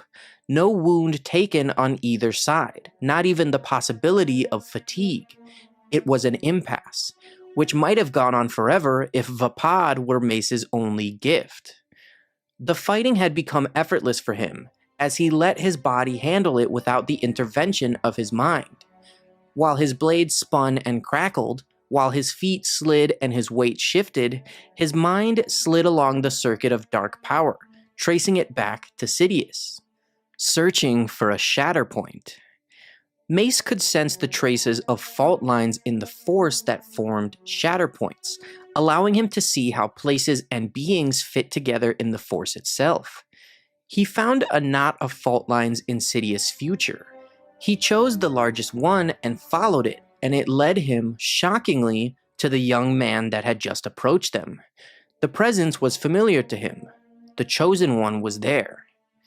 Mace leapt for the window, giving himself once again to Vapad, and he could feel the end of the battle approaching, and so could Sidious. In the Force, Mace felt the Sith Lord become a pulsar of fear. Mace turned Sidious' fear into a weapon, angling their battle to bring them both out onto the window ledge. Sidious' fear made him hesitate, and he was forced to turn some of his Force-powered speed into a grip on the slippery ledge.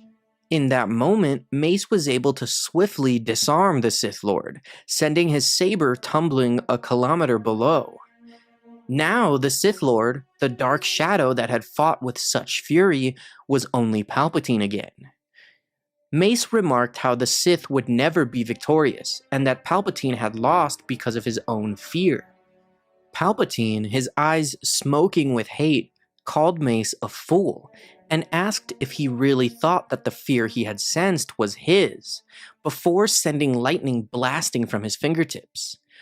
Mace had no time to comprehend what Palpatine was talking about before he needed to slip back into Vapad and angle his blade to deflect the lightning, completing the circuit of power. The lightning simply redirected back at its source. As the blistering energy of the lightning blasted Palpatine, the power that poured from his hands only intensified, as he fed it with his own pain. He called out to Anakin for help, and Mace sensed that Palpatine wasn't afraid, or even worried at all. He finally understood, and felt Palpatine's shatterpoint, the absolute shatterpoint of the Sith, of the dark side itself, was that Palpatine trusted Anakin Skywalker. Mace pleaded with Anakin to destroy the Sith Lord, telling him that he was the chosen one and it was his destiny. Anakin hesitated, and the lightning that blared between Jedi Master and Sith Lord swallowed itself, leaving the three of them alone. Victory flooded through Mace's body as he regarded the Sith Lord before him. He moved for the kill, yet Anakin attempted to stop him. Mace knew that Palpatine controlled the Senate and the courts and needed to be destroyed. As he raised his saber and Anakin yelled that he needed Palpatine, Mace wondered to himself, why? Before he could deliver the killing blow, the blue blade of Anakin's saber sheared through his wrist, and Palpatine roared back into a lightning bombardment, striking Mace full on. Mace had been so focused on Palpatine's shatterpoint that he'd never even thought to look for Anakin's. The lightning blasted away his entire universe, and he fell forever. Jedi Master Mace Windu was disciplined, steadfast, and unwavering in his commitment to the Order and the Republic he served. As such, Mace was skeptical of anyone or anything he perceived to be a threat to Jedi teachings and traditions, which led to his volatile relationship with Anakin Skywalker. When Anakin was brought before the Jedi Council for the first time, Mace mistrusted the boy immediately, initially believing that he was too old to be trained. He was also reluctant to believe that the boy could be the chosen one of prophecy, meaning that the Sith had returned from extinction. Yet, an interesting detail from the novelization of Revenge of the Sith reveals that Mace actually wanted Anakin to be trained as a Jedi after all, seemingly reversing his original position. Mace had the ability to view shatterpoints within the Force, a gift that allowed him to see how people and situations connected within the Force itself. He could view the world and see a reality of flaws and fault lines connecting everything. Though he could not consistently determine the significance of the structures he perceived, since the dark cloud that hung over the Force grew stronger every day, the presence of shatterpoints was always clear. Mace had supported the training of Anakin, though it ran counter to millennia of Jedi tradition, because from the structure of fault lines in the Force around him, Mace had been able to discover the truth of Qui-Gon Jinn's claims. The boy truly was the prophesied chosen one, born to bring balance to the Force. It was actually Mace who argued for Obi-Wan Kenobi to be elevated to knighthood after the Battle of Naboo, and supported placing the training of the Chosen One in Kenobi's hands. Mace had seen the Shatterpoint that connected Anakin and Obi-Wan, and knew their lives were bound together by destiny, for better or worse. By the end of the Clone Wars, Mace could see that the fault lines around Anakin and Obi-Wan were so staggeringly powerful that he could barely perceive their power. Mace knew that Anakin was somehow a pivot point, the fulcrum of a lever with Obi-Wan on one side and Chancellor Palpatine on the other, with the galaxy in the balance. He knew that the Shroud of the Dark Side blurred his vision within the Force, so he could not perceive the future well enough to know where the connection of the three men might lead. But Mace knew that the balance of the Force was delicate, and the slightest tip in either direction would change the galaxy. And at the center of everything was Anakin Skywalker. I, for one, think that it's incredibly interesting that Mace supported Anakin's training, since he was very vocal and transparent about not trusting him. It's stated that while Mace respected Anakin's skills and raw power in the Force, he still maintained that Anakin was too emotional to be a good Jedi Knight. I know that some fans blame Mace for Anakin's fall to the dark side, but I don't agree with that. While Mace was intimidating and perhaps cold, he wasn't the main issue with the Order or the one reason that Anakin turned to evil. The Jedi Order as a whole had grown stagnant, blinded by their own hubris and traditions. I think that Mace was a wise Jedi, perhaps one of the most important of his time, and he shouldn't be blamed for Anakin becoming Vader. It would appear that Mace actually had faith that Anakin would balance the Force, since he was able to see through a Shatterpoint that Anakin truly was the Chosen One. Thank you guys for watching this video. Make sure to like and subscribe if you enjoyed it, and may the Force be with you.